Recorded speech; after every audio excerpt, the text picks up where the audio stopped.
today's proceedings. Please make sure that your cell phones are off. Make sure that your cell phones are off. Thank you.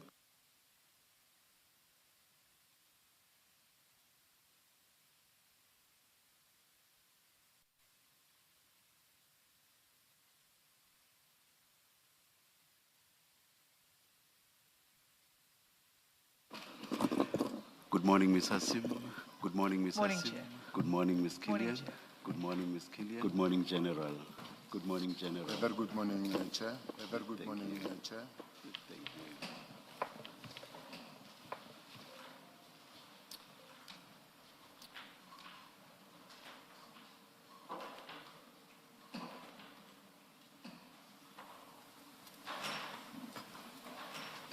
Yes, Ms. Hassim. Thank you. Yes, Ms. Hassim. Good morning, General. Good morning, General. Morning. Morning.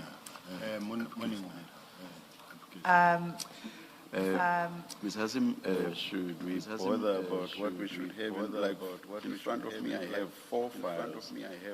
What should we have? What should we The chat files. So I think that's chat files. So I think 7, 8, and 9.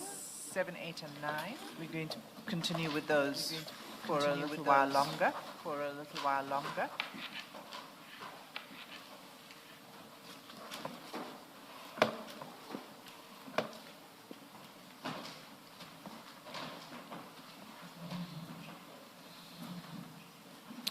General, do you have those files? I have files in front of me that we put here in front of me. I guess these are the right files. They should be. They should be.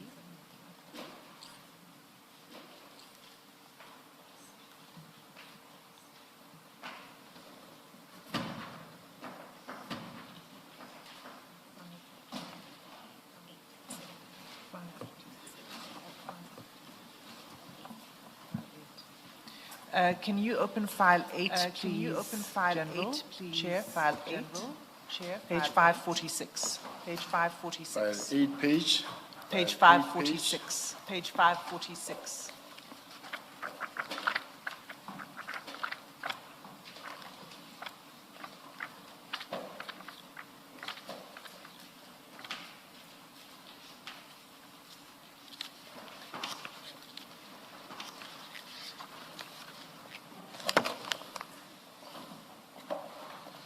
It's just a hangover from yesterday before we turn to a new theme, and it relates to the event at your house on 14 September 2024. And what you'll see at 546 is a conversation again between Sergeant Nkosi and General Shibiri, and at looks like 8:28 p.m. Yes, 8:28 p.m. It's chat number 6.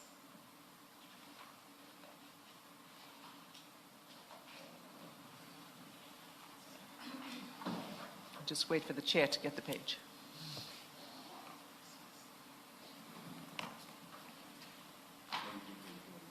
You there? Thank you, Chair. It's chat number 6. And what Sergeant Nkosi says to General Shibiri is, Kat has arrived there, and then General Shibiri responds immediately saying, I don't see him. And then he says, General Shibiri says to Sergeant Nkosi, where are you? Okay. Now, do you recall yesterday I asked about conversations between you and General Shibiri and Mr. Nhlanhla? Yes. And you said that at no point did the three of you sit together and talk. Yes. But General Shibiri also confirmed was there. What I'd like to ask you is, well, a few questions. First is, do you know why General Shibiri would be interested in knowing that Mr. Nhlanhla has arrived? No, I won't know, number one. And number two, I wish I could be questioned on my communications with Shibiri or with Mr. Nhlanhla or with Mr. Nkosi, but now I get asked questions about the conversation between the two people. Yeah, I'm getting there. It's fine. I asked you a question whether you have any idea, whether you know of why. I don't. Just answer the question. No, I don't. And we'll make progress. The second is, did you observe any conversations between General Shibiri and Mr. Nhlanhla at your party? No, not that I'm aware of. When in a busy and in the evening, really, it wasn't my focus. Okay, so you don't, do you not recall, or is it just that you were busy? No, I don't recall. To me, it was a. Remember, we didn't know we will be here one day, so to me, it wasn't something to take into mind. Okay, that's fine. I just wanted to put to you that this was a conversation that was happening about Mr. Nhlanhla arriving at your house. I'm going to move off from, unless there's anything from the commissioners, I'm moving to a different topic. Yes, can we just complete the picture, General? Good morning. Morning, Commissioner. This event, was it in a tent outside or was it inside the house? It's not inside the house. It is in a tent outside. So there was a marquee outside the house? Outside the house. And how many people roughly were there? You don't have to give me the exact number. Around 8 p.m. that day, how many people were there? More or less 20, more or less 40? We planned for 20, but later as friends call one another, then you lose control of the situation. So I can't tell whether they were now ended up being 30, 50, somewhere there. But at that point in time, it's no longer a concern. The only thing is is what is happening at that time. So between 30 and 50, you say? It's possible, less and even less. And I'm assuming because it's an engagement party, people were giving speeches. No. What was happening? What was happening is that because it was my sons, yes, with the friends and everything, so what we did was just to guide her on, like, for instance, when the lady comes, she didn't know. It was a surprise one. And she didn't know, and this one had flowers and a ring, and then as she came, that's when it was like, wow, and then even the friends, most of the friends were here and everything, and that type of exercise when she shows that she's surprised, and then this one kneel down and then talk to her and then put the ring in her finger, and then from there they go in there. So I don't remember of the speeches mostly, but it was more of a celebration. And I'm assuming, you would have no interest in your son's friends because they are the young crowd. Your focus would be on the older crowd, including your friends and people that you know and the people that you invited. As I indicated, that I never invited even a single friend. No, you said Cat must make a 10. That's an invitation. Whatever you call it, when you say somebody must make a 10 at your house, that's an invitation. And I'm assuming you invited Sergeant Nkosi because he won't just show up at your house uninvited. And I'm assuming General Shibiri, you also invited him because he won't just show up at your house uninvited. Same with General Sintumule. She wouldn't just show up at your house uninvited. So at least those 4 colleagues, 3 colleagues plus Nhlanhla, were at your house because you said they must make a 10. That I don't deny, but I just want us to stress and keep in mind at all times is the fact that Cat is not my friend. No, I didn't say he was your friend. I said those 4 people were at your house because you invited them. That's correct. And when you invite people to your house, as I said, you would welcome them because they can't just come into your house and you don't know who's in your house. They will come and they will greet, and then I will show them where to sit. Yes. That's what happened. So that part did happen? With my colleagues, yes. You did greet Mr. Nhlanhla? Like I indicated yesterday that he came in. Remember, as he came in, I wasn't waiting somewhere, waiting for his arrival and then him coming and me greeting him. It's not how it happened. Yes, that part I accept because you said there was security at the gate that was ushering people in. I'm now concerned with your interaction with Mr. Nhlanhla. You greeted him. I greeted him. I did indicate that at some point we bump into each other. And I you, saw you him. welcomed him and you said you can take a seat and be comfortable. Yes, I greeted him and then said, no, welcome. Yes. No, I just wanted to complete that picture. Thank you. General, good morning. The chat where Sergeant Kosi says Kat has arrived there, it suggests that General Shibiri expected that Mr. Nhlanhla would be there or should be there. That's Kat has arrived. I mean, if you look at the texts that start at 8:03:15, General Shibiri, and then Sergeant Ngosi says at 8:03:48, 30 minutes, I'm there. That's what Sergeant Ngosi says, if you're looking at this page. And then General Shibiri says night rider. And the next communication between them is Kat has arrived there. It appears a random chat that's not preceded by anything.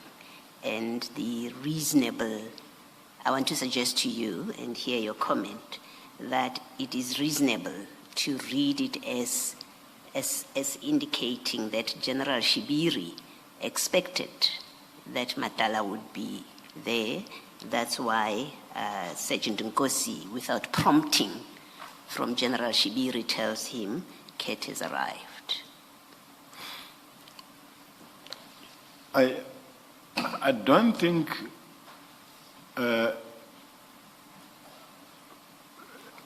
there's a, nobody is denying that there's a relationship, some sort of a relationship with Nhlanhla, with Shibiri, or with Nhlanhla and Nkosi. So these are people, or even myself, let me include myself there. Because these are people who knew each other at that point in time. As to who is there first and who will be there, who's also coming, it's not a dispute, in dispute. Okay. With that, are you saying there's nothing unusual if indeed General Shibiri would have expected that Mr. Nhlanhla may have been coming to your house, that it wouldn't be unreasonable to say that because these are people that know each other? Yes, simply because at that time, Mr. Nhlanhla was not in trouble and there was nothing really on the table, so nobody knew. I myself, I didn't know and I didn't expect. I wouldn't have taken a risk of inviting someone that is we all know that is wanted or is under investigation, because my colleagues were also there. I would have been taking a big risk. But because at that point in time, we were talking about a man who is actually working with the police as a stakeholder, working with the police. So for me, really, at that point in time, now I can be killed now for that, but at that point in time, we were all innocent. Okay, thank you. Thank you, Mr. Singh. Sorry, General, something you said, I was going to move off, but something you said prevents me from moving off this now, because you say, you would have had concern if you had known that there were allegations of criminality against Mr. Nhlanhla. That would have been a risk. But leave that aside. You are aware that Mr. Nhlanhla is a service provider, and you invite him to a celebration at your home. And as a service provider, bearing in mind this is not like Service Excellence Awards or those kind of situations which are formal, professional kind of environments where service providers are. This is a private, intimate affair. Isn't that contrary to the SAP's regulations and national instructions that govern how you are to manage conflicts of interest? Because isn't that a risk? So quite apart from criminality, isn't it a risk that you may be seen to be biased in favor of a service provider? I want to answer it in twofold. The first one is the fact that I'm a detective. And if Mr. Nhlanhla is a service provider who works for supply chain, where they allocate tenders, or him supplying service in the detective space, I would be a little bit cautious in doing that. But the second thing that I want to... Sorry, before you say the second thing, can you just repeat for me? You said if something, then you would be cautious, but I didn't quite understand. I said I would be cautious, or maybe apply my mind in having to invite someone that I know that is a service provider in the detective space, and I invite him to me. But the supply chain is a division on its own, which is far from where I am. I don't even know the people who sit on how tenders are allocated. So I'm far from that space. So I know him as a stakeholder in the police. And that being the case, it's not like it was the first time it's happening with Nhlanhla. Moving to the second part and say, what applies to the goose must also apply to the genders. And I tried to give such an example yesterday when Commissioner Balo says that, no, General, don't go there. To say I was trying to say this, to mention the same point and say,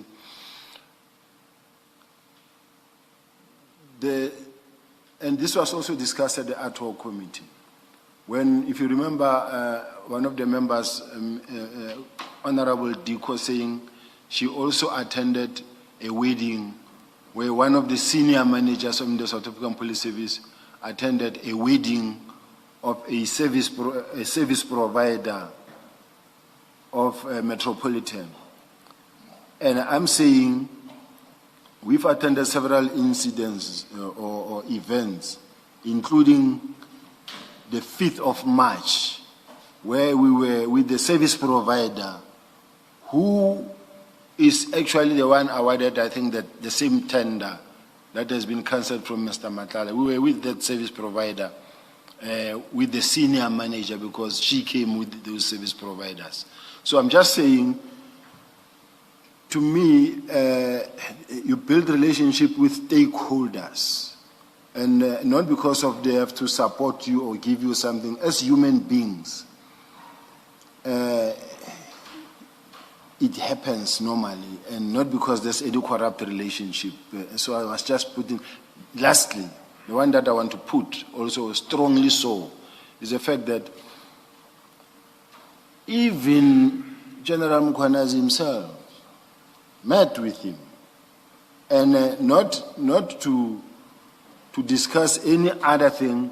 West of him, they were discussing on how he can help him to get more work. So I was just saying that, and I didn't even disclose it here. So I'm just saying it happens with all of us. No, okay, I hear that. I'll ask you as we go forward and you answer to just stick to the questions as it applies to you, rather than saying, but so-and-so did this, and so-and-so did that, and so-and-so. That's the first thing. But now that you've given these examples, what is your point of giving the examples? Is it to say that they also committed wrongdoing, or are you saying there's nothing wrong with what they did? I'm saying if it is wrongdoing on my part, it shouldn't be wrongdoing on my part when the next person can do the same thing and nothing being said about him. And in other words, you know, when George Orwell says all animals are equal, but others are more equal than others, he refers to the same situation. I am standing here having to face to answer questions of knowing Nhlanhla or having spoken to Nhlanhla. but when others are doing it, it's not even a subject to be looked at or discussed. So it is my wish and my prayer that at the ultimate end, what do you call, I don't know if I'll quote it right, ruat justitia culem, let justice be done though the heavens fall. Meaning, when we leave this commission, let it not be because of ours lined up through this way of the questioning that didn't get to put all the other instances where others were involved in the same exercises are not covered. But in my case, everything they said about me is all exposed and covered. I'm just praying that we will get to that point where we say, yeah, but this man who climbed the mountain and say 1, 2, 3, 4, and threw stones at the glass house, his is more double than actually what he's saying. And then let the commission be able to assess everything and all at once, rather than having a situation where he went up to the mountain, he threw stones, he's the one now who's going collecting everyone's phones, deleting that what affects him, and then at the ultimate end, we are being prosecuted, or investigated, cross-examined, all of us. And in their case, even the report that gets then given and said for further investigation, get given to him again to investigate again. It's not fair. Okay, so you've said a lot, and you've given, I think what you're trying to give me a lesson in how the commission should be run. Justice. You're giving me a lesson in justice, okay. So I am not going to engage with you on that. I just want an answer to the question, okay? When I said to you, are you not in supply chain management? So, therefore it's okay to have had a service provider present. I am making a distinction here between engaging with service providers as stakeholders in a professional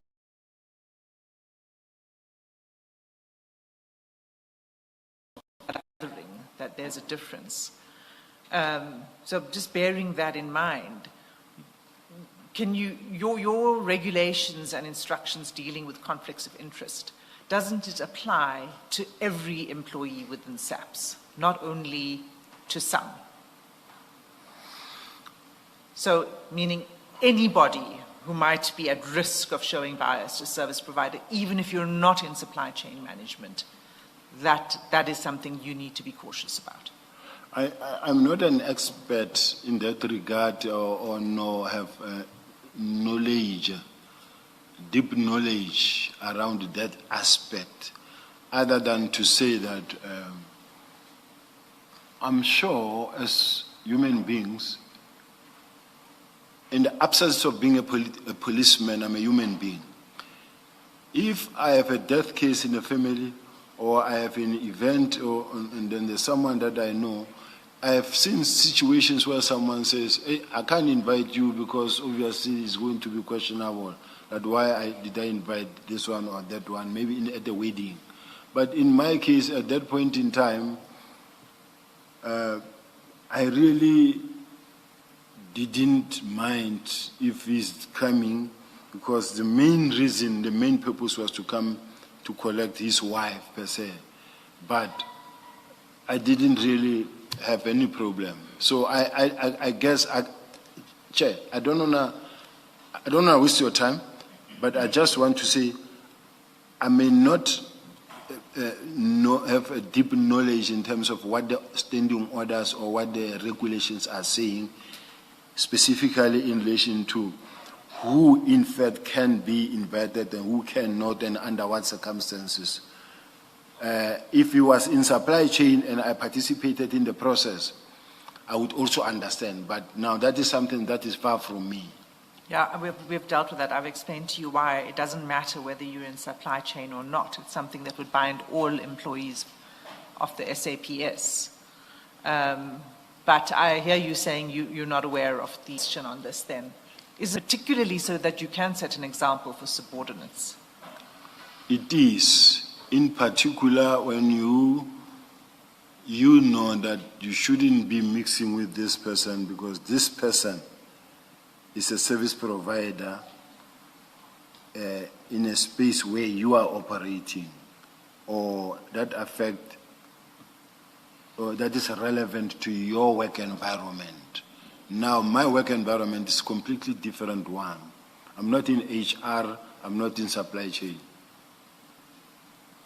I'm going to leave it there, Chair. Can I just ask a question that I should have asked General, still to do with this WhatsApp? In the same vein as my last question to you, did you inform General Shibiri? We've established he was at your house. Did you inform him that Sergeant Nkosi would also be coming to your house?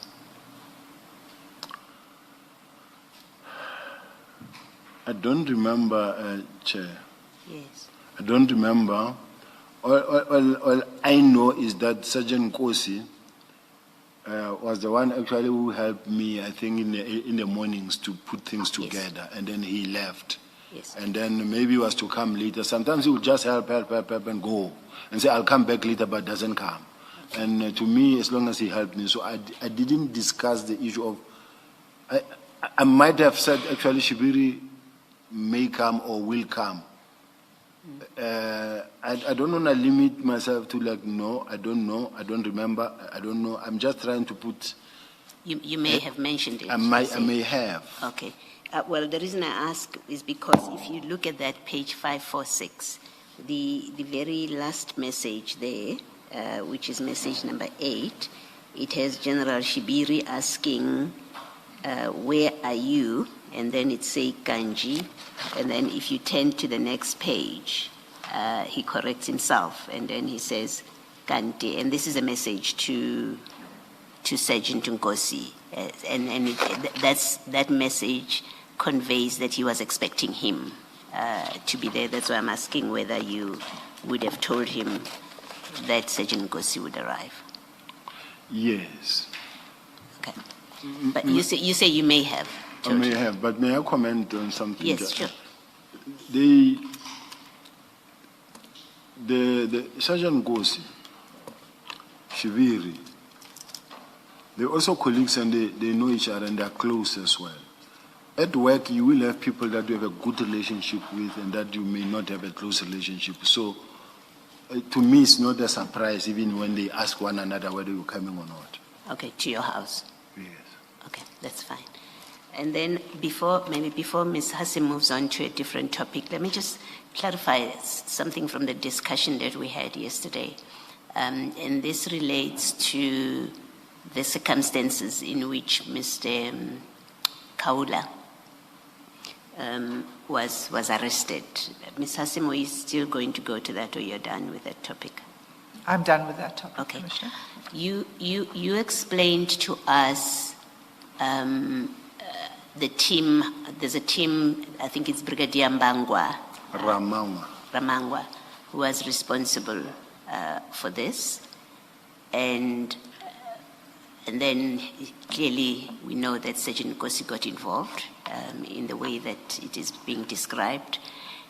What I wasn't sure about is how does that case, and this comes from something that you had said earlier in your evidence about some matters being provincial, being at province, being dealt with at province.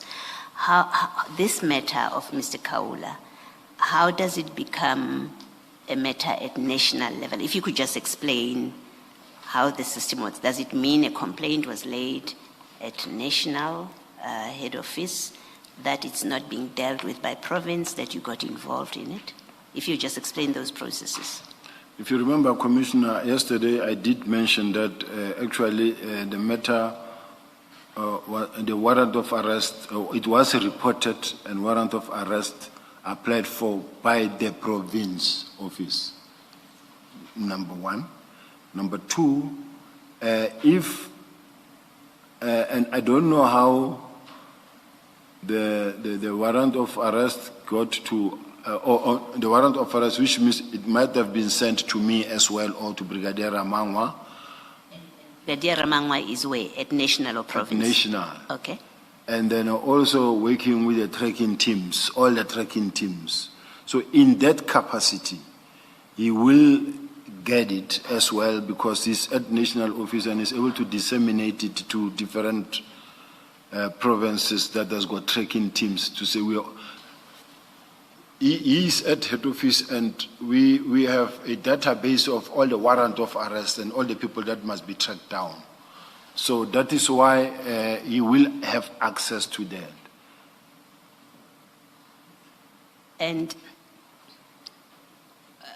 does that change? I mean, if because of where he's sitting, he then has access to the database, does that change this case from being a provincial case to being a national case? No. It remains a provincial case. It remains the South African Police Service case. When I say that, it means that... all right, please, General, let's not be facetious about it. I am asking the difference between a provincial, I know they're all subs cases. Please accept, I understand that. So I'm asking a different question.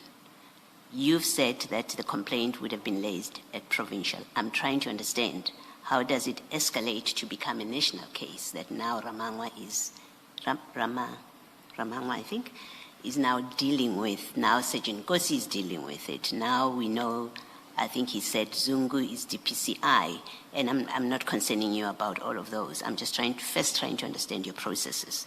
It's a provincial case. It's now in the hands of someone who is at national, who constitutes a team to go and arrest this person. I'm trying to understand, does it change from provincial to national? Firstly, maybe let me take it bit by bit. Did this case change from being a provincial to a national case? No. Okay. But we are able to work together and become a joint project. And not only in this one, in many others. Okay. And in this case, and I'm still trying to understand your processes. I'm not saying to you yet, if I will get there, I'm not yet saying something went wrong here. I'm still trying to understand your processes. So from how, now that Mr. Ramangwa or Brigadier Ramangwa is dealing with it, where is the role of the province to whom this complaint was laid? I mean, my layman expectation would be it remains a provincial docket. The investigating officer would be a provincial person. The one who constitutes team to go arrest would be a provincial, maybe assisted by national, but the in charge would be a provincial. That's my layman expectation. So I'm asking you to explain whether that's indeed what happened or this is different, and then we'll get to why. It happens that when a matter is reported at provincial office, sometimes you find that because they are overwhelmed by the situation, bearing in mind the number of cases each investigator is having, sometimes you find a difficult complainant or a complainant who's desperate or who is crying, who also reports to head office or to a minister or deputy minister or to the national commissioner, some even to the president. To an extent now, when head office gets involved, normally or under normal circumstances, it will come to me. From any minister, deputy minister, it will come to me because I'm the one now in charge of all of them. Now when it comes to me, I will then also tell someone, allocate someone here at head office and say, follow up with the province and make sure that this matter gets the attention it deserves. Or if this is a matter that I see that this one we can make quick impact, if we jump in and work on it, all of us, we do that. A clear example is this one of Jerry Bushoha, Mr. Bushoha, and the one of the journalists that were killed in Mpumalanga, where the complaint comes, it's a provincial thing, but the complaint comes now to head office and say, not much is being done, please get involved, and then we get involved. That's how we got involved, not because of, So for Brigadier Ramangwa to then assume the role that he played, it would have had to come, this from province would have had to come to you first. That's correct. Okay. Did that happen in this case? I think so. It came to you first? I think so. And then you assigned him to deal with it? That is correct. And when it comes to you, through whom does it come to you? Who at province brought this case to you? Where I'm sitting, I can't remember now how it came to me. If I was in the office, I was going to ask to say, did it come through an email? Was it reported by the policeman? Did it come from the client or the complainant? Or where does it, the other way that at the later stage, then there comes a record or proof and say, no, but this is not how it happened. This is how it happened with evidence that I don't have where I'm sitting. Yeah, I think, General, that last part, don't be concerned about it for now. That's why I first asked you about processes. The way I think part of the evidence that we've had and emphasized over and over is there's a command structure. You know, people don't just go about doing their own thing. So I would expect, and please tell me if I'm wrong, that communication to you from province has got a structure. There's a way of communicating, a command, I think. That's what the language that has been used, that a police officer who's sitting in Senton police station can't just pick up the phone. That's not how your command structure works. They can't just pick up the phone and say, General Sibiya, there is this. Am I correct in proposing that? Commissioners, the space we are working in is I don't want to say it's very funny. It's doable. It's possible sometimes for an investigator and say, I have an interference here, or it look like so-and-so's got interest, or the people I'm working with, some of them are close to this type of a person or around that, and say, can you take this docket? I don't mind. Then the an investigator can arrange that this docket go up there. Like, it just can happen any way. It's not always the case where I have to write a letter to the provincial commissioner or to the deputy provincial commissioner. It's how it's supposed to work under normal circumstances, or from the provincial commissioner to head office. Like in the case of Mr. Boshoha, I personally contacted the deputy provincial commissioner. I don't know whether it was in writing or telephonical, but I did speak to him, and then they did, initially for quite some months, in between, or weeks, they were not sending it, and nothing was happening on the case. Up until I then, or it was after I got that call from a visit from Mr. Boshoha's brother-in-law. That's when I called them now and say, we want that docket, and I think they give us a duplicate, but they didn't give us everything. They did give us a docket, and then that's when I allocated a bigger team to run with the matter. So what I'm saying, Commissioner, is that there's no hard and fast rules on the process itself. It may have some gaps in terms of communication or in terms of how, strictly speaking, things could work. And another last example is this one. Let's say from KZN, initially when they say we got a call from organized crime, they needed assistance. Then organized crime says, we never. And then comes the issue of, no, General Kumalo from CI made it what do you call it, from intelligence, and then we then intervene from that angle as from General Kumalo. Yes. Yes. Yes. You see, General, you say, and if you don't remember, you don't remember. I can't press, and for you to remember things if you don't remember them. You say you can't say who spoke to you about this, and then you spoke to Brigadier Ramangwa, at least that much you accept. You spoke to Brigadier Ramangwa, and that's how he gets involved. But you say you can't say whether you got a call from the client who is the complainant, whether you got it from someone at province or the police station. That's fine. I can work with that. But the difficulty then is that Sergeant Nkosi remembers that you called him and said you are under pressure from the deputy minister. The deputy minister, when he was asked who's the deputy minister, I think he said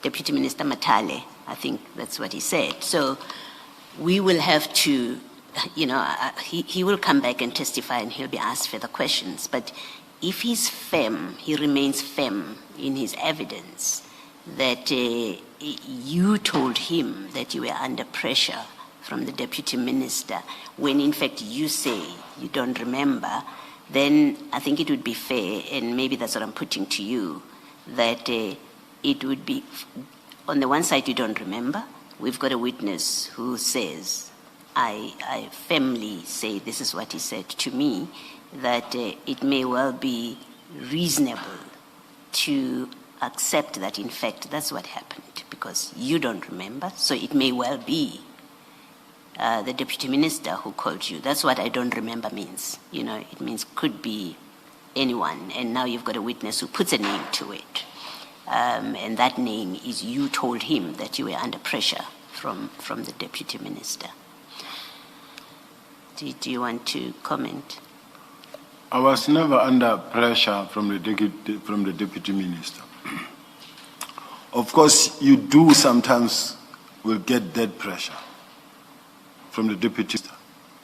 And I don't say Deputy Minister Nhlanhla, or from the National Commissioner, or from the minister, in this sense.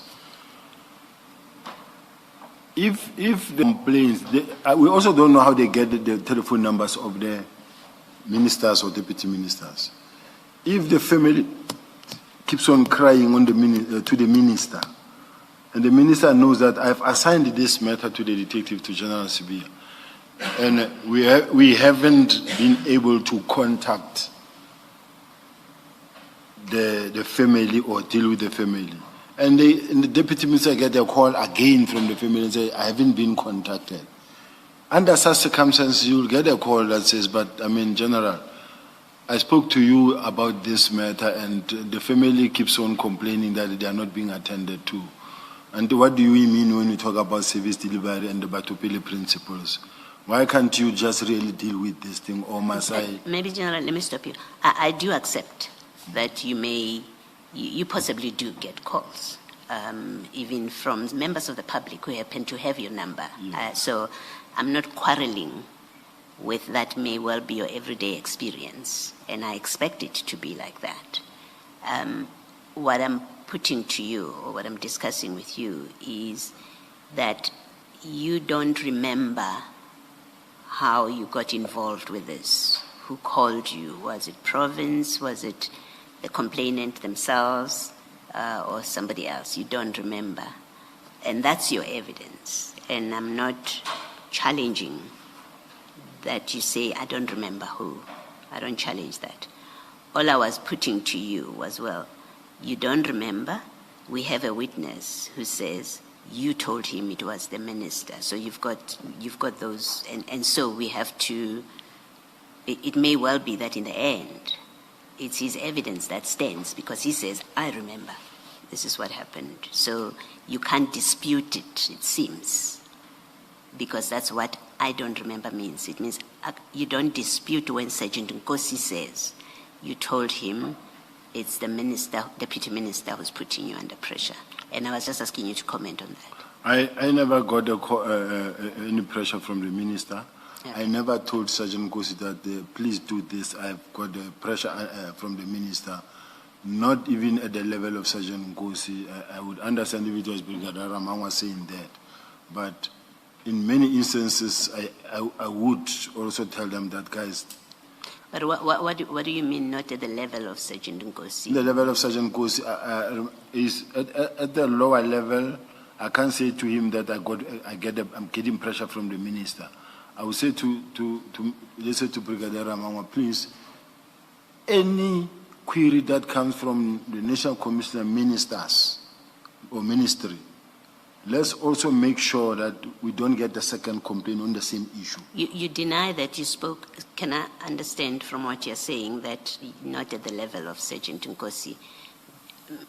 Maybe I don't remember your evidence yesterday. If you have answered, if you were asked this question and you answered and you can repeat it, do you deny that you spoke to Sergeant Nkosi at all about this matter? Yes. Okay, thank you. Thanks, Ms. Hassan.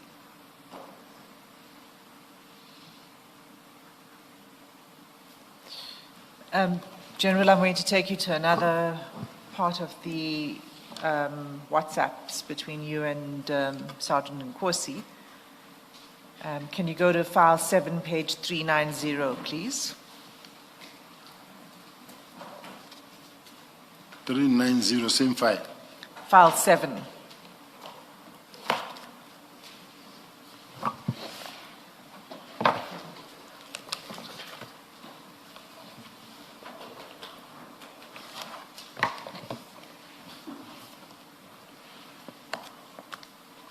Page? 390. 390.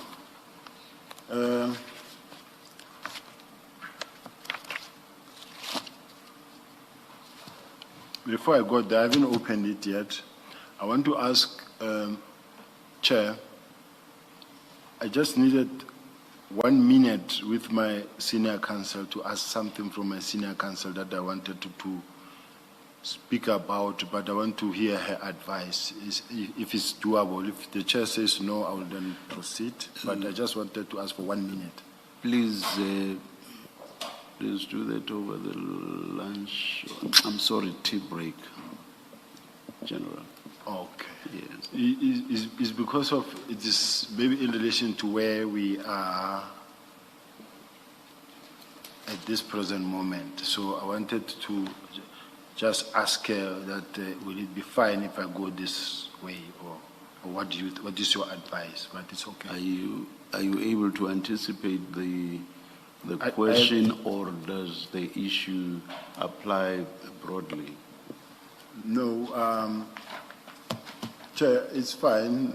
I'll go on this one. I haven't even opened. I don't know what is coming, and I'm not worried about what is coming here. I just wanted to make sure that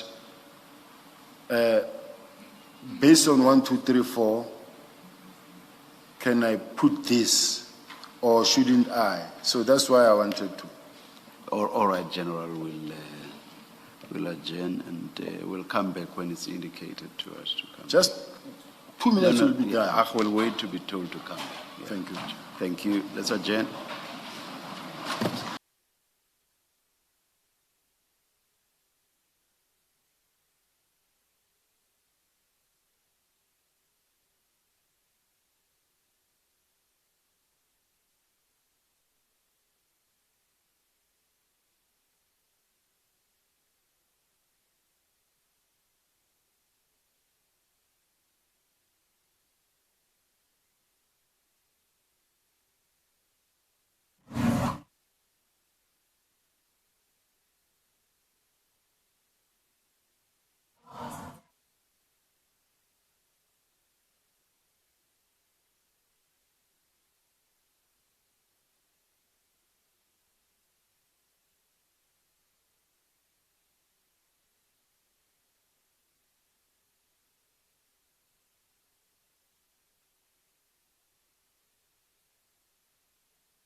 All right, we are ready to resume. Cell phones off, please. Thank you.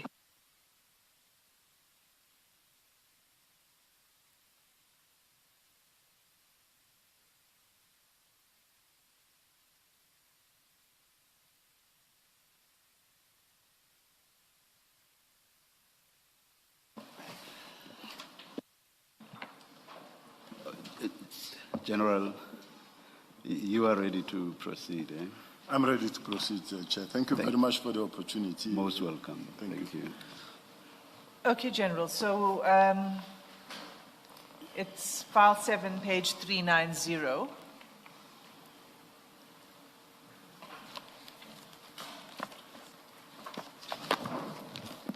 Is this or is this one? Yes.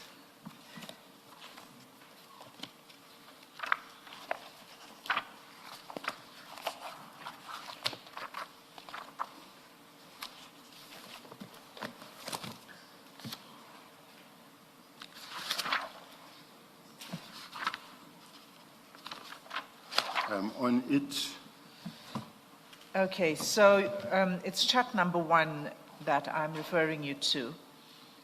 You'll see that this is a conversation between you and, well, the chat is between you and Sergeant Nkosi, as you know, and you forward him this message. Could you just read that message into the record, please? Hi, General. My apologies for the break-in protocol and the direct approach, but it is an important matter, and trying to understand which spokesperson is on duty will only serve to delay us. I need to afford you right of response regarding a story which will be published tomorrow. It is based on an urgent court application brought by Vusumusi Nhlanhla and his security company, CAT VIP Protection. My Nhlanhla names you in his document specifically. I guess it was a typo to say Mr. Nhlanhla. That he was questioned on whether or not he knew you. He said he did, and that you gave permission organized that his X-ray machines be stored and used at the SAPS college. Important context is that his company, Medi24 Tshwane District, recently was awarded a SAPS health service tender. Technically, court documents are protected speech, but I reach out to you anyway to see if you want to respond. Feel free to do so via the spokesperson. I can accommodate this up until 9 p.m. tonight. I will also send you relevant excerpts of his court documents. Okay, before I ask my question on this, the next chat is a screen, you can see it's an attachment, and it's, the clearer version of it is at page 446. So can you go to 446 to look at it? Alternatively, you can look at it on the screen if you don't want to lose your page.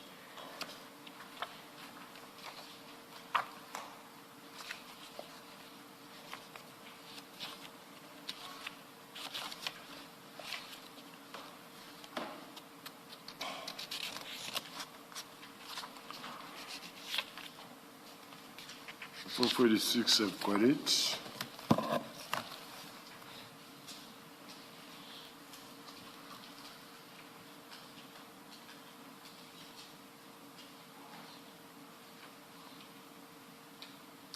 Is this the excerpt of the affidavit deposed to by Mr. Nhlanhla? I don't know. I haven't seen it. This is the affidavit that was sent to you together with that message. Did you look at it?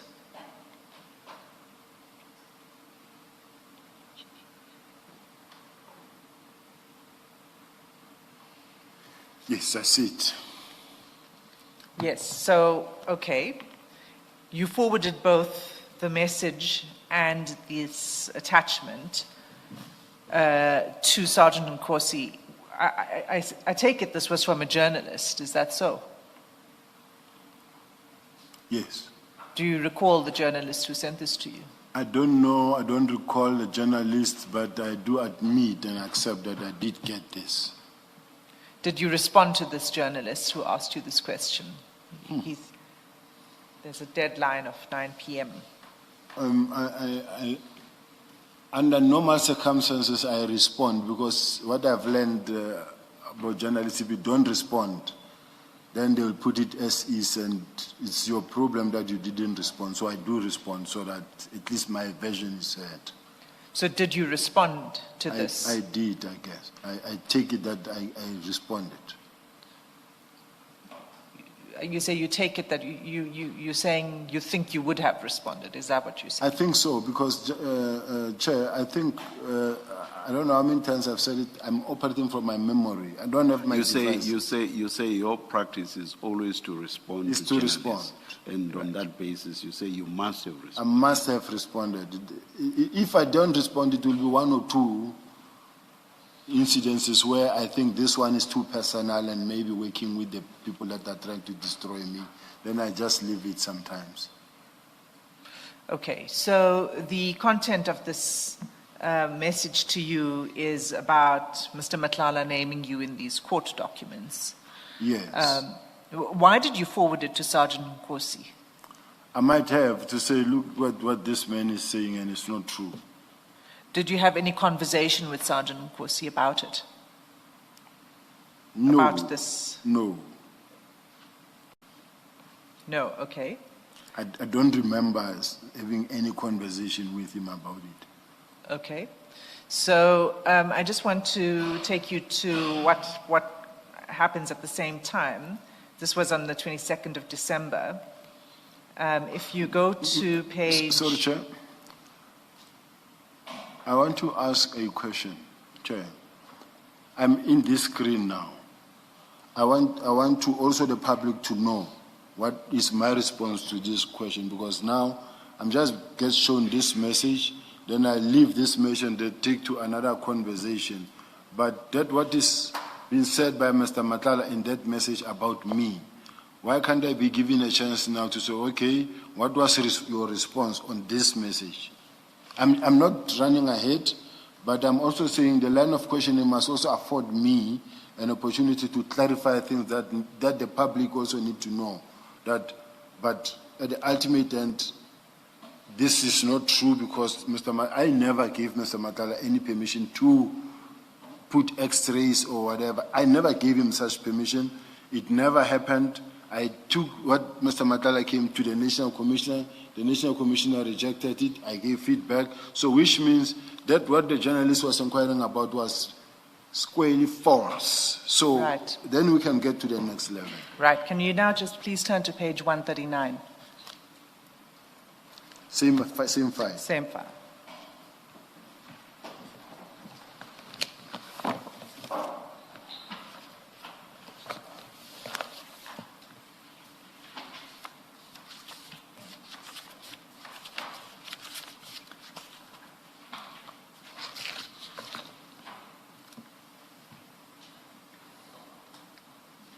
Okay, so you'll see on this page, chat 1, 2, and 3. This is the chat between Mr. Nhlanhla and Sergeant Nkosi. Okay.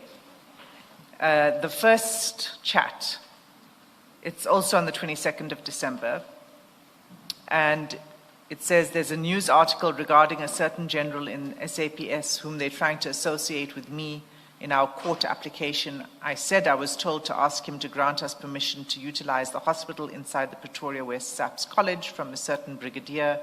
The reason they referred me to him is because at the time he was acting as a national commissioner. Is there a way we can rectify the statement, because now it looks like I'm very close? Somehow that will compromise his reputation.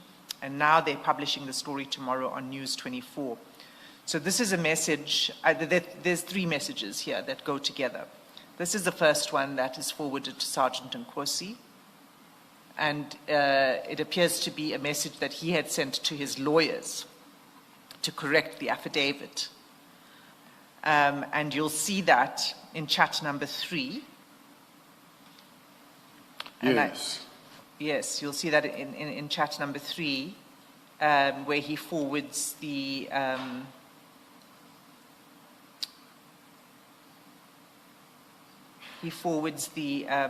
screenshot of his conversation with his lawyer. And that screenshot, if you want to see it more clearly, is on page 447.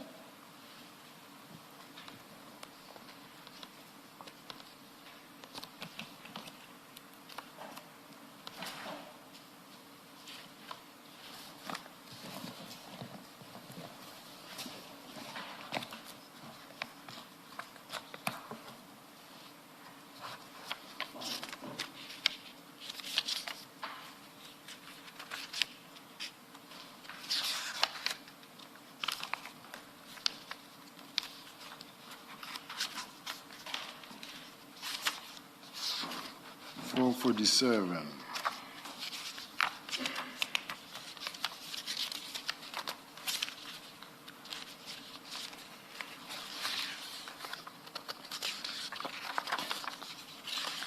I'm on it. Okay, and it's a conversation between Mr. Nhlanhla and his lawyer. His lawyer says, okay, how do you want to rectify the statement? And then he explains how he would like it to be rectified. And he says, and I'll, for your benefit, read it out, that the brigadier who is in charge of recruitment from SAPS suggested that I ask permission from the National Commissioner to utilize the hospital which is inside SAPS Training College to conduct medicals for new recruits. And by that time, General Sibiya was acting as the National Commissioner. So that's how I knew of him that day, because his name was mentioned to me once, not that he gave me permission to use the hospital. And then his lawyer says, okay, I follow, I understand. Okay, so he's explaining how he would like his statement, his affidavit that he had filed, to be revised. And then, finally, if we go back to page 196. Oh, sorry, not 196.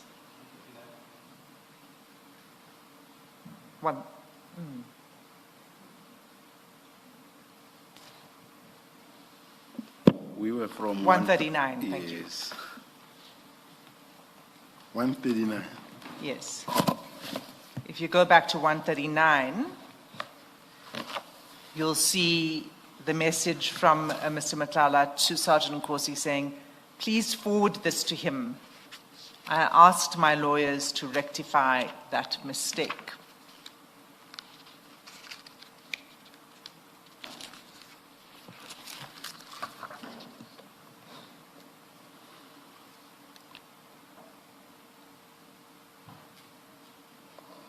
Do you see that's chat number 2? I do. Right? So he says, please forward this to him. I asked my lawyers to rectify that mistake. Again, we're still on 22 December 2024. Now, if you go to page 196, okay?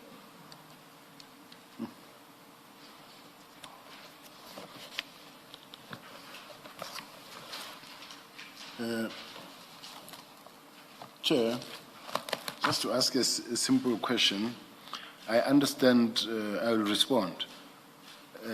It's just I'm looking at us going from, go to page so you read this chart, then go to that page, read this chart. Is it not possible to go, as we go into this question where you say, this is the one that this says, please send it to him, what is your comment?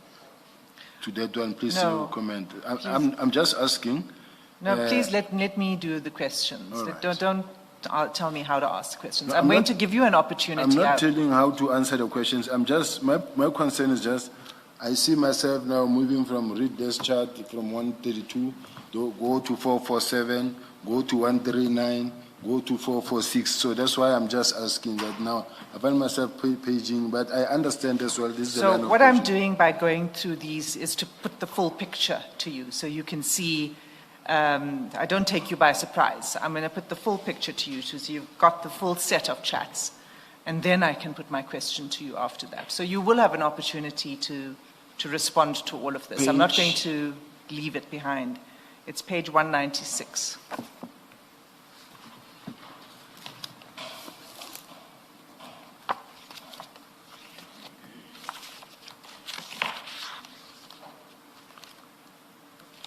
And my apologies, Council, that you, it shouldn't be like I want to tell you how to ask questions. It's just that even myself, I sometimes feel a little bit.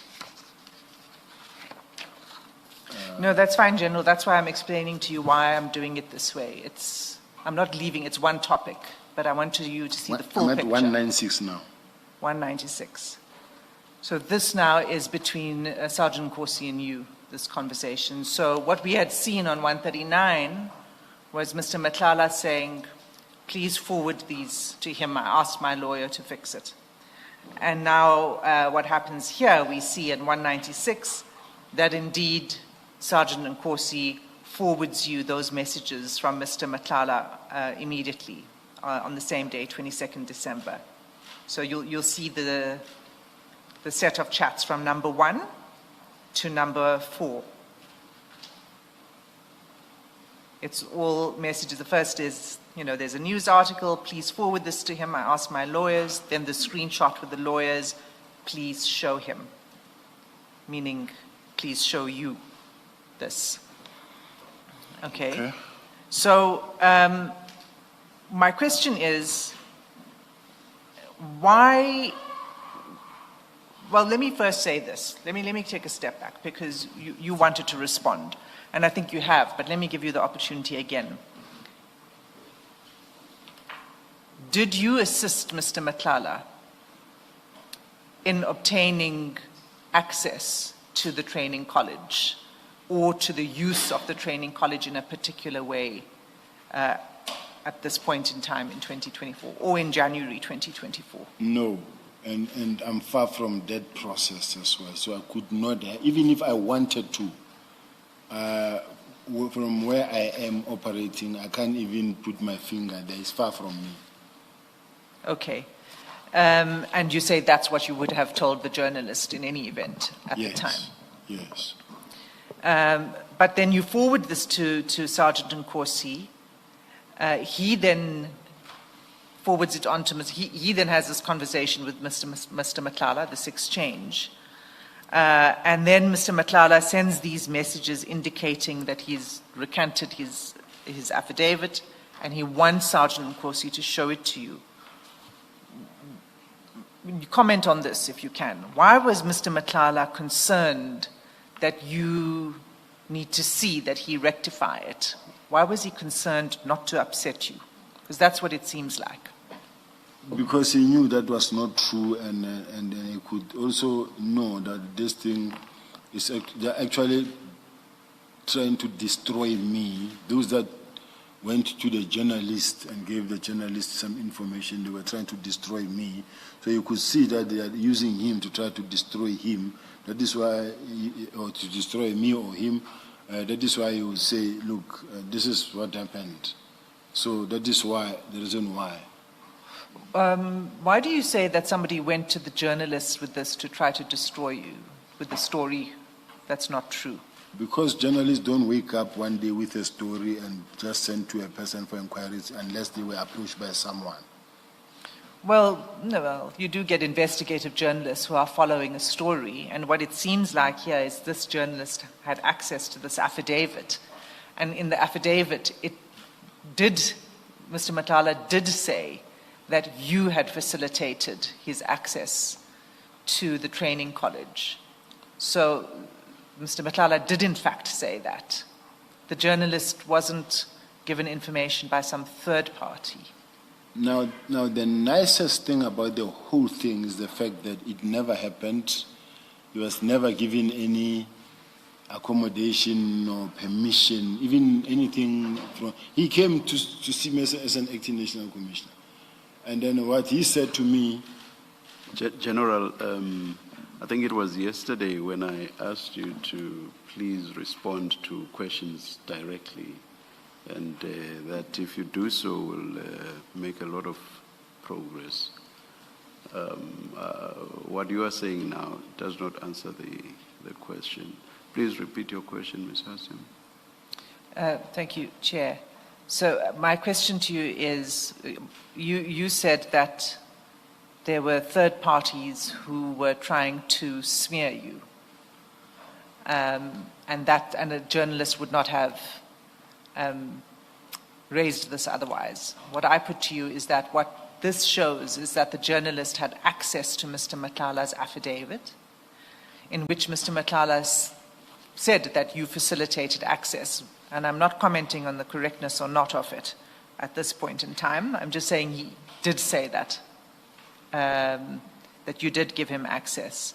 So on that basis, do you accept that it couldn't, why do you still persist? Do you still persist that it was a third party that approached the journalist rather than the journalist coming upon it herself? No, I am reminded, I take it that it came from the court papers. From the court papers? Yes. Okay. All right, and then my question was about Mr. Nhlanhla seeming to be concerned, not to upset you. I think you've answered, but do you mind just repeating your answer to that question? Well, at this point in time, I can't say why in his mind he felt that he didn't want to upset me, but he knew the truth, that in actual fact he never got assistance from me because he never had access, even for one day at the college or anything in writing to assist him to get access there. So it's a transaction that, or it's something that never happened at all. I think your answer was you wanted to set the record straight by telling the truth. I think that summarizing, I think that was the essence of your answer. Thanks for the assistance, Chair. Thank you. And he wanted to show you that he's setting the record straight. Thank you, Chair. Okay. Can Thanks. you just do this? Because several times now you've mentioned that the meeting happened when you were an acting national commissioner. Can you just give us the exact dates when you were the acting national commissioner of police? I'm assuming there would be a letter appointing you to say from this date to this date, you are appointed in General Masamula's absence as the acting national commissioner of police. Do you have it or do you have the exact dates? I think the people who can assist us to give us that letter, either the commission's investigators or us writing to the. I'm saying it's because I don't have anything. You don't remember the date? Within that date, he came to see me. I know I was the acting national commissioner at that time. I don't have anything that I can show because I don't have it. But I was at that time the acting national. Yeah. The reason why I'm asking is, remember we've moved. Sergeant Nkosi said it was December 2023. You at some point said it was in January, and then you changed to say it was in February. That's why that date becomes important for me, because I need to know when exactly you were the acting National Commissioner of Police. But I'm sure we can find it, so let's not, if you don't know, let's not delay. Perhaps, I mean, we can find that out, of course. But do you remember for how long you acted as National Commissioner at that point in time? Was it a few weeks or a few months? No, normally it will be either a week or either 3 days. It's only when the National Commissioner is away or not around. So sometimes it will happen that it's on leave, maybe for 14 days or for 10 days. It does happen. So I don't have a clear record of for how many days, but it was few days. A few days, a week? It could be 3, 4 days. It could be 2 days, somewhere there. I'm not sure. Well, we'll find out. Okay, thanks. I'm going to move off this to another topic, Commissioners. Let me ask my question. General, when you forwarded this question from the journalist, to Sergeant Nkosi. What was the reason for that? As I indicated to her that I just say, look at what this man is saying about me in court, and you know it's not true. Saying to Nkosi, you know it's not true. Yes. And it was purely based on the fact that he knows him, he knows him very well. I knew they were close. Okay. And you didn't send it to him with the expectation. You say you knew that they were close. You didn't send it to him with an expectation that he would raise the matter with Mr. Nhlanhla. I knew that he would. In situations like those, you also avoid to confront the person because it looked like now I'm confronting the person. So I just send it to you and admit them. Okay. And so when Mr. Nhlanhla, in page 196 that you looked at now, there is that message which seems to be a correction of Mr. Nhlanhla's way of correcting what he says in the affidavit. And then the next message, I'm looking at page 196, Mr. Nhlanhla says to Sergeant Nkosi, please forward this to him. I asked my lawyers to rectify that mistake. So now Mr. Nhlanhla is directing Sergeant Nkosi to engage with you about this. You see that? Yes, the text says he must show this to you. Yes, Commissioner. Okay. And you can comment if you want to, but I pick this up in the context of yesterday's discussion where we had a conversation about Mr. Nkosi, or Sergeant Nkosi rather, appears to have been the go-between between you and Mr. Nhlanhla. In this case, you decided, you explain, you say, I didn't want to confront him. I didn't want to raise it with him because I don't want it to look like I'm confronting him. I think that's what you said earlier on. You say you expected that he would, because they know each other. Sergeant Nkosi would raise this with Mr. Nhlanhla. Indeed, he does raise it with him. And that's why Mr. Nhlanhla responds and says, please forward this to him. I asked my lawyers to rectify this mistake. So obviously they have discussed this. It does lend itself to, in fact, Sergeant Nkosi, when he says it was agreed that you would be the go-between, we see this consistent conduct where he's dealing with Mr. Nhlanhla on matters that concern you, and he reports to you. He conveys things between the two of you. It seems that his evidence that there was that agreement may well be the truth in this case. All I can vehemently deny to this commission is that there was never a meeting nor an instance where we sat down and we agreed that Mr. Nkosi will be our go-in-between.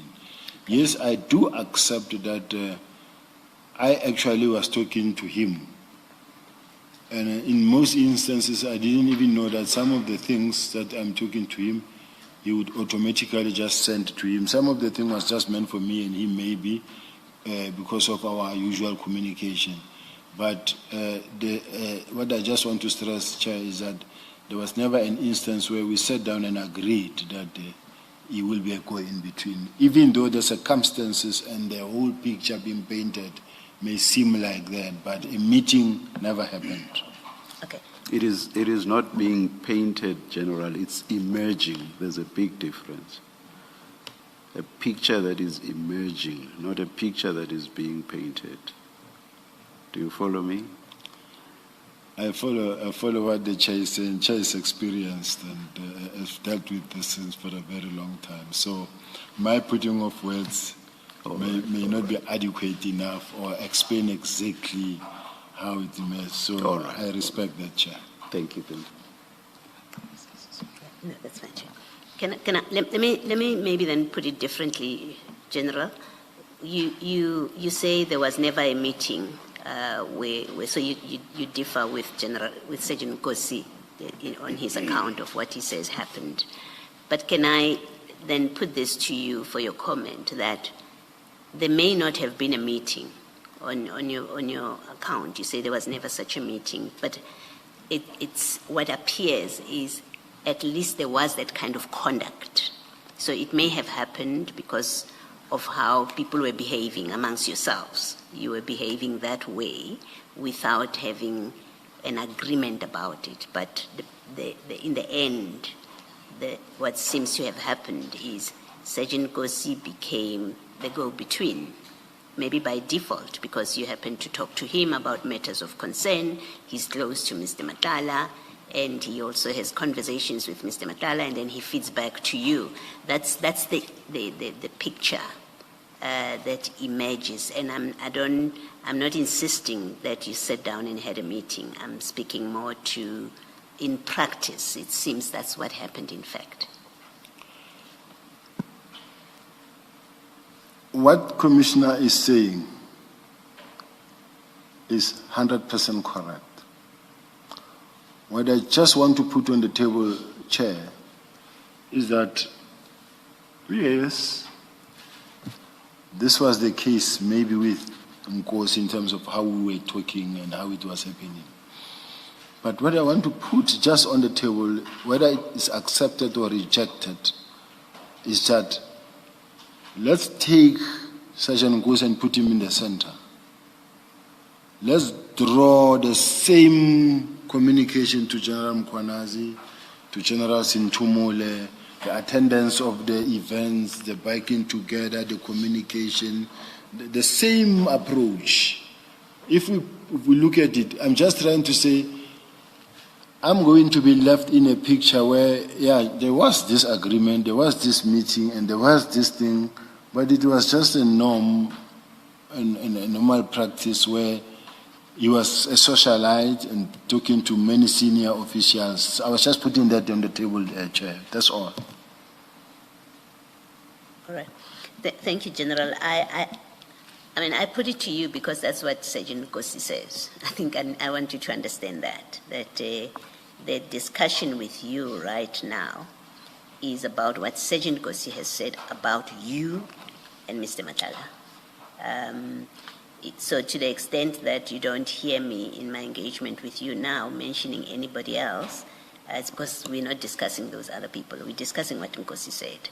And these exchanges that seem to confirm that, in fact, he did become the go-between. You say no meeting like that, but at least you accept that by conduct, maybe because of his close relationship to both of you, by conduct, he became the go-between effectively. That's all I was checking with you. So, thank you. Thank you, Chair. Thanks, Ms. Asu. Thank you, Commissioner. We'll come back to the issue of the relationship and the important sort of role that Sergeant Nkosi appears to play.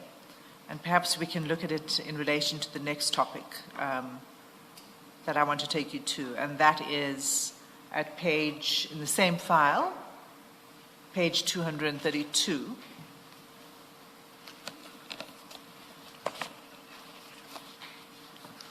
Chair, I noticed it's 11 o'clock. I'm not sure if you want to take the adjournment now or later. Let's continue until past.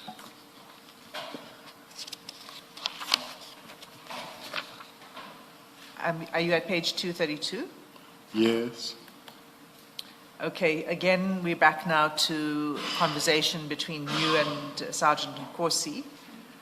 And chat number 4 is what I want you to have a look at.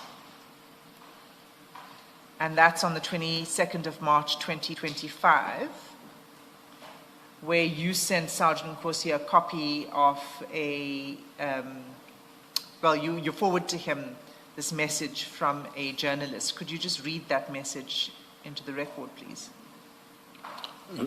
So I should kindly read this message? Yes, please. Of chat 4. Yes. Good morning, Nonkululeko. My name is Abraham Mashego. I'm a journalist working for the City Press newspaper. I'm currently working on a story based on the audit findings that recommended that Police Commissioner Fani Masemola should terminate the contract with a company owned by a businessman, Nhlanhla. The recommendation was made in January and it further recommends criminal charges to be laid. I'd like to know from you what has happened since the recommendations at the city press is aware that Nhlanhla continued to receive payment from subs. My deadline is by 15:30 today. Was this message sent to you by the journalist, or was this forwarded to you by, I think it might have been, and you might want to look at the following messages, by Major General Pokane? Do you remember? If not, we can just go through the next few messages. It might have been sent by Nonkululeko Pokane because it's a subs communication. She's in charge of communication at subs. Maybe, I don't know for my response or whether there's anywhere where I fit in. I'm not so sure, but I could really, maybe if I was having my own gadget, say some things with absolute certainty. At this present moment, I'm weak in coming out strong on some of the things. Okay, no, that's fine. But if you have a look at number 5, I think this is a forwarded message again, number 5, and then number 1 on the next page. So number 5 says, "Good morning, General, Lieutenant Generals. Kindly find above media inquiry received from Abraham Mashego at 10:21 this morning. I will engage the relevant division and share the response shortly. Regards." And then the next message on the next page is, "Good morning, Mr. Abraham Mashego. This is an internal matter regarding SAPS and suppliers. We reserve our comments for now. Regards, Major General Nonkululeko Pokane." So these are a set of messages that are forwarded to you, it seems. Does that make sense to you? Yes. Do you know anything about the audit findings against the audit into the contract? On page 233, you sent to Sergeant Nkosi at chat number 2. The last page of the preliminary audit report recommending the termination of Mr. Nhlanhla's contract. Now, let me just tell you where you'll find a clear copy of that. It's at page 300 in the same file.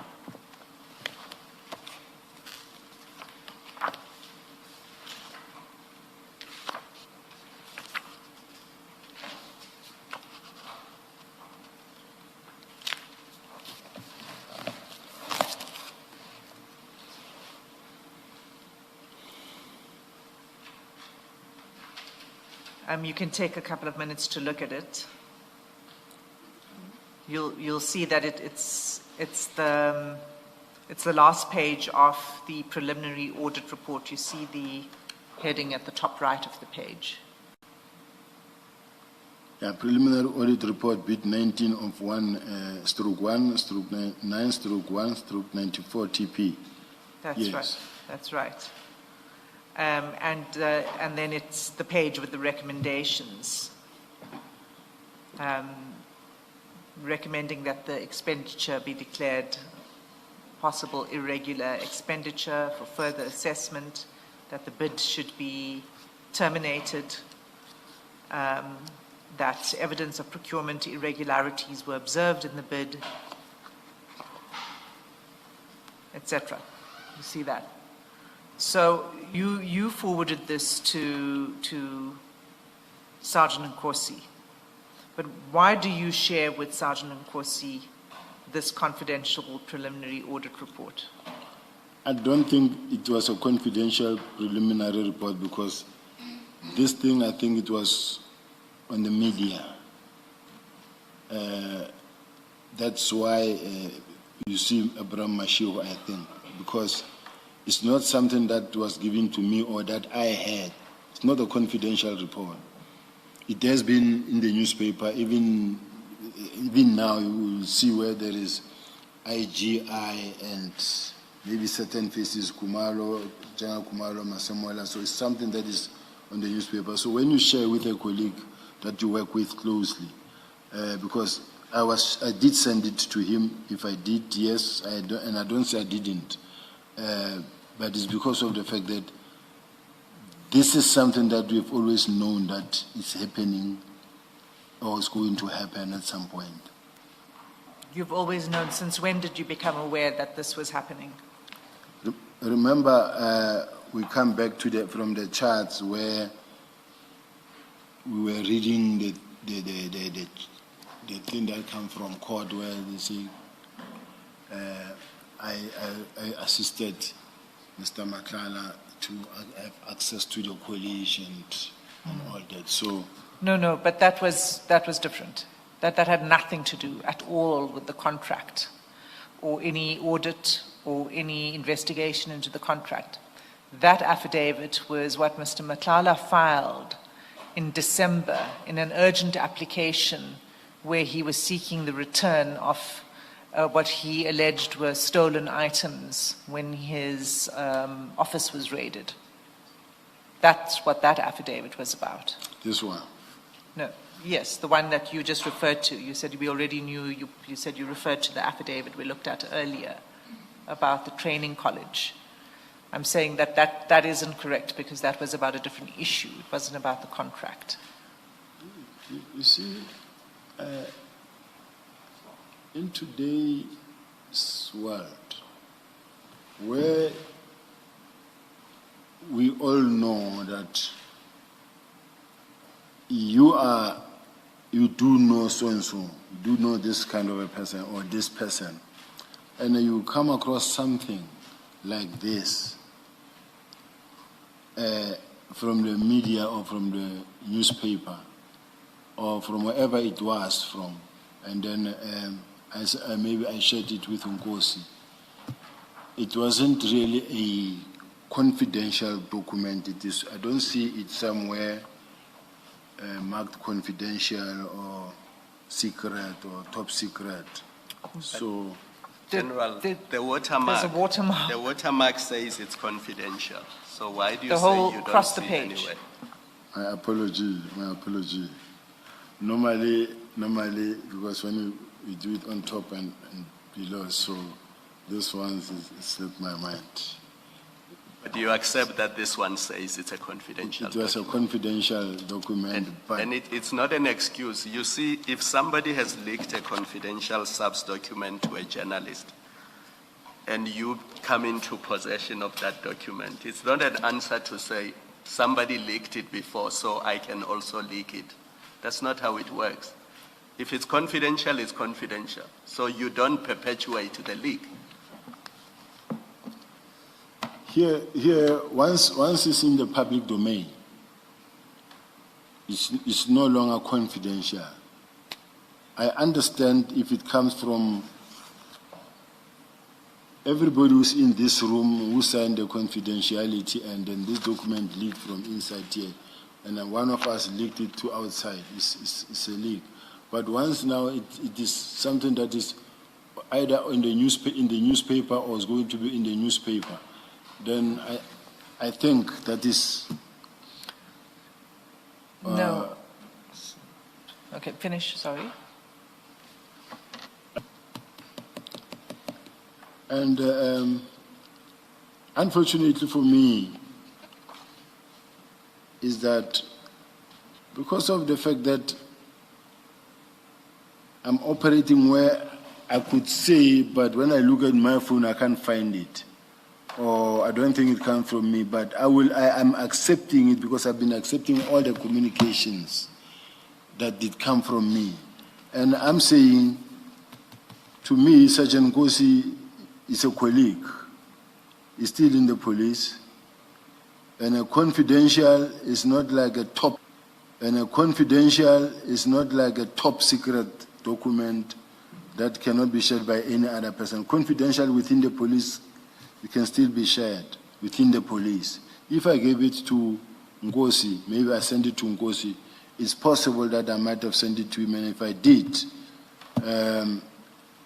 in my mind, I might have really not taken into consideration the fact that, but this is a confidential document, and even if it comes from a journalist, still I cannot send it to any other person.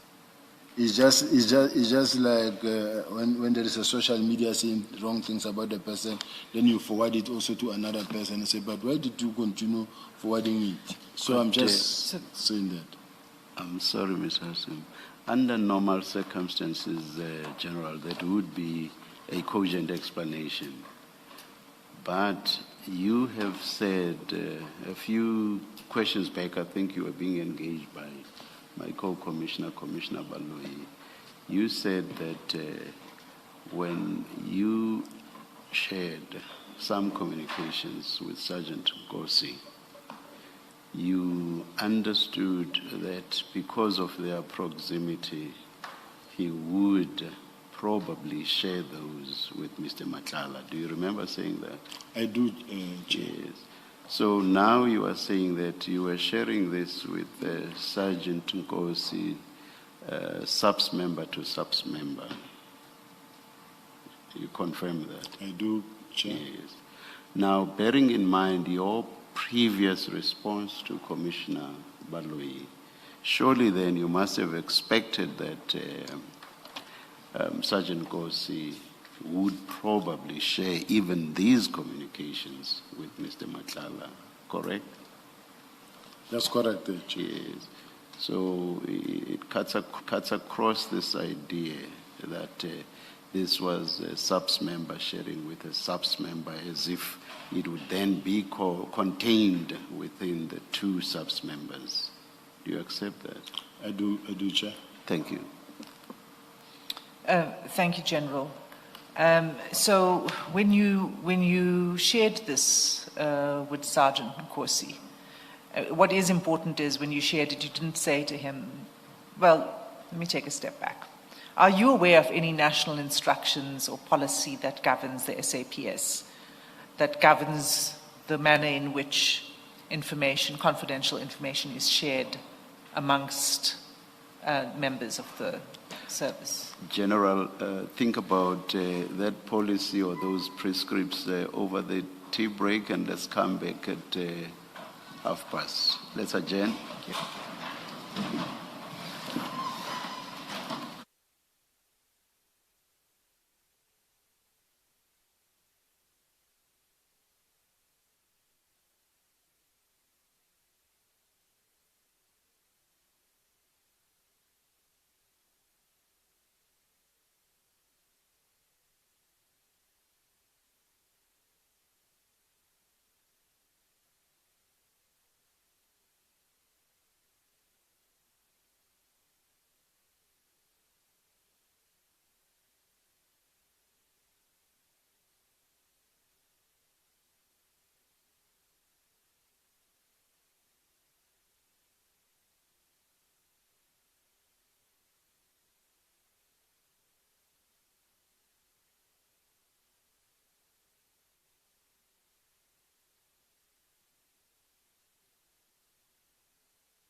Ms. Gillian, do you have any idea where the general is?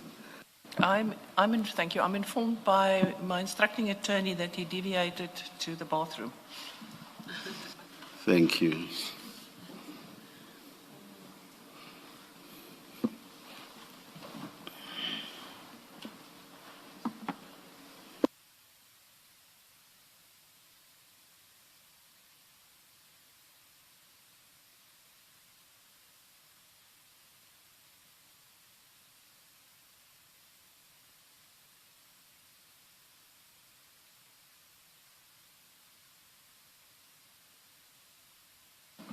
General, we've just been informed that you went to the bathroom.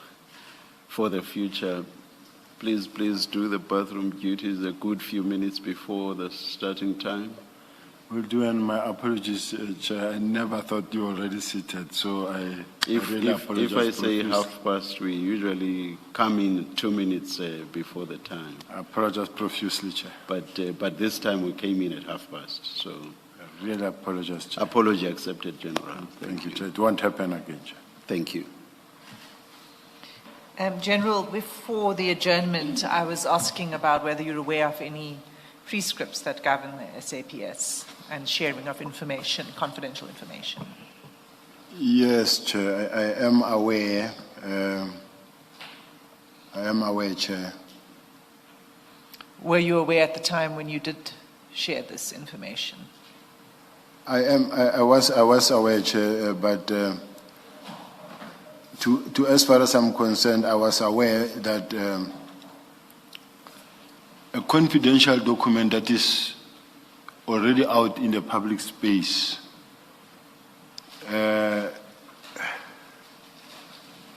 is not really, it doesn't carry the same weight as if it is not in the public space. Because once the cat is out of the sack, it doesn't carry the same weight. It's no longer really as confidential as it is. Is that according to your prescripts? It is the way it is.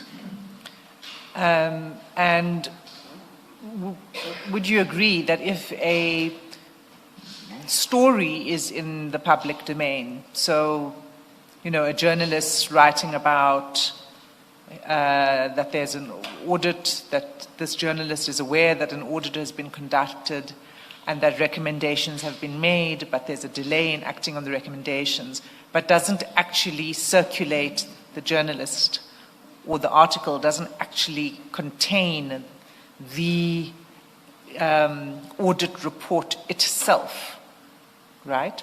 If it doesn't do that, in those circumstances, is it appropriate? Is it still in the public domain? And can you still circulate it? Once it is with the journalist, it's already in the public domain. Once the report is with the journalist. Yeah, and especially when the journalist is using it and to make inquiries, the confidentiality thereof is already broken. But if the journalist hasn't circulated it in the public domain, so journalists often come across confidential documents that they report on, but they don't share the actual documents. So if the actual document is not shared, you're saying it doesn't matter, the fact that it's known. From the user,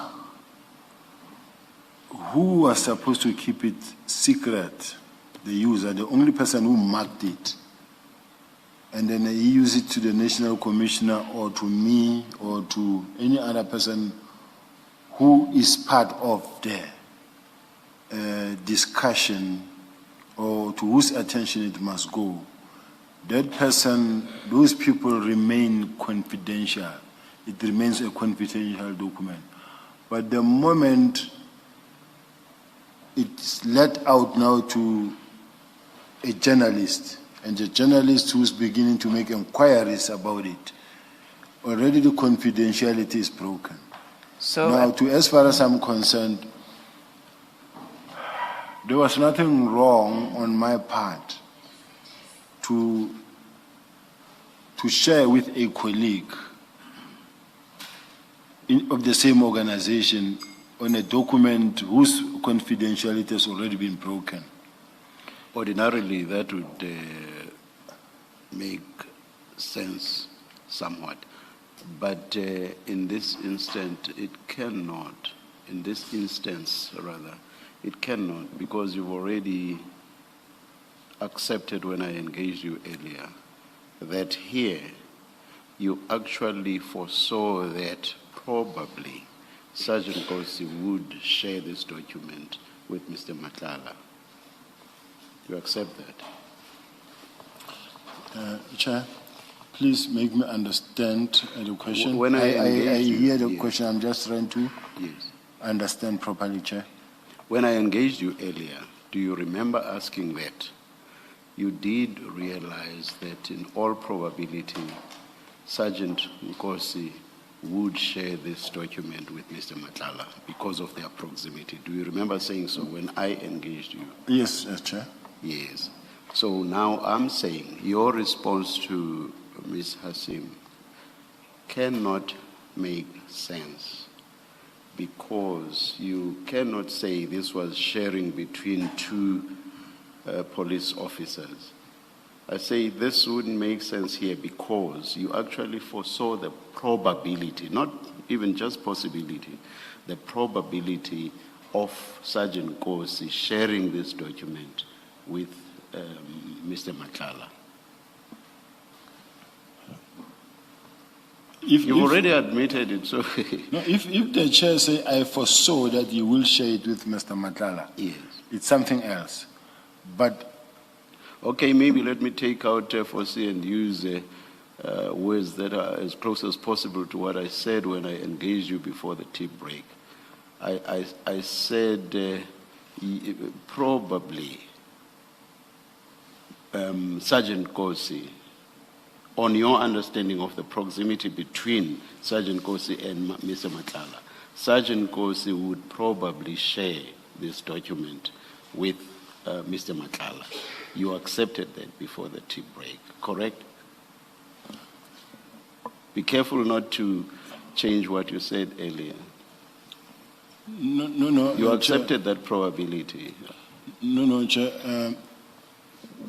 Remember, Chair, even if I said that initially, it doesn't mean that in everything that follows that I shall have shared with Nkosi, it means that everything was meant to be shared with Please Mr. don't try to anticipate where I'm going.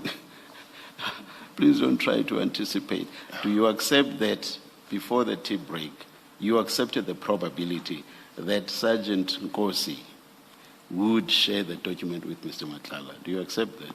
Yes, Chair. Yes.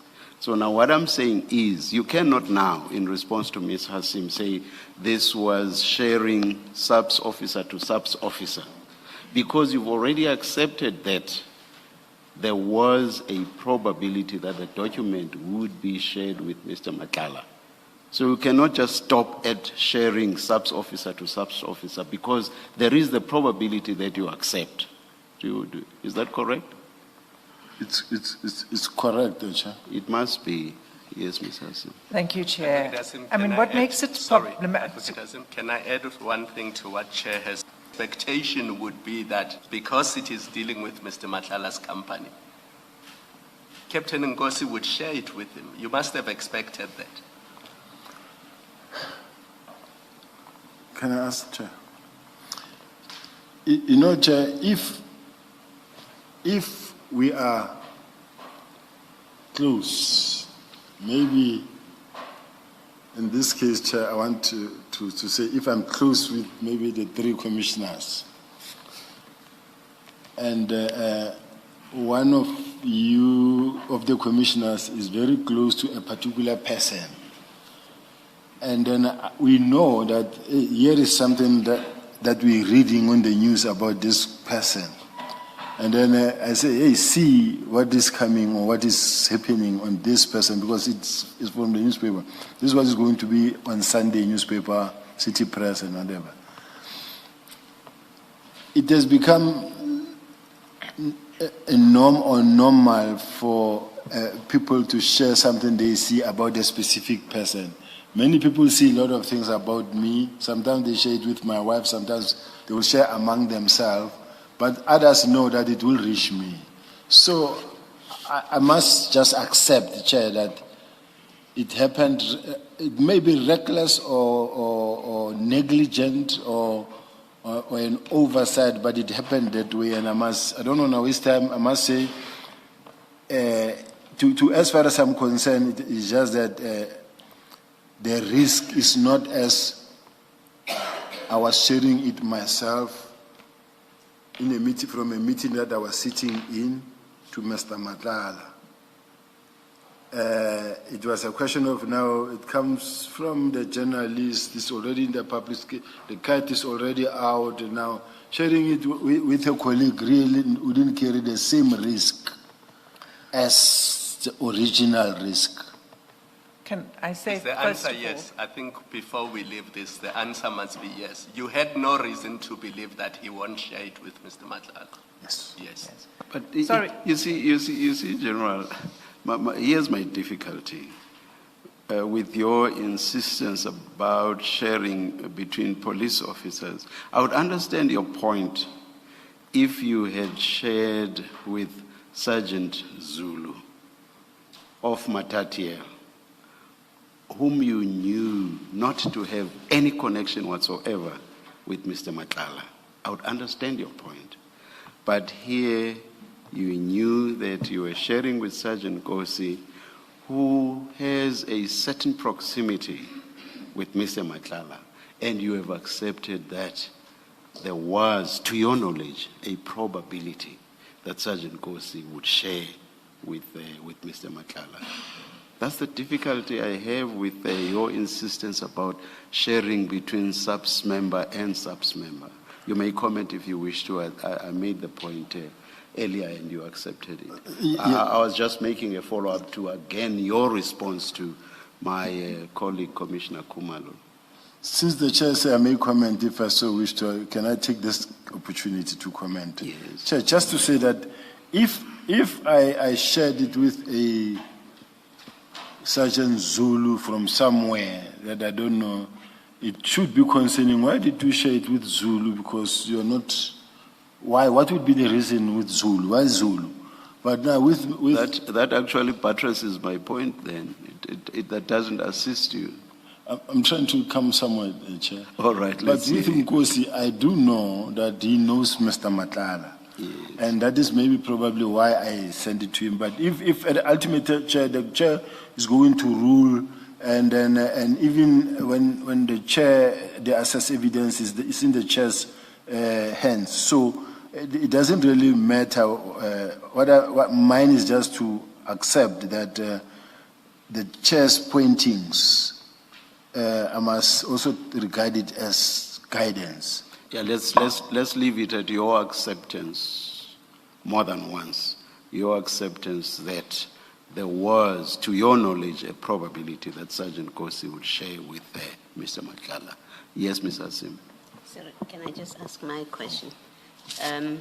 General, if it was in the public domain, as you say, why would you need to share it with Sergeant Nkosi? He has access to the same public space as you. It's because, Chair, Commissioner, it's because at that point in time, I think, because it was at a point where it was still between whoever sent it to the journalist and myself. And then I think this is what could have happened because it was not yet in the Sunday newspaper. No, but you couldn't have thought that, General, because you got the question from the journalist, you forwarded it to generals, and there was a response to it. Responding to the journalist, Mr. Mashego, from your Ms. Nonkululeko Pokane, and all of that you forwarded to Sergeant Nkosi. So you knew the SAPS communication was dealing with it, so your answer can be that because it was still between whoever and the journalist, you knew that the SAPS is officially dealing with it. And so that cannot be a reason. You couldn't have shared it for the sake of sharing it. You have to be sharing it for another reason because you knew that the SAPS is dealing with it. Commissioner, I thought I responded when I said because it was with a journalist already, even though I knew SAPS was dealing with it, SAPS was responding. And the fact that it was with a journalist and SAPS responded to it, it's already in a public space. If it was not the same topic, a different topic from the journalist to the SAPS communications. Now, SAPS communications have communicated. Now, I know that this thing is already public because it's going to come. Normally, when they run the story, they don't wait for Sunday. They also run it online. So yes. That is what I'm saying. No, but exactly my point. It is already in the public domain. Sergeant Nkosi has access to the same public domain. Why do you need to send it to him? Unless you thought this is still internal, which is the problem that is being discussed with you, that you thought it is internal, he's not aware of it, and so you share with him to alert him to something that is still internal. That's the one possibility. But going with your version, which is, well, it was in the public domain, so I was free to share it. I did nothing wrong because it was already out there. It necessarily raises the question, well, if it's in the public domain, as you say, why are you sharing it with Sergeant Nkosi? Because he has access to the same public domain. Remember, your story is, it was in the public domain. This report that is marked confidential, you say it was already in the public domain. So, you either correct it was in the public domain, and I'm going to ask you, why do you say it was in the public domain? So, you're either correct it was in the public domain, in which case you have to have had a good reason why you're sharing it with Sergeant Nkosi, because it is in the public domain, this confidential document. Or it wasn't in the public domain, that's why you share it with Sergeant Nkosi. And you share it with the expectation he will share with Mr. Nhlanhla. In fact, I want to place it higher than that you share it with the anticipation that he will share it with Mr. Nhlanhla. But let me go back and break it up. Why do you share it with Sergeant Nkosi if it is in the public domain already? I think,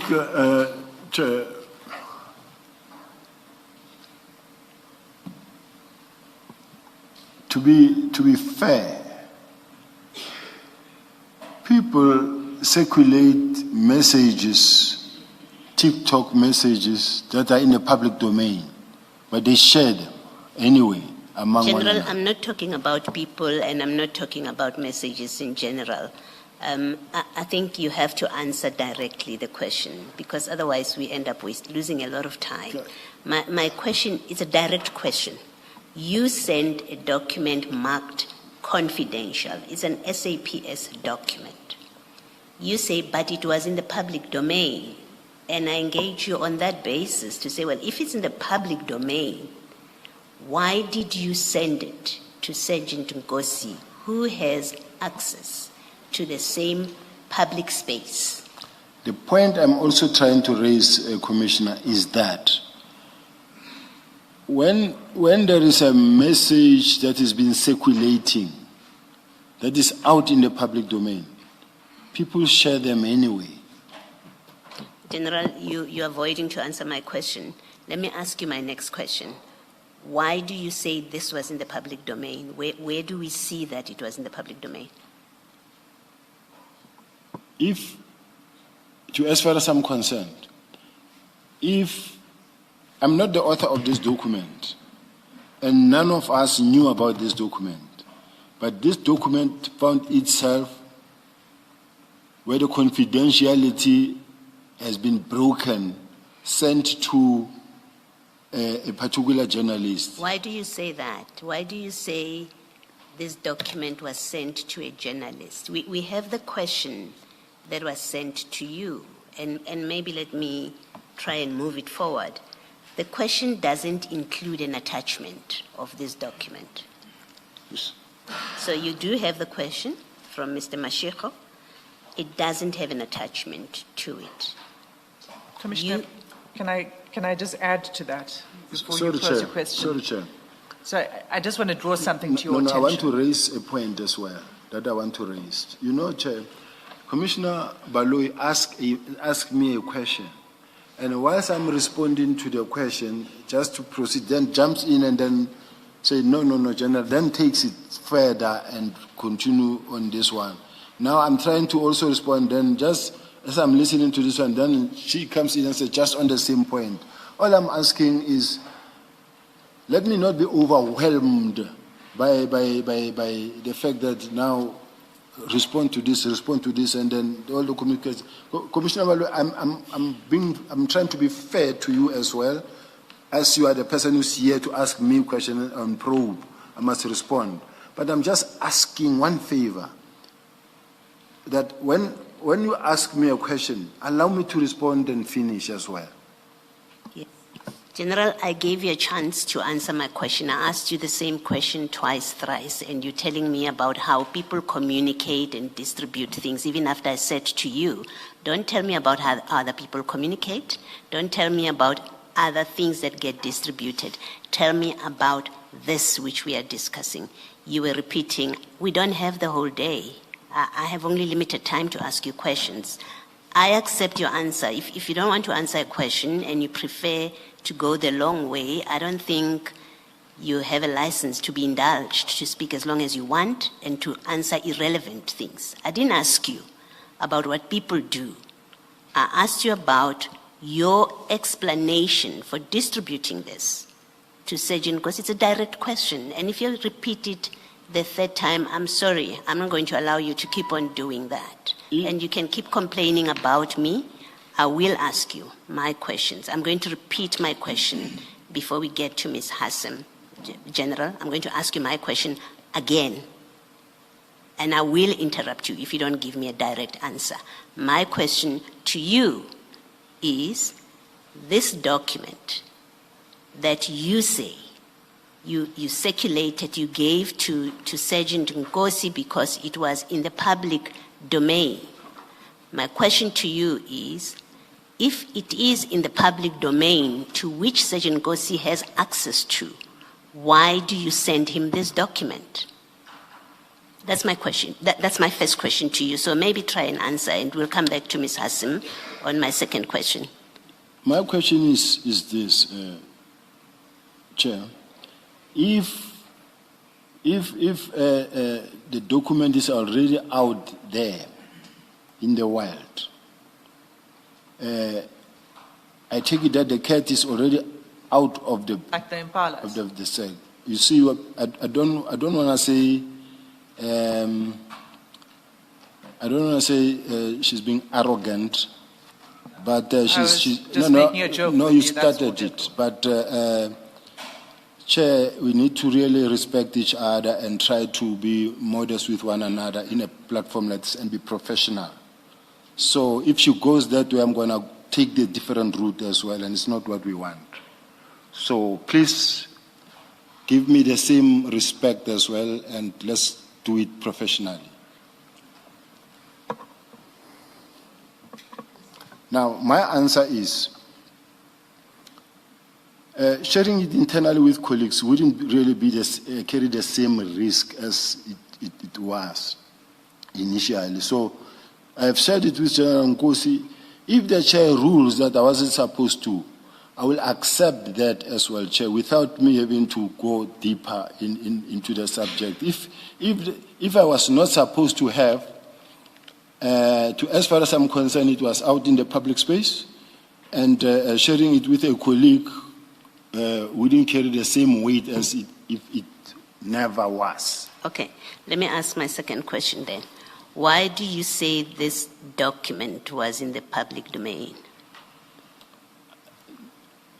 Like I indicated earlier, that the moment from the writer to the journalist and to the communicators already, and then back to the journalist, already the cat is out of the sack. Okay. We have the question from the journalist here. It doesn't include an attachment, so we know that this document was not, at least from this message, the document was not attached to the question addressed to you. Why do you say it was in the public domain if it wasn't attached to the question? Personally, this document, this one, I never got it myself because I still don't have a report even now. So this document, the questions of the journalist, I think, relates to this, if I'm sure. But I'm not so sure because I don't have anything that I can refer to myself. I'm just following the line of questioning with what I see. So I say these questions were already in the public space because there are those that I can show the report. Okay. Let me stop you. Maybe you have answered me. You are saying these questions were in the public domain. You're not saying the document was in the public domain. Because that's what you've just said now. You've just said these questions were in, I never got the document myself. That's what you say. You say, I never got the document myself. These questions were in the public domain. So I want to clarify so that I'm not unfair to you.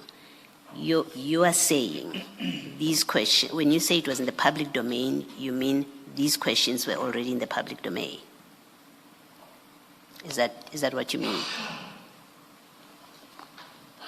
As you were asking a question, Commissioner Baloyi, I was in my mind. I was thinking of a report of the Inspector General of Intelligence on allegations against, where he mentioned allegations on individuals, but it was out in the public domain. But in the meantime, you were asking, so I missed the question. My question is, and it's on the back of what you've just said. You've said now, these questions, in fact, you've said two things. You've said you yourself never received this report, this audit report. That's one thing you say. And then you say these questions from the journalist were in the public domain. So I'm seeking to clarify, therefore, that when you've been engaging with the chair, with Commissioner Khumalo, with Ms. Hassim, and you say it was in the public domain, you mean the questions were in the public domain. Is that what you meant? Yes, Chair. And the other concern that I'm just having on this document, I wanted to see whether is it a forwarded message also to me, or where does it come from? Because it's just a clean page but you don't see that it come from a particular. Do this, General. Pull out that page, and then go to page 232. But remember to put it back once you've answered the question. Go to page. Pull out that audit report recommendations page. Yeah, to page. And then go to page 232 in the same file. That's where your WhatsApps are. So, General, if you go to page 232, and this would have assisted you, I was trying to assist you earlier when I said, let me add something here. If you look at those messages, go to page 232. Okay? You'll see that there's a string of messages that are sent to you. The first is the query by the journalist, and that's in chat number 4. The second is in chat number 5, and this, which we dealt with, I took you to this, from Major General Pokani. She says, "Good morning, General, Lieutenant Generals." So she is only addressing herself now to the senior management, right, within the service. And she says, kindly find the above media query received. I will engage the relevant division etc. And then over the page we went, and she says, she forwards then the message, her response to Mr. Matefo. If you see that, number 1. Can you see that? Yes. It's a set of our comments, and then finally at number 2, if on page 233, if you have a look at it. Right? Yes. Now it is hard to read. The attachment needs to be, it's an attachment, as you know, to a chat. And so what you're looking at, the big page, is that image. Okay, so this was forwarded by General Pokane.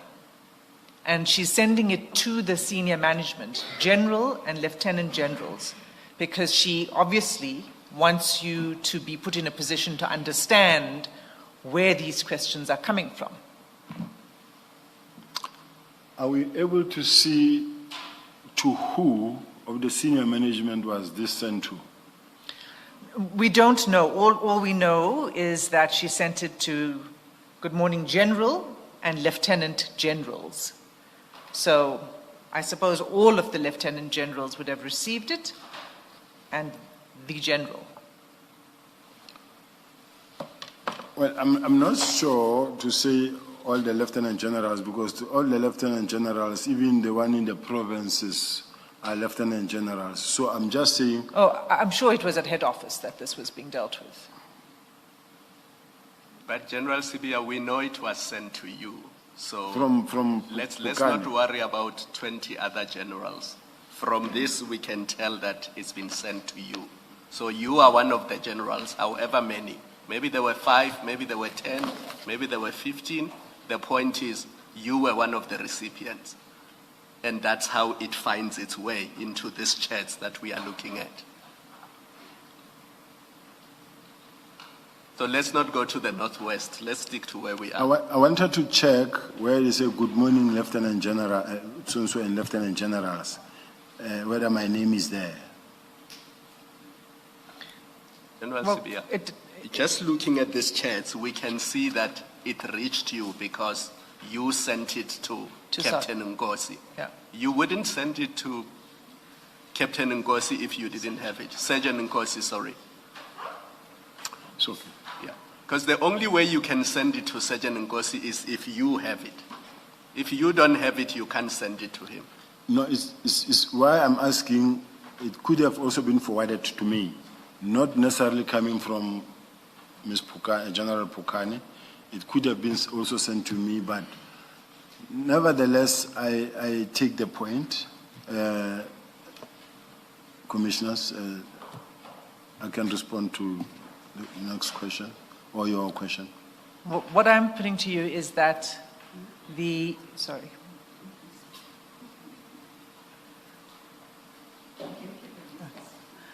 What I'm putting to you is that Major General Pokane sent you the attachment. And it seems she probably sent it to all of the senior management. So why do you say it was in the public domain?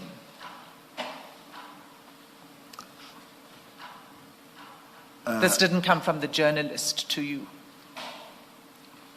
I don't know. I don't know whether I received it from a journalist or from Major Pokane, but I will accept that I received it from Pokane.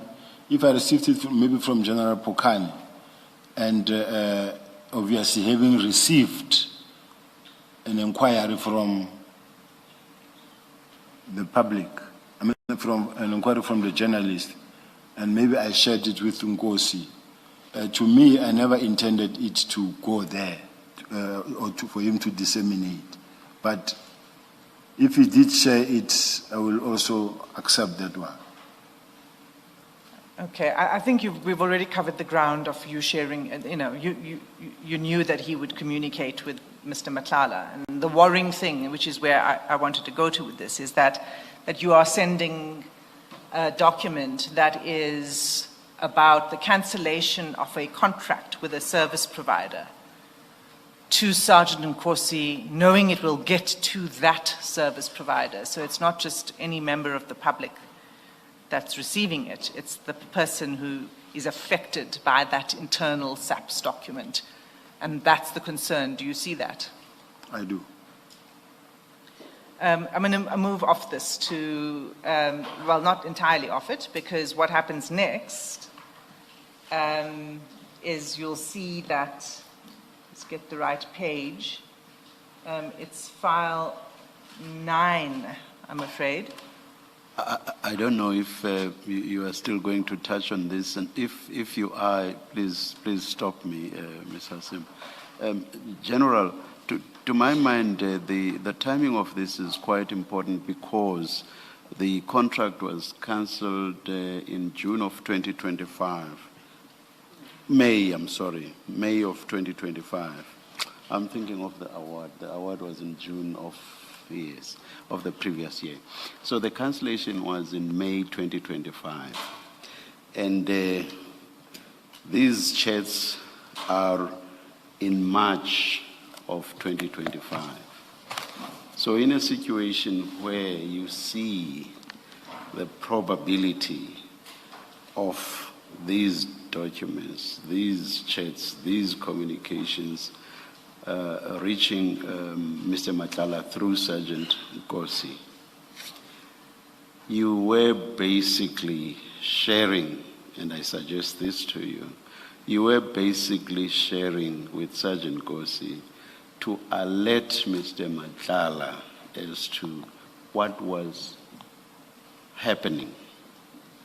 And what was happening, with hindsight now, eventually resulted in the cancellation of the contract. So you are upfront alerting Mr. Nhlanhla through Sergeant Nkosi. You are basically saying, hey, be aware, there's trouble brewing. That is what I'm suggesting to you.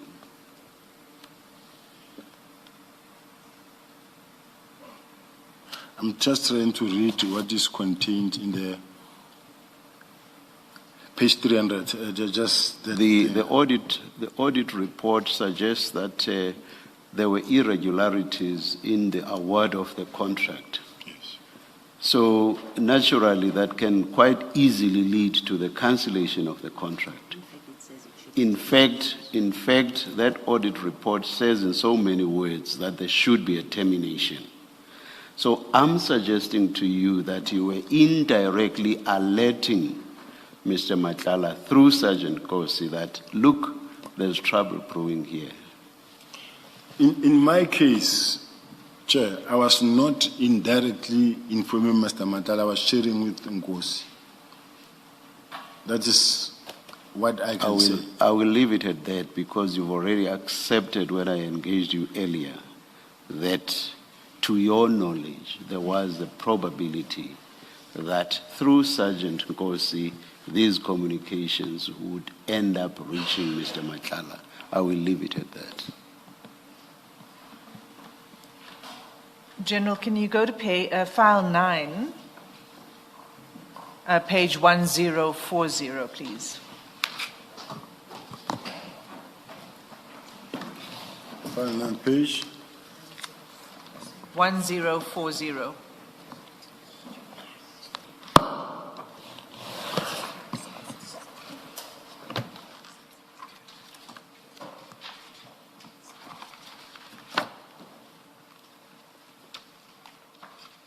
Actually, it starts at 1039. Can we start there?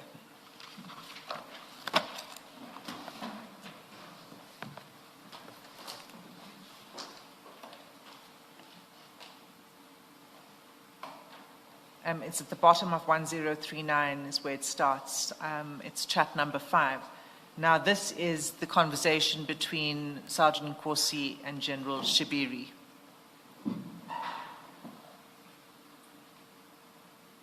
What happens here is Sergeant Nkosi forwards the same set of messages we've already read that came from General Bukani, okay? The set of four messages, including the attachment of the last page of the audit report. I just want to make sure you see that. That General Shibiri sent to Nkosi. That, no, that Sergeant Nkosi sent to General Shibiri. Okay. Okay, so he now forwards what you sent him. He sends it to General Shibiri. Okay, and then you'll see at chat number 4 on page 1040. General Shibiri says, good morning when he sees this. Good morning, is too bad. Chat number? 4 Yes. is too bad. Now, I accept that this is a conversation between Sergeant Nkosi and General Shibiri, but it is a theme that seems to be emerging here of the communications between you, the three players that are present as at 14 September 2024. General Shibiri, yourself, and Sergeant Nkosi, and of course, Mr. Nhlanhla in the midst of all of it. So I'm pointing out to you that here's another pattern here of communication that is now involving General Shibiri. And General Shibiri's response to this is that it's too bad. What knowledge do you have of General Shibiri's involvement with Mr. Nhlanhla and his interest in this contract? I don't know if General Shibiri's got any interest in Mr. Nhlanhla's contract, but I do know that they know each other. Yes. But in terms of the pattern of the three of us, myself, Mr. General Shibiri, and Nkosi, I'm not so sure whether in that what was found in Nkosi's phone only included me, Shibiri, and Nkosi, and no one else. Because now a picture has been painted here of only the three conspirators, 3 people only, whereas Nkosi had many others. Accept this.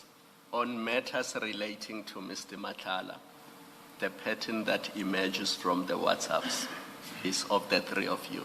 There may very well be discussions with other generals on many other things, but on matters relating to Mr. Nhlanhla, that's what the pattern shows. Just so that you limit it to that and we don't talk about every general at SAPS. I don't know if the commissioner has the benefit of the communication of Mr. Nkosi's phone and any other general. Yes, we do. In relation to the same matter. Well, we have everything from Sergeant Nkosi's phone, so we do have sight into his conversations with other people, including other lieutenant generals. That's fine. Let me leave it there. You see, you send this message to Sergeant Nkosi, and you know that, let me just put it this way, that he will probably send it to Mr. Nhlanhla, or he may send it to Mr. Nhlanhla.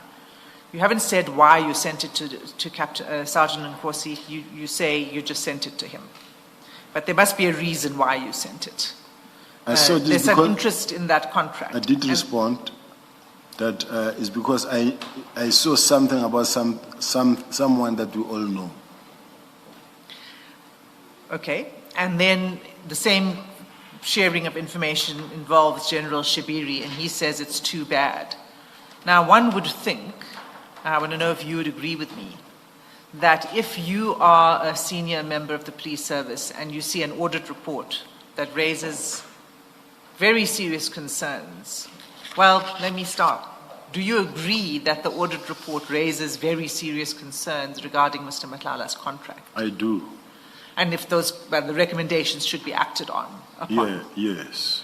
But what General Shibiri says here is it's too bad, suggesting that he has sympathy for Mr. Nhlanhla, rather than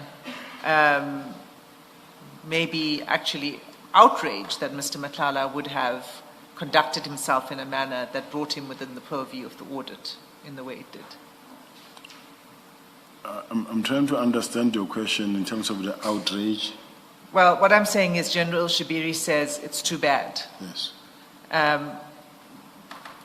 which sounds like he is sympathetic towards Mr. Nhlanhla's plight, Yes.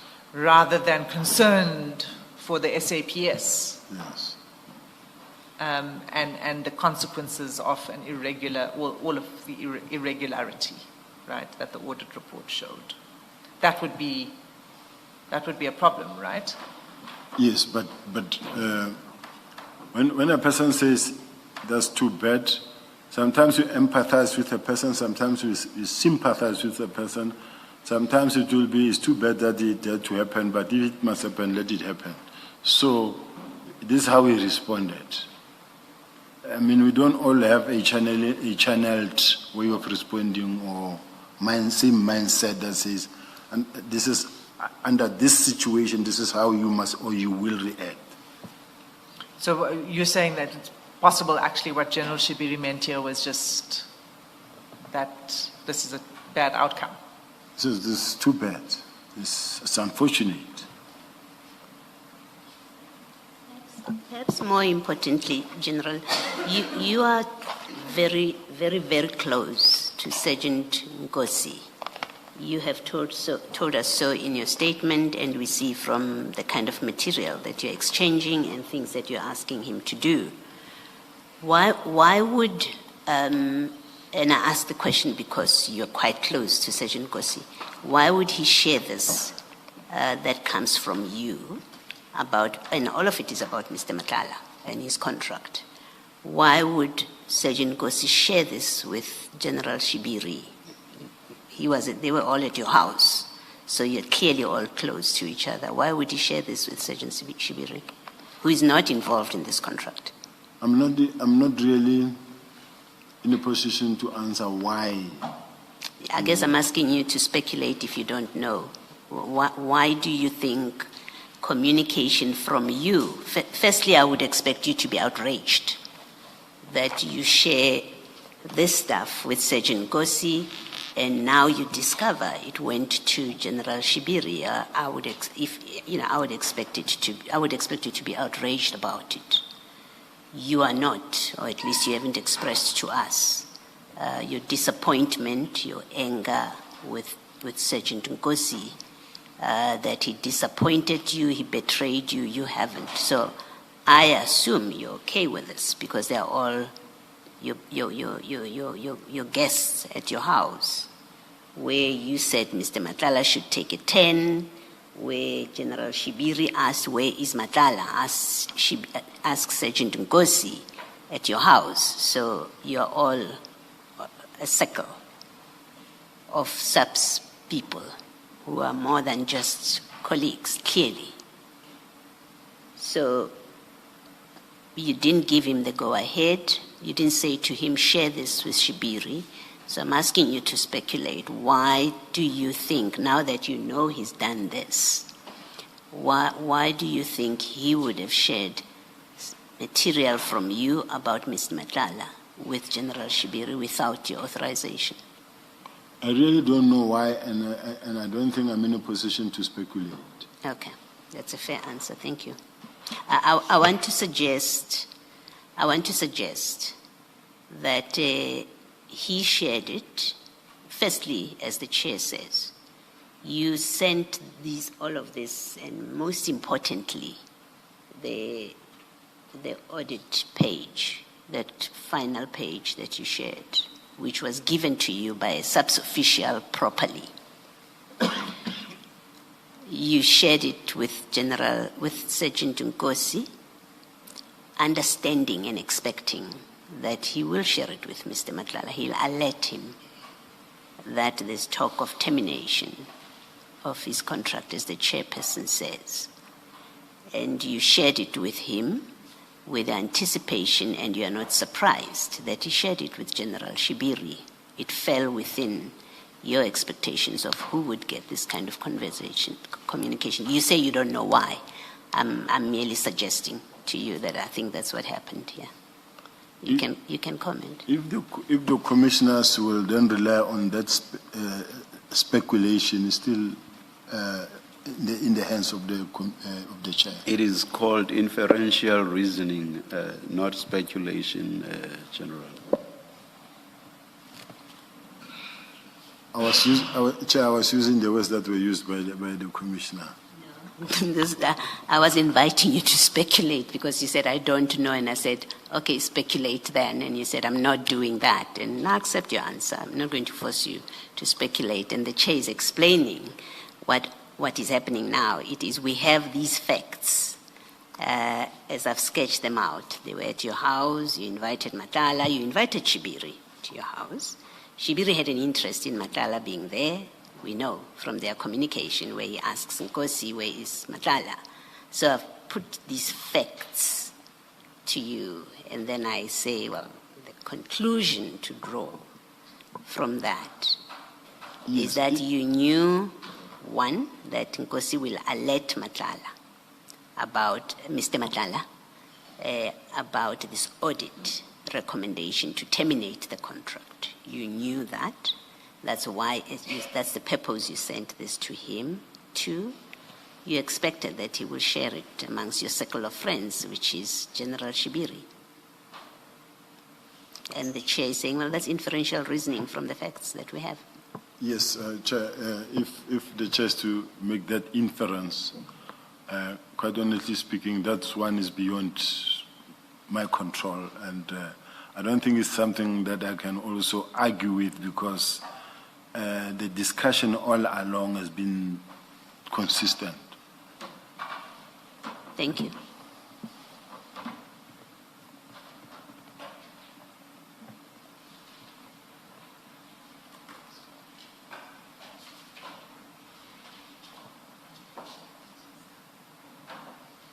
Can we put 9 away? Yes, Commissioner, we're going to go to file 8 next. General, can we go to file 8, page 632?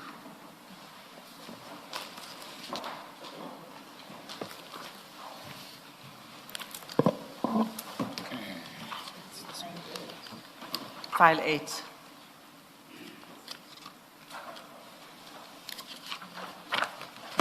(632).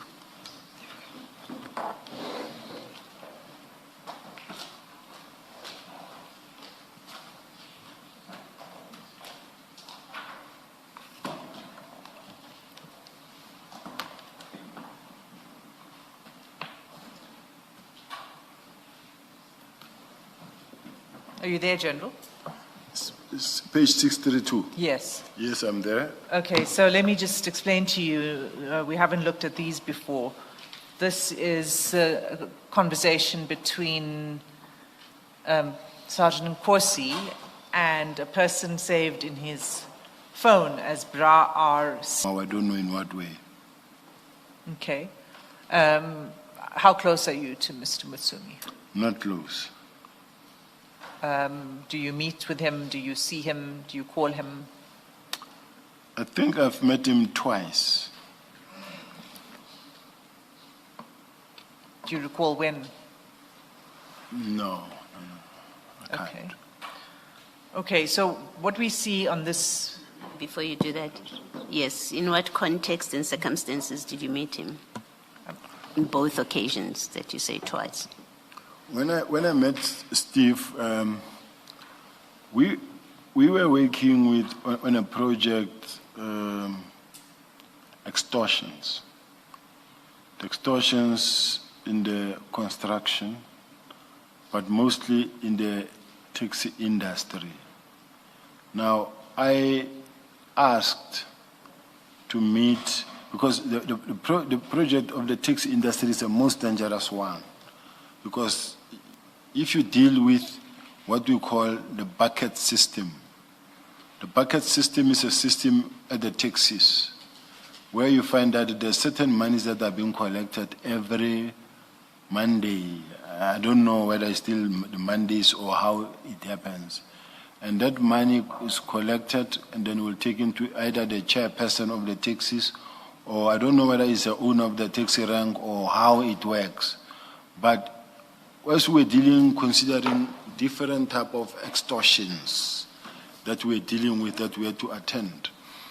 And then we realized that, and the advice that I got was that because now you are entering into the space of the taxis, which is dangerous, you need to find a way of how can you get this thing in such a way that you can still address it without it bringing any danger to anybody, including yourself.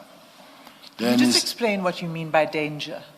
Maybe before that, General, I might have missed it. You say you were advising Mr. Mutsumi.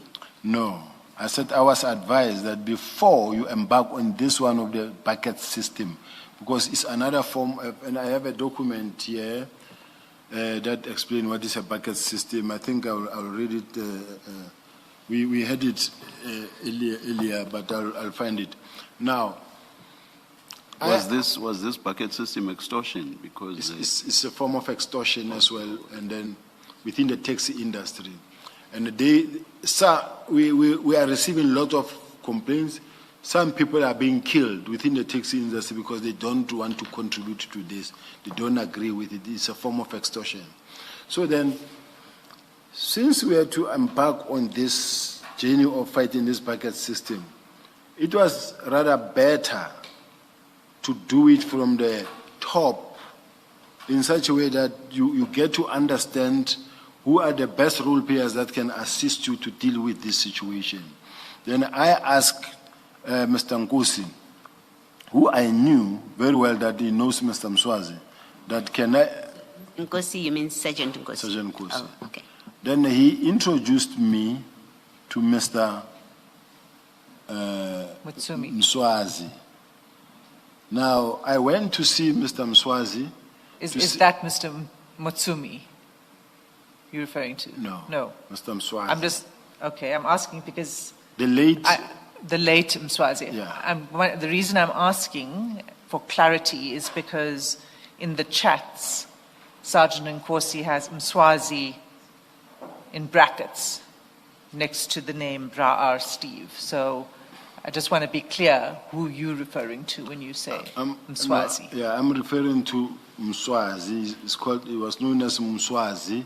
Is that Mr. Msibi? Yes, because he's a person who was in charge of the taxi.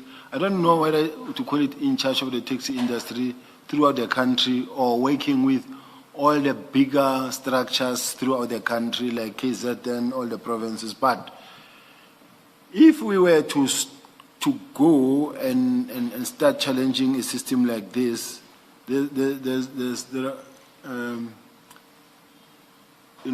when you deal with something that affects the taxi, and the West that says nothing about us without us, we had to make sure that we engage. So we went to meet with him, with Mr. Mkhwanazi, to say, we are receiving lots of complaints on this issue, and we want to attend to this issue. When did you meet with Mr. Mkhwanazi? When? When? You said when we went to meet with Mr. Mkhwanazi. When was that? It was within the 6 months before he passed on. Because I went to meet with him, and then he explained that, look, you can't just jump into this thing that affects the taxes and you're not understanding the circumstances under which this money is being collected, because the problem is that in some instances the money is being collected to pay lawyers, to deal with certain insurances and everything. So now, he then suggested that, but I'm not well. As you can see, I'm not well. The person that I suggest that you speak to will be this one, who I meet regularly. This is the person who I meet regularly. He was talking about Steve. Now, at that time, and then I started then meeting with Mr. Mutsumi. Mr. Mutsumi, I met twice or thrice. And why I say twice or thrice? Twice I met him at this Nhlanhla Hotel. That's when we were discussing the issues of the taxi issues. The last one is another one where I met him now too. Is after I was also now working on these allegations that kept on coming about Mr. Nhlanhla, that Mr. Nhlanhla could be involved in the Mr. Boshoga's matter. I will address kidnapping. Oh, matter. I'm sorry. Yes. I'm very sorry, General. Yes, I thought you said murder. So maybe I'll address that at that time, but this is how I met Mr. Steve. And then for him, it was just to advise me that, look, in a situation like this, I think I can put together a team of the senior people in the taxi industry that could advise you how a bucket system works so that you can understand it. He said to me, I'm not that deep in the taxis, but if I can put people together, this is most probably the most sensible way of dealing with this situation, rather than you going to arrest that one for the bucket system. In the meantime, you're causing a lot of fights and confusion within the taxis. That's when he said, I will organize people that can talk to you about this. That's how it happened. Okay. Sorry, Advocate Asim, the question you asked in relation to 632, Advocate Steve, what is still not clear is whose phone number this is, because it says Bra Steve and then in brackets Mkhwanazi. So Now, at the outset, Commissioner, I said that it is Steve Mutsumi, and we know that because I referred to Sergeant Nkosi's evidence here, that's who this is. So we must disregard the Mkhwanazi part in brackets. Yes, Okay. yes. He explained it when he was here, that this is Steve Mutsumi. Okay. I think when you save a number, sometimes, Chair, you find that you've got two Steve or Stevens, or for you to be able to remember a particular person, you'll also write where you know that person from. Oh, is that the reason? I think so. That's okay. Sorry, there's just one thing. You said, you mentioned two meetings. One at Inanda Hotel. Do you know when that was? I said two. To have Nhlanhla's alleged involvement in the kidnapping. Yes. And how would he know about that? Why would he be of assistance to you with Mr. Nhlanhla? What was happening is that we were investigating this thing of Mr. Boshoga, and the teams were running all over everywhere, to an extent that they even went to Polokwane and they followed the car to Polokwane where he was going and hit a house in Polokwane. Apparently it was now at the wife's home, or him, I don't know, but somewhere there. They followed and hit that place there. Every direction they were given by the family, so they were going. So in my case, I then, because I wanted to find someone who can say to me, but because when I asked the team when we were sitting like this, but the family keep on talking about Nhlanhla, and they tell the reasons why they say Nhlanhla. But could Nhlanhla be involved in this thing? Because to me, he appears to be a gentleman that you see, businessman. Now, I then sought to speak to Steve, because remember, Steve knows Nhlanhla. Because apparently Nhlanhla was the bodyguard of Mr. Mkhwanazi, so he will know him. Now, in my case, I wanted to know whether do you think this man is capable of this? Can he go to this extent? And if you can talk to him, maybe even in our absence, are you able to see if he can really assist in making sure that these people are, if he knows about it? And it is not only about, it wasn't even only, if I remember very well, about this one alone. It was also, there was another case where... General, can you please try to be as brief as possible? It cannot be that in response to each and every question, your answers are as long as this one is. I'm not saying you should not give explanations that are necessary, but it cannot be that in respect of each answer, you are as long as you always are. Can you please try to make your responses briefer? It's fine, Chair. It's just that she asked me under what circumstance, so I was trying to explain the circumstances. But if it's too long, I apologize, Chair, and then I'll cut it there. But no, finish your, please do finish your explanation. I just wanted to say, where there was a mother and a child kidnapped, that one touched all of us. And at some point, I also heard that there was a prayer session, but I can't remember in terms of the timelines now. But I've had a meeting with the father of the missing wife and child. He also came to my office. And then the name of Nhlanhla was also still Fishery. And then I went to discuss with Steve and said, but I mean, I've got... When was that? When was that when this came to your knowledge and you... I don't know the time when they came to my office, but I remember there was a point where we were looking for both. And it is around that time, and the both relatives were in my office.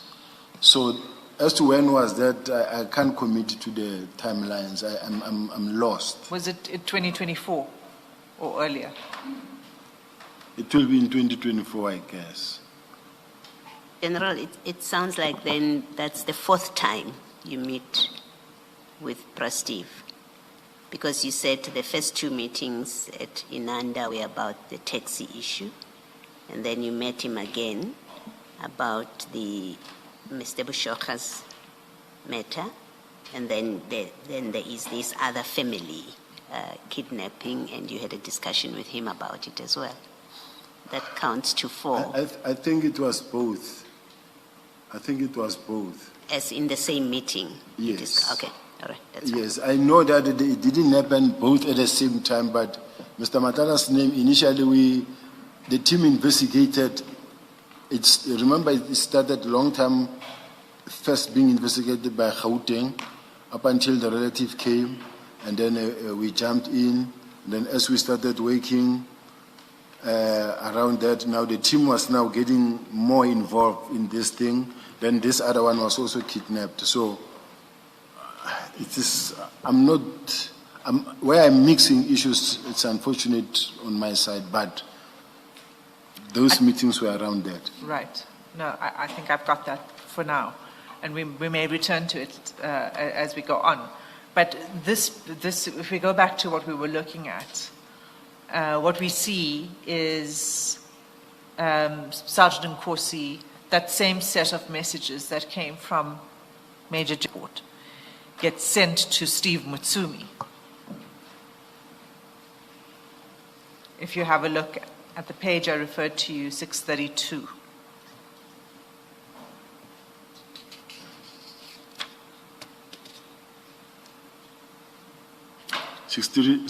Page 632, yes. 632, and then it goes over to the top of 633. That's where the audit report was sent.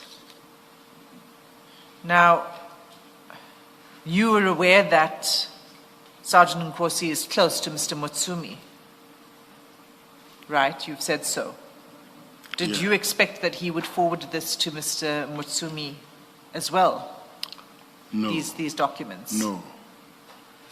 Do you, and again, based on your, as Commissioner Beloy was asking you, your relationship with Sergeant Nkosi, why do you think he shared this information with Mr. Mutsumi, given that it has to do with Mr. Nhlanhla's contract? What interest would Mr. Mutsumi have in this? I wouldn't know, and Commissioners, quite honestly speaking, is the same approach as that one of why Nkosi sent it to Mr. Nhlanhla. So even in this case, I never expected that you will forward it there. Just ask more directly, did you ask or authorize Sergeant Nkosi to share this, your communication or the subs communication that you gave him, to share it with Mr. Mutsumi? No. Did he report to you or tell you that he is going to share or that he has shared this with you? No, no. Okay. Now that you know, you didn't authorize him to do this. Now that you know, what's your comment about it? I mean, he has shared with you, I mean, with other people, your communication that was directed just to him. I expect you must have words of disapproval or condemnation, or you're okay with it? Of course, I feel let down and disappointed that he did that. But it's something that already happened and that I find myself in, and it's so unfortunate for me at this point in time, but I feel let down. Thank you. Mr. Singh? General, do you know whether, because you've met with Mr. Mutsumi a few times, you've told us that you discussed with Mr. Nhlanhla with him and what he knows about Mr. Nhlanhla, etc.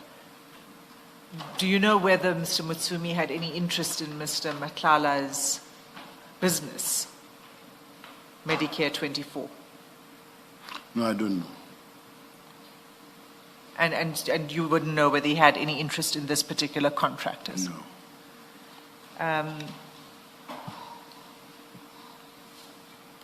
Okay, so I'm going to move to another section of these documents. Can I just ask one question before you leave this section? Did either General Shibiri or Mr. Mutsumi come back to you and say, hey, Nkosi has shared this document with me, what is it?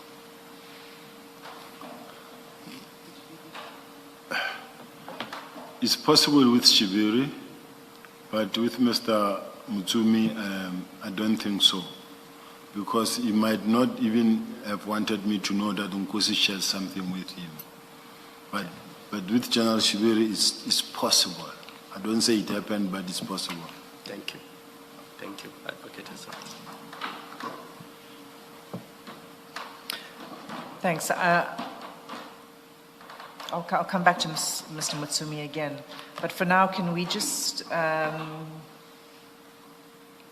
whatever I'd like to take you is file 7, page 337.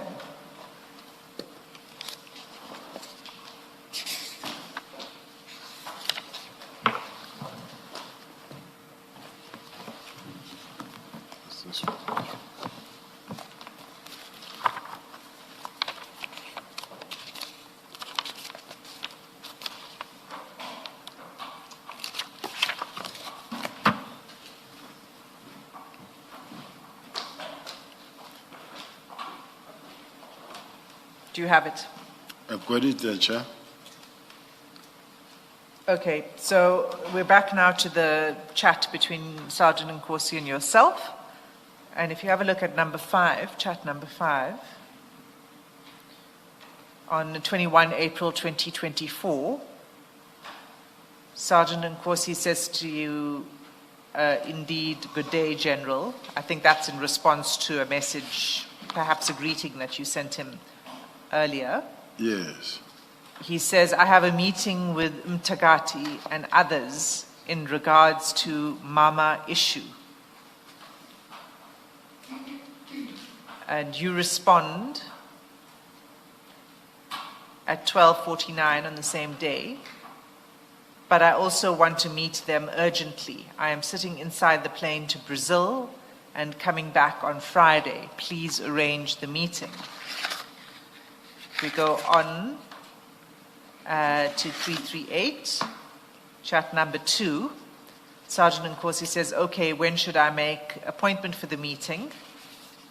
Chat number 3, you respond to say Friday night, and he says sharp.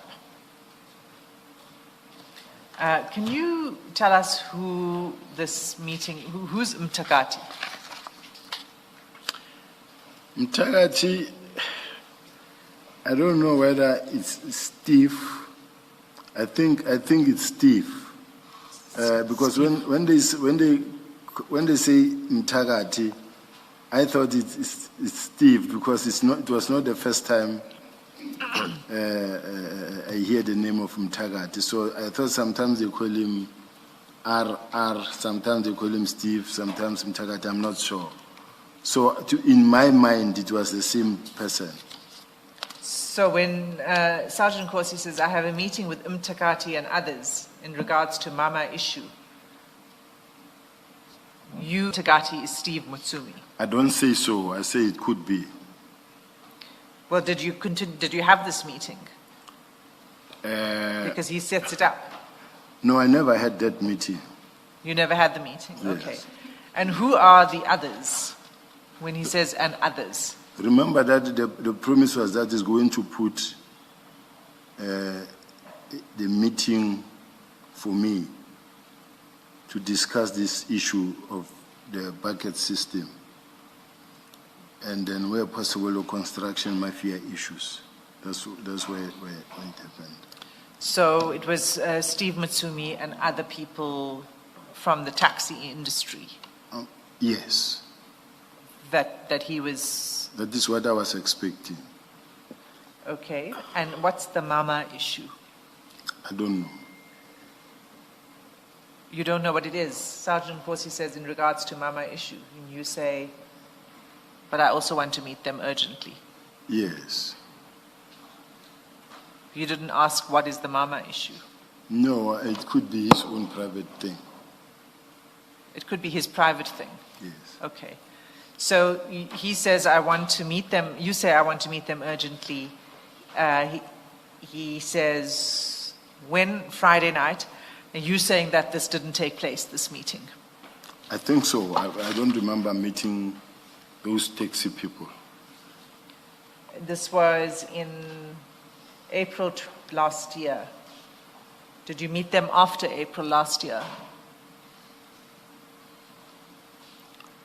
What I know, I've never met a group of people other than Steve that I've met on the occasions I said I met, because at some point we were arranging to meet, and then as we were arranging to meet, I was still held up in meetings, and at the time I said I'm on my way and I'm leaving, and they were already gone. And they said to me, no, look, we waited for too long and we couldn't wait anymore, so it didn't happen. Let's go to that one. We're going to get to that. But before we get... I just need clarity on the identities, Ms. Hassim. General, you appear not to be sure whom Mkhwanazi is. Is my understanding correct? I'm not sure. You're not sure, thank you. And although you did respond to the question as to who the others were, that is the other people referred to by Sergeant Nkosi, please just tell me again, who do you say the others were? The people that Sergeant Nkosi says he wanted to meet together with Mkhwanazi. My request was that No. I'm talking about the people Sergeant Nkosi is referring to. Who are those people? Yes. Yes. I'm basing it on my request that I want to meet them. I was still referring to the taxi people. No, that comes after. That comes after. Who is Sergeant Nkosi referring to? Tagati and others in regards to the Mama issue. Who in response to Ms. Hassim did you say the others are? Or I should not confine you to that response. Let me just ask you broadly. Who are the others? Is Nkosi saying and others? Yes. Look at the chat, 337, chat number 5. I saw it. Yes. Who are the others then? I think Nkosi is the one who can explain that, Chair. Who were the others? No. That poses a difficulty for you because you then say in chat number 6, you also want to meet, open quote, them, close quote, urgently. So you know who he is talking about. So you cannot say that I should ask Sergeant Nkosi. You were referring to the same people. He is going to meet Ntagati and others about the Mama issue. And you then say, I want to meet them urgently. So who are the people that you wanted to meet and who happen to be the same people that Sergeant Nkosi wanted to meet about the Mama issue? From where I'm sitting, because when I wanted to meet, and he said, I'm going to meet, he said them and him and others, I don't know, and I said, okay, I want to meet them urgently, but I was on my way to Brazil. Do you accept that that obviously means that you knew who those people were? You cannot want to have an urgent meeting with people whose identities you have no idea of. So you knew who Sergeant Nkosi was talking about. It's only logical, correct? It is correct, Chair. So who are the people you wanted to meet then? In my case, the only people that I know... It cannot be other people. It must be the same people that Sergeant Nkosi wanted to meet. So it cannot be my case, all of a sudden my case, and you talk about people who may not necessarily be the same people that Sergeant Nkosi was talking about. Sergeant Nkosi says, I want to meet Mtagati and others about the Mama issue. And you say, I also want to meet them urgently. So there's a correlation. You are talking about the exact same people. So I'm asking you, who did you want to meet? Who I wanted to meet was Steve. So does that mean that Sergeant Nkosi also wanted to meet Steve? I take it that, Chair. And is Steve Mtagati or is Steve in the others? And the others too, as far as I'm concerned, I thought it could be those people still of the people that I wanted to meet. So, as at the time, Sergeant Nkosi wrote this to you, did you know who he was talking about? Because now you seem not sure who he was talking about. And you appear to be talking about the people that you wanted to meet who might not necessarily have been the same people that Sergeant Nkosi is talking about. Am I making sense? The chair is making sense? Yes. Now, as at the time Sergeant Nkosi wrote this to you, did you know the people that he was saying, I want to meet Mtagati and these people? Did you know who he was referring to at the time? Oh, Chair, I can't really think at that time who was it, but all right, if they could. Chair? You say, but they could. Please finish your sentence. Chair, what I know,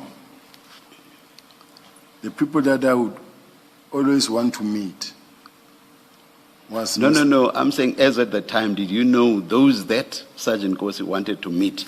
Let's park you on the side for a minute.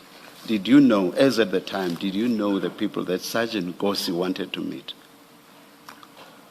You've already said you've already given an answer, and I think you said you are not sure. Yes, I'm not sure, Chair, but why I'm saying I'm not sure, I do know that I was going to meet Steve.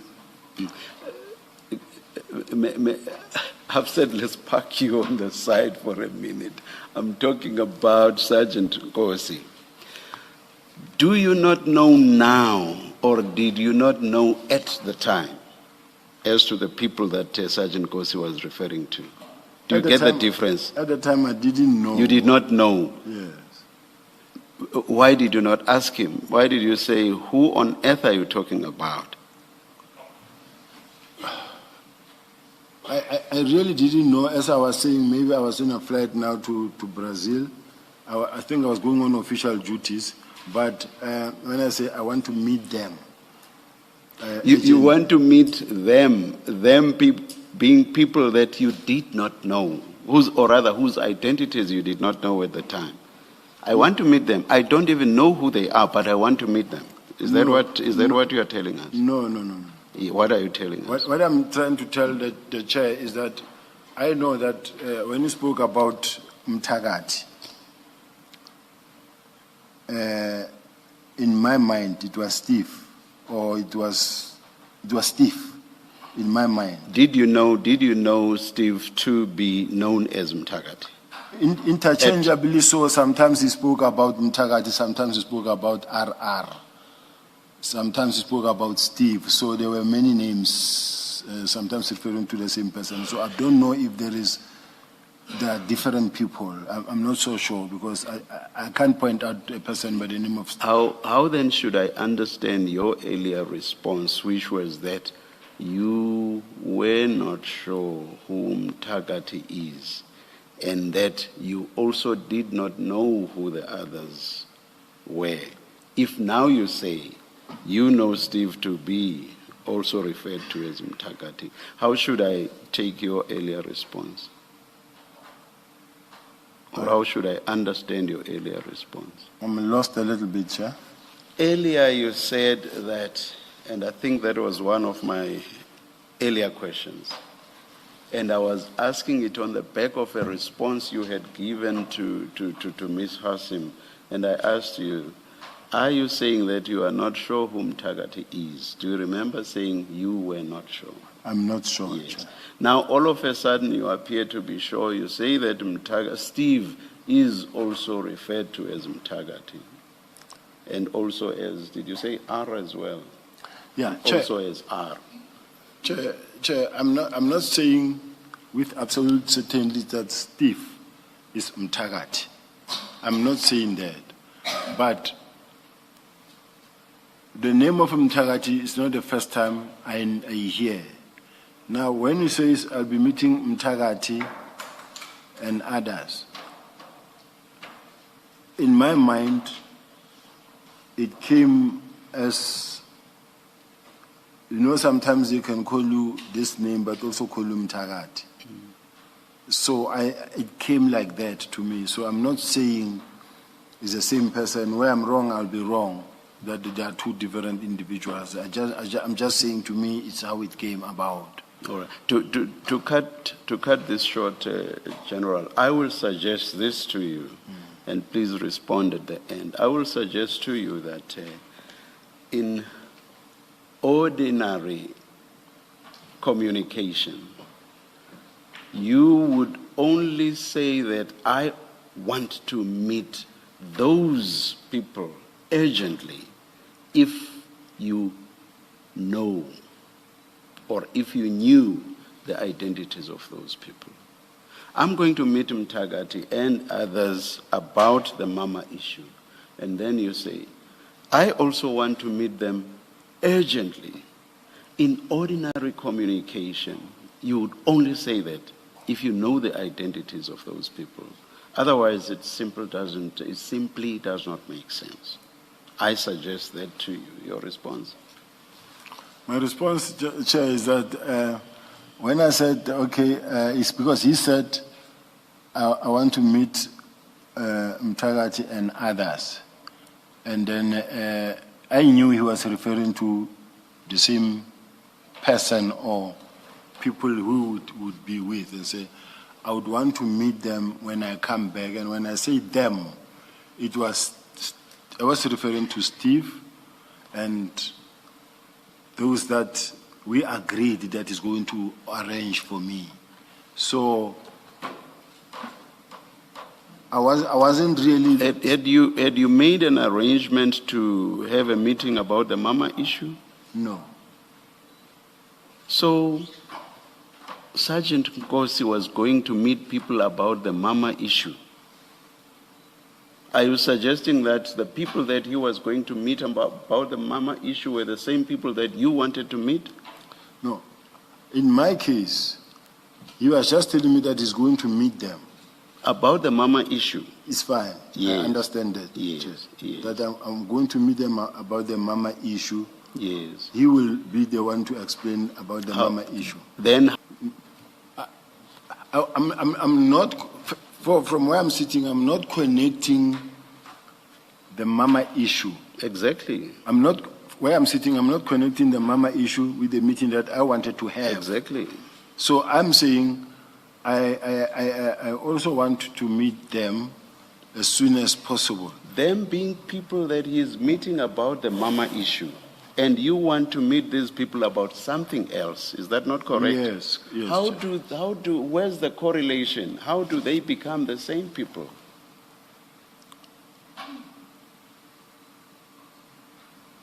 It's just that, Chair, I'm trying to explain that as Sergeant goes, you are telling me about something, and I say, but I also want to meet them urgently on something else. Thank you, General. Can I raise another possibility that you can think about during lunch, General? I know it's lunchtime, about this engagement, and we can discuss it when we come back. There are two possibilities in this statement, and the Chair, in this exchange, and the Chair has discussed with you the one possibility. The other is that you didn't know these people, as you say, you're telling us. You didn't know them, but you wanted to meet whoever he's discussing the Mama issue with. So it's about the Mama issue. I don't know if you understand what I'm saying. There are two possibilities.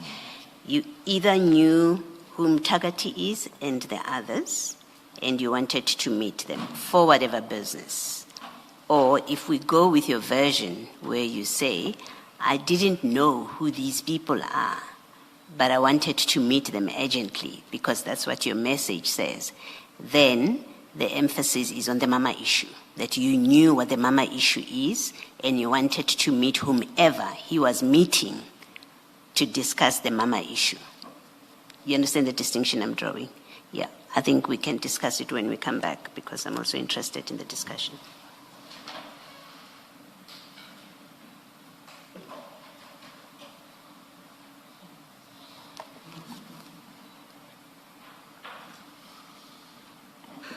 Let's adjourn and, according to my co-commissioners, come back at 2:10. Let's adjourn.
phones are off, thank you.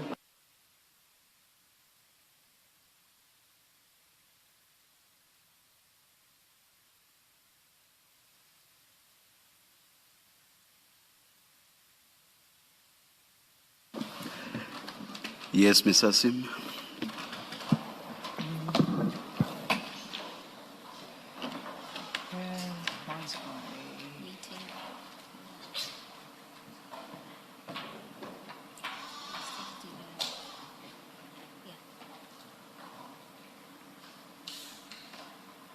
Okay, thank you, Chair. So we were still on page 337, and it's the chat referring to Mkhwanazi, right? Yes, sorry, Okay. sorry, Chair. I don't know whether this is the appropriate time to raise what I want to raise, but it's just a correction. Over lunch, I made few calls to try and find out whether am I talking about one and the same person when I talk about Steve or Mkhwanazi, and I was advised that those are two different people. So I just want to say I'm correcting it. It's not one and the same person. And whatever question that may follow, I'll follow that. But I was just fixing that part. Thank you. Okay, you say you, over the lunch break, established that it's not one and the same person. Yes. Were you able to establish who it is? Yes, they say it's someone else. It's not the same Steve. Who's they? When I say they, I say I made few calls, and it's not one and the same person.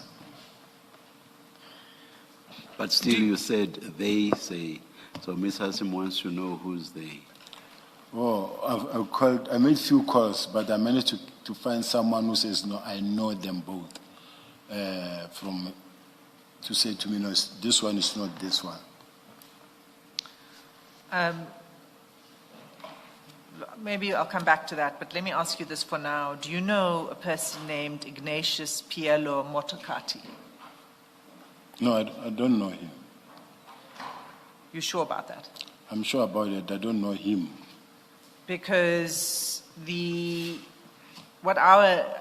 the adjournment, over the lunch break, what I've been able to establish and our investigations have shown that in Sergeant Nkosi's phone, right, this number that's saved as Mkhwanazi, spelt exactly the same way as you see it in the text. The number he has saved under that name is a number for a person named Ignatius Pielo Mkhwanazi. So it seems to be that who he may be referring to is that person. He spells it exactly the same way in the text. I won't deny it's a person I never met. So you accept that it could have been the person named Ignatius Pielo Mkhwanazi. You don't know who he is, but when Sergeant Nkosi says, I'm meeting Mkhwanazi, you say, yes, I want to meet him too, urgently. Well, when I said that, I wasn't necessarily meaning, remember, in my case, I had earlier asked for an appointment to meet Stephen in relation to the project that we were working on. So when he was saying he was going to meet him and others, as far as I'm concerned, because of the fact that I thought he was still talking to Steve, about Steve, that's when I said I want to meet them too. Okay, but why would you think Mkhwanazi is Steve? Because in what context would that have come about? Why did you assume that that is Steve? I know someone who's been called a name and then also having a nickname. But why would Steve have the nickname Mkhwanazi? It's possible. I think, General, what you're being asked is, why do you say at that time that Mkhwanazi is Steve? the person referred to here, at the time when you say, I also want to meet them urgently, why did you decide that Mtakati there is a reference to Steve? As I said, I was under the impression that it is the same person. So I was wrong. And the other people were who? Is the people, in terms of the meeting that I asked. Yes, but you didn't know who they were. Yes. Did you know who they were? No.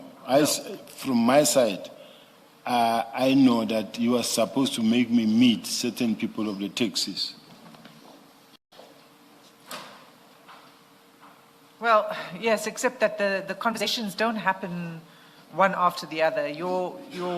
Unless you can show us something that on that day, at that time, you were talking to Sergeant Nkosi about meeting with Steve Mutsumi, so that when you get this message, you assume that's what it is. If you can show us that, then I can understand where you're coming from. Are you able to show us that? It's true, I assumed. And in my assumption, it happened that I was not correct. So I accept that part. No, General, it's not about you were not, you accept you were not correct and you made a mistake. It's not that. You are sitting in a plane flying to Brazil, so you will remember who you were talking about on that day. I suggested to you earlier that you either know whom Takati and others are, and you are not being open with us to tell us who they are, or you don't remember, but then you know what the Mama issue is, because then this message doesn't make sense from Sergeant Nkosi and your response to him rather, when you say, but I also want to meet them urgently, then it doesn't make sense at all. You know who it is. You know whom Takati is. One, at least that's what I'm putting to you. You know whom Takati is. You know who the others are. That's the only way your response of, but I also want to meet them urgently, that's the only way it makes sense. Yeah, underlining them, I want to meet them urgent. So they also must be underlined, because he's telling you, I'm meeting these people. And your response is, I also. So just as you are meeting them, Sergeant Nkosi, I also want to meet them. But I want to meet them urgently. So you know whom Takati is, you know who the others are, but I actually go so far as to say, you also know what the Mama issue is about. He conveys to you something that he knows you would know. You would know what he's talking about when he says Mama issue. He doesn't elaborate, he doesn't do anything. So he expects you know the Mama issue, but I'm proposing to you that these people are related to the Mama issue and you want to meet them for your own business or for the Mama issue. The Chair, the Mtakati part of it, I've never met Mtakati. I've never even spoken to Mtakati. Even my phones, you can check them. I've never actually communicated with the person. I can't point him out. So I don't know Mtakati. I'm putting it here now. I don't know. I've never spoken to Mtakati. So who did you want to meet with when you said, I want to meet Mtakati? Who were you going to meet with? My explanation earlier was to say that I was under the impression that it is one and the same person. General, no, well, you know my position. I don't accept that you're being truthful with us about this. I don't. General, I will say this before you answer. Logic and common sense tells me that if you were mistaken, Sergeant Nkosi would correct you. But he goes along with your suggestion. He says, okay, should I set up the appointment? You say Friday. He says sharp. If you and him or one of you thought you're talking about Bra Steve, he would have said to you, my general, that's not the same person. My general, why do you want to meet Mtagati? Because you and I have not had a discussion about you meeting Mtagati. The fact that he goes along with your suggestion suggests that he knows that you want to meet Mtagati and you want to meet him urgently. He's even willing to set up an urgent appointment to which you agree, and the conversation ends at it will be done. And that's basic common sense. Even if you were not there and you don't know, from a neutral, that's basic common sense and logic. I really don't agree with that perspective, Commissioner, because the fact that I said, okay, I also want to meet them, it automatically goes without saying that it means that I know who he was with, who he was going to meet. In my case, I say, I want, because coming from the impression that I'm talking about one and the same person, that is when I said I also want to meet them urgently, because me, where I was just thinking work, in terms of that project that I spoke about. So that's what I was referring to. If that's your answer, let's leave it there. Yeah. Thank you, Advocate. Maybe let me try. How did you think Sergeant Nkosi would know who you're talking about? Because clearly he has his own idea. You have your own idea of whom Mtagati is. You also have your own idea of who the others are, because you want to meet them in the plural. So you have your own idea.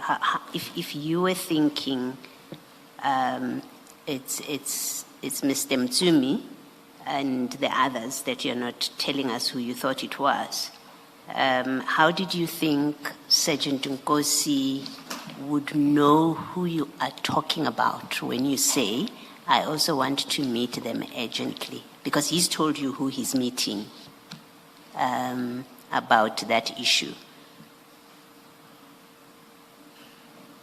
Again, now you know you've been told that you're actually wrong. So I think it's a fair discussion to have with you. You've now been told you're wrong about who you say to the commission you thought Mtagati was.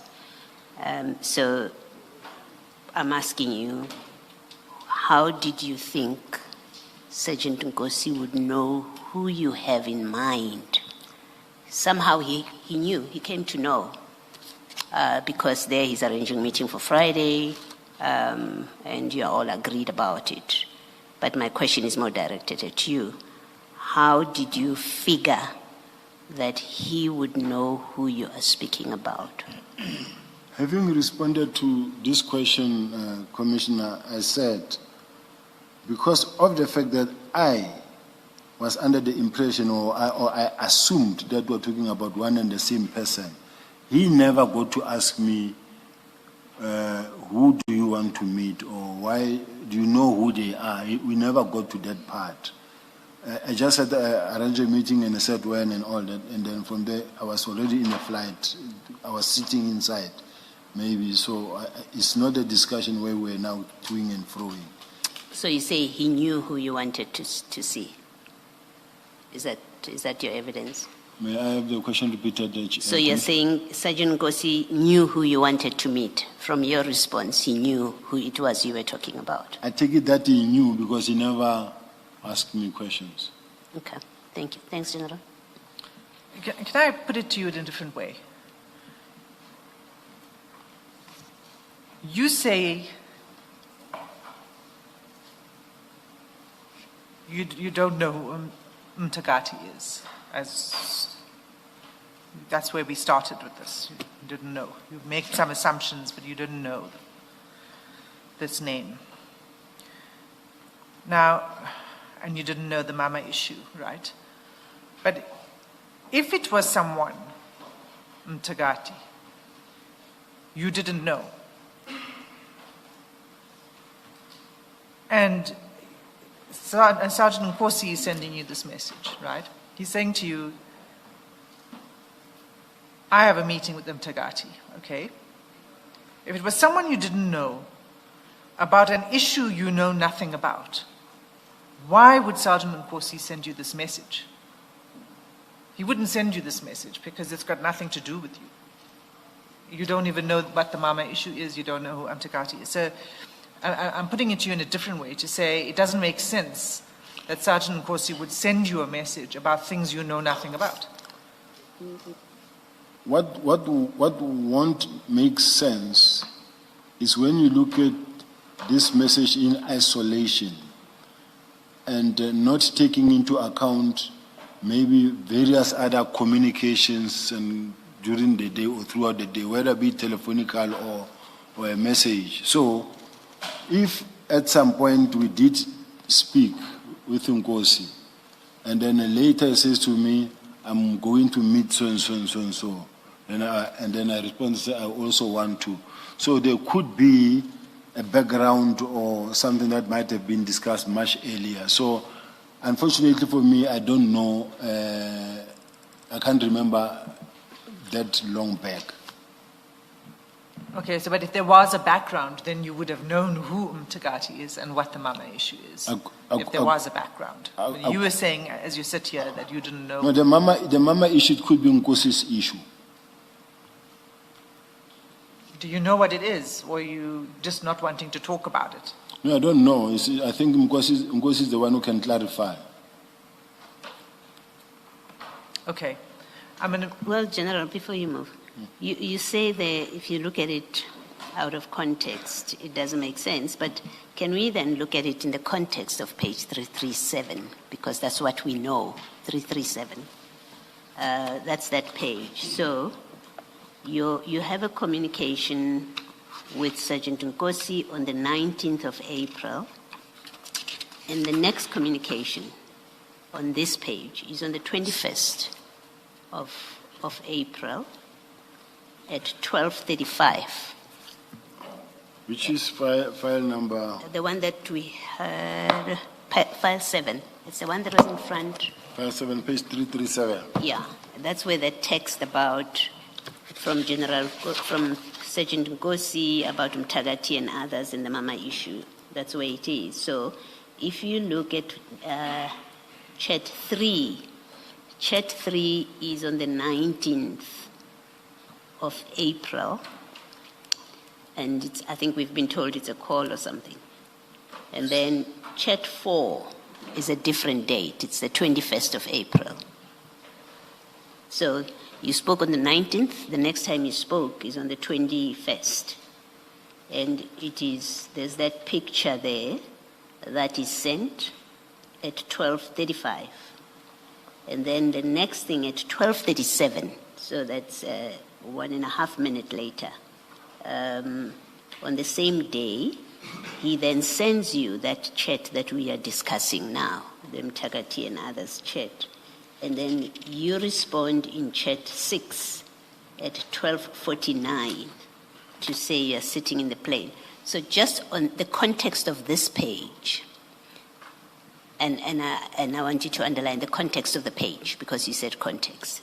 In the context of this page, there's no other communication. The last was on the 19th, and the next time you spoke is the 21st, according to this page. So you didn't have a conversation with him earlier in the day, we know from this. That would explain that message there. So just in context of this page, is he's reporting to you a meeting. We don't have anything before that.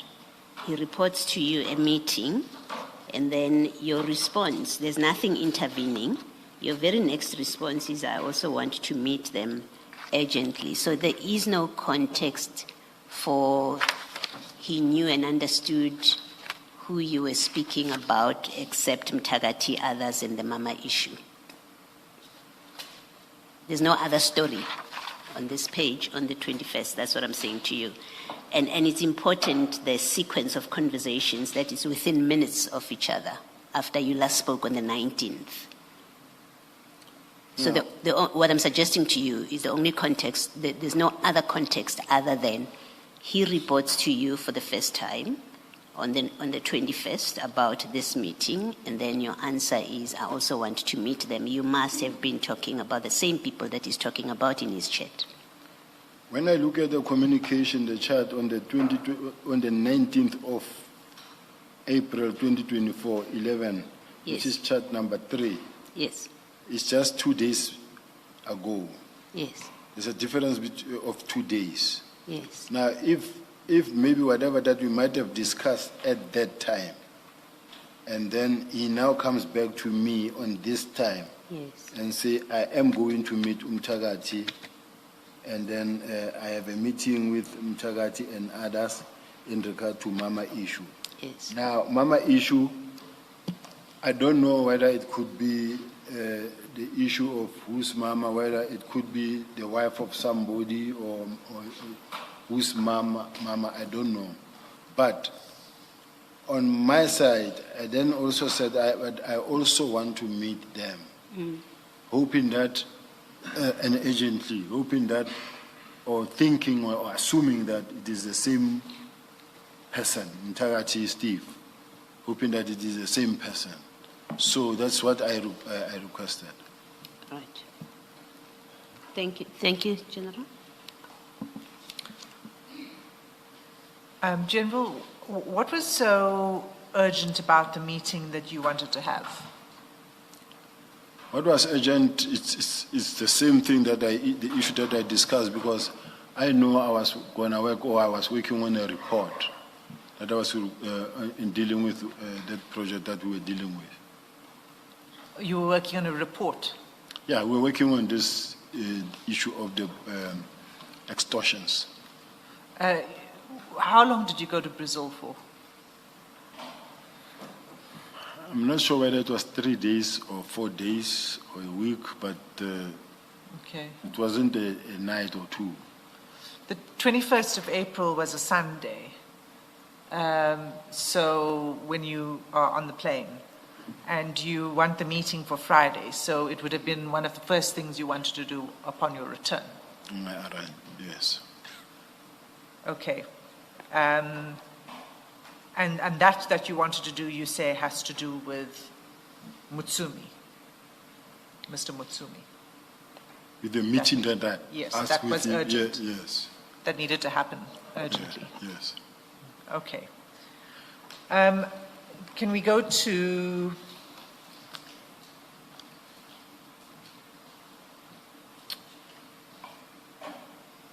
the same file? If you go to page 343,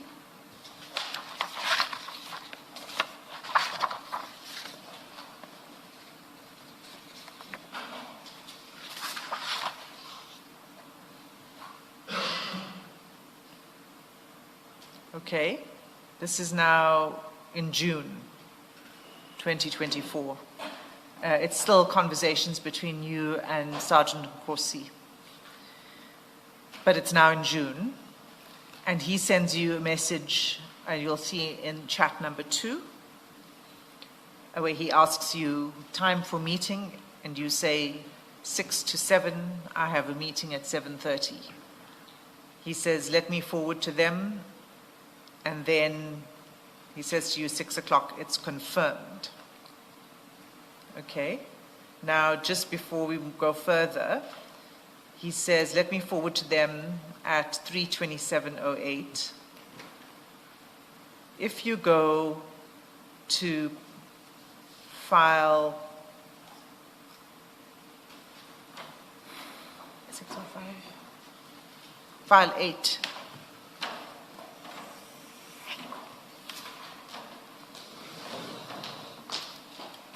at page 605.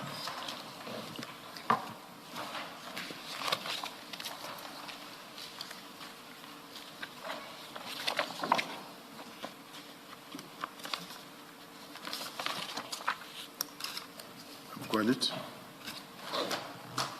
This is the chat between Sergeant Nkosi and Steve Mutsumi. So you'll see in chat number 9 at at 3:42, there's a message from Sergeant Nkosi to Stephen Sudi saying, forwarding your message. 6 to 7, I have a meeting at 7:30. Do you see that? Yes. So he forwards that to Steve Mutsumi and they have a phone call. Okay, and then you have to go back now to the previous page, 343 in file 1.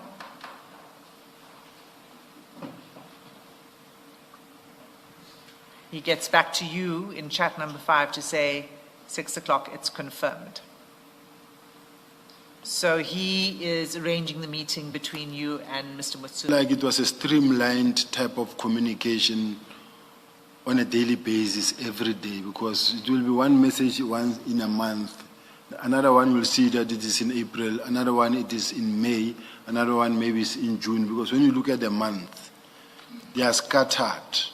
I'm just trying to say, let's bear that in mind, that whilst you read this message and that message where you set up appointment on different timelines, different days altogether. So I'm just trying to put it in such a way that it shouldn't be that one was not working, just focusing on arranging meetings with Nkosi, with Mr. Mutsumi.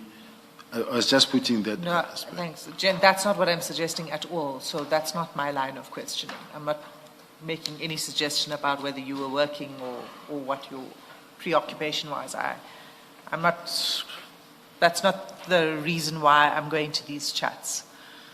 And in these chats, the timeline I'm putting to you is between, it's showing Nkosi as the middleman, arranging the meeting between you and Mr. Mutsumi. And this is the context. I jump between the two because the chats are in one file, but it's all at the same time. That's why I showed you the time. The last message with you, I think the message to, Mr. Mutsumi was around 15:48 or 15:47, and then 15:49 he comes to you and he says it's confirmed. Okay? And your point about different chats on different dates does not apply to what Ms. Hassim is taking you through now. All of these are on the 5th of June 2024. So the chats between you and Sergeant Nkosi are on the 5th of June 2024. And the chats between Sergeant Nkosi and Mr. Mutsumi are also on the 5th of June 2024. And what Ms. Hassim drew your attention to is the fact that under chat number 9, Sergeant Nkosi is forwarding your message to Mr. Mutsumi. Your message being the one where you said 6 to 7, ? I have a meeting at 7:30. That's your message to Sergeant Nkosi. Sergeant Nkosi is forwarding it to Mr. Mutsumi. All of that is on the 5th of June 2024. So you see that your point about different dates and so on does not apply to what Ms. Hassim is dealing with now. I respect what the chair is saying, Yes. but just to refer the chair for an example, let's say to page 605 in file 8 of 10. And you may want to look at the different charts of course dating from, let's say 590, you'll see is March, and then we'll find in April, we'll find in May. Now we are in June. I was just trying to rest that part or bring it home. That says, I understand, Chair, I heard what the Chair said. Yes. I was just saying that most of the communications will be, if ever, it will be once in a month, maybe, if it happens. Not that it was like constantly, they are scattered, but now as it is being presented. Yeah, I hear that, but I'm not sure of its relevance in the context of the point being made now. Perhaps let's just proceed, General. Yeah. Yes, Ms. Hassim. Thanks, Chair. So let's just keep going down. Now we were 6 o'clock, it's confirmed. Right, that's still at page 343. The next message from you on the same page is at chat number 8 at 1641, where you say, still with the National Commissioner, let's see how it goes. Okay.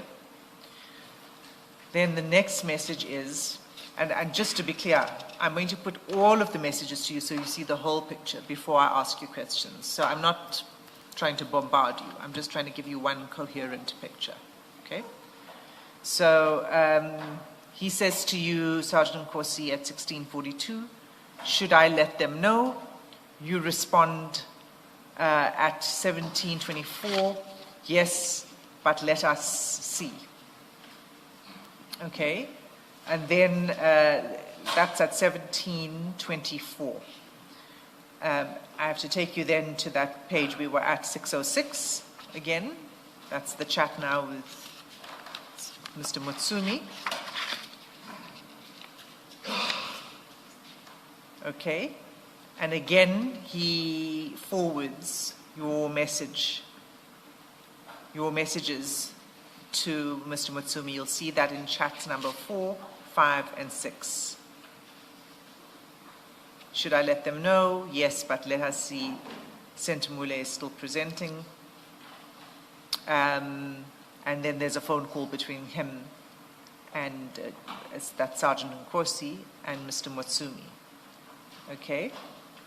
And then we go back to your timeline on page 344 at 1827. Page 344, chat number 4. Chat number? 4.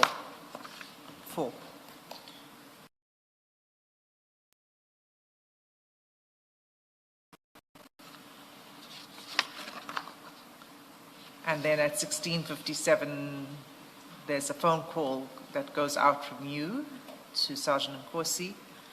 At 1858, you say still here, I think you mean, with General Sentamule and the National Commissioner. And at 1937, Sergeant Nkosi sends you a message saying, are you winning? You respond at 1939, we just finished now, are they still there? Sergeant Nkosi responds, yes. And then he asks you at 1945, how far? And you respond, as you go down the chats, you see this, right? How far? You respond, give me 30 minutes, on my way. Okay, so that's the component, the full component of the chats on this. So this is a meeting, obviously, that's being set up by Sergeant Nkosi between you and Mr. Mutsumi, right? Yes. But in this chat, you see that he refers to, and you say, are they still there? You refer to they and them. Who are the other people that you were meeting at this point? If I remember, or planning to meet. If I remember very well, the meeting that I asked to discuss the project that I wanted to discuss is I expected him to have put a team to, the people that I'm going to actually be able to speak to that can guide me and assist me. That's what I know. And that's exactly the meeting that was planned. This is the meeting that was planned. Okay, so this was the urgent meeting you were wanting. I take it so. Okay. It's quite some time since April to now in June having this meeting. Yes. So had the urgency worn away, or how do you explain the urgency now? Is because when I came back, I don't think it happened. It never happened because the meeting never happened, never took place. And even here, as you could see, there was a little bit of impatience. Are you winning? How far? And because the time was supposed to be much earlier, and others had their own other arrangements. So as I was saying, I'm on my way then, and it was like, you know what, Chief, let's postpone. Oh, so did it never take place, this I meeting? don't remember, it never happened. So you took me down you went down a different road. You didn't answer the question I asked you, which is, what happened to the urgency that you had in April? You're telling me now that you were trying to get there and then this meeting got postponed. Okay, I hear that. But what I asked you was, you said that this meeting was the meeting you were talking about on the plane to Brazil, right? Well, and I'm saying that was urgent. You said it was urgent, so urgent that you wanted to have this meeting as soon as you returned from Brazil. And now we're in June. So what happened to the urgency? What made it lesser? Why didn't this meeting take place sooner then? It's just that, Chair, I'm quite honestly speaking, because I'm tweaking, the timelines will hit me hard here, but remember that there are instances where I said I wanted to talk about the Boshoga matter. Because from where I'm sitting at this level, as the team is running, investigating and conducting investigation, but I think I can assist by speaking to someone who can call Nhlanhla or say to Nhlanhla, but do you know anything about this thing? If yes, why can't you release the person? I mean, in my case, we spoke to him. I asked him and he denied. And yet the family was of firm view that he could be involved. Now, what I don't know in terms of the timelines is whether it is around about the same time when he was already kidnapped or not, Mr. Boshoga. But I've met them on two different matters. The first one is the one that I spoke about, and the second one is I had to meet him on the Boshoga matter, and the other surname I forget, where the mother and the child was kidnapped, but it was on a different time. Okay, so first when I asked you what was the meeting about, you said it was about that, this is the meeting you wanted to have, that's what you were referring to when you were on the plane to Brazil, right? It was about the report on extortion and the bucket system within the taxi, broadly speaking, industry, okay? And then when I asked you, but then if that was urgent and it was a report you were preparing, what happened to the urgency? Now you're saying that actually what this meeting was about Jerry Boshoga, to talk about that topic. Is that what you're saying? Well, I'm saying, I might say that was the case. I'm speaking from where I'm speaking, from relying on my memory of something that happened in the past, I'm sure 2 years ago. Now, I'm saying I know that I met him on two different issues. 2 or 3 different issues. When I say 2 or 2 different issues, I'm saying once I'm talking to kidnappings, and then also that one of, I said he's in construction, but I also spoke about Jerry Boshoga, I mean, the taxi bucket system. Okay, I'm just pointing out to you that at first you said it was about one topic, and then you said, well, maybe it could have been about this other topic. But also what you said is, when you met them, this is now not just, if it's about Jerry Boshoga, I would think that you would want to have that conversation with Mr. Motsumi, not with a group of people. Not with a? Group of people. Because when you first spoke about this earlier today, your explanation was that Mr. Motsumi knows Mr. Nhlanhla well, and you wanted to probe him and to get information on what's going on, right? And what are these allegations all about? What information, you would want to get information from Mr. Motsumi? Not to probe him, but to check with him if he could really assist That's fine, that's what I mean. It's to get information, Yeah. to assist in understanding what was going on. Fair enough. But now when I asked you about this meeting, you said when I met with them. And if you were meeting with, if the topic of discussion was Jerry Boshocha, it would have been with Mr. Mutsumi alone, not with a broader group. Isn't that so? Yes. Okay. So the meeting now is about what then? What is it about? Which one? This meeting in June. In June. Yes.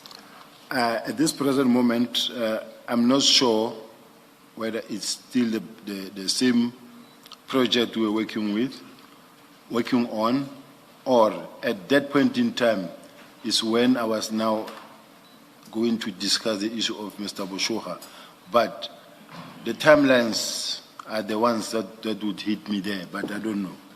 Okay, well, I can tell you I'm advised that Mr. Boshocha was kidnapped in November 2024, so it couldn't have been about that. All right. So which means it was still on the bucket system. So it was the bucket system. Yeah, the urgent issue. In the construction, yes. But, and then you say that meeting never took place. It never took place because when I finished late, they were gone.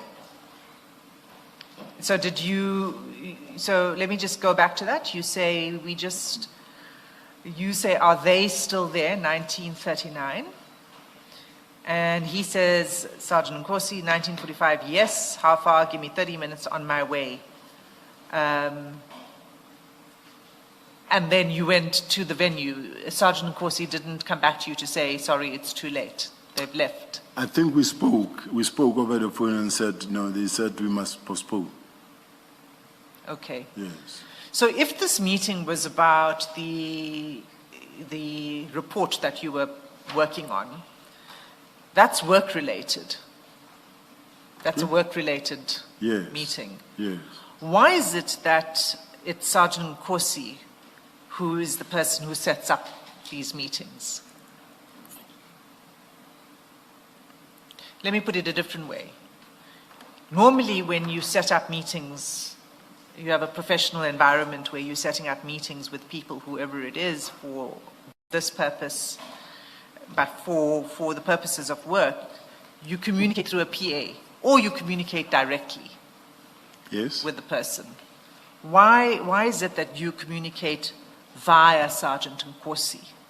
And in all of these, I've taken you through quite a few now of these meetings and arrangements that are being made, and it's always Sergeant Nkosi who's the person who is the go-between. It is not in all instances where you have to communicate through the PA, because some meetings are meetings, like for an example, meetings with informers, it won't be with PAs. And in the underground or underworld or organized crime systems, you do get scenario or a situation where you meet someone like that. It's not like a question can be asked as to why didn't you arrange that meeting through your office, because it's not everybody wants to be known to be talking to you. So is Mr. Mutsumi involved in organized crime? I don't say he's involved in organized crime, but he's involved in assisting, and also if you need information to some, you do approach certain individuals, considering the fact that he was given to me by Mr. Mkhwanazi to say, as I'm ailing now, I'm not well, I'm giving you to this person to that you can talk to. If needs be, he will be the one to contact me. That's how I went. But can I just ask differently the same question, General? You have met, you say you met Mr. Mutsumi through Mr. Mkhwanazi, Mr. Msibi. So you've already had an engagement with him before. How is it that Sergeant Nkosi is the one that's arranging these work-related meetings now? And keep in mind that you have said to us, Sergeant Nkosi is not in your office. He's 5 levels down, he's not in your office. How is he playing this role where you were referred by Mr. Msibi, not by Sergeant Nkosi, to Mr. Mtsumi, and yet Mr. Nkosi, Sergeant Nkosi is so inserted in arranging meetings between you and Mr. Mtsumi? Explain how that comes about.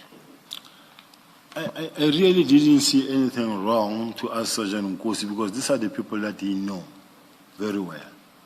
And to say to him, I would like to have this meeting, please assist me in getting an appointment. I saw nothing wrong.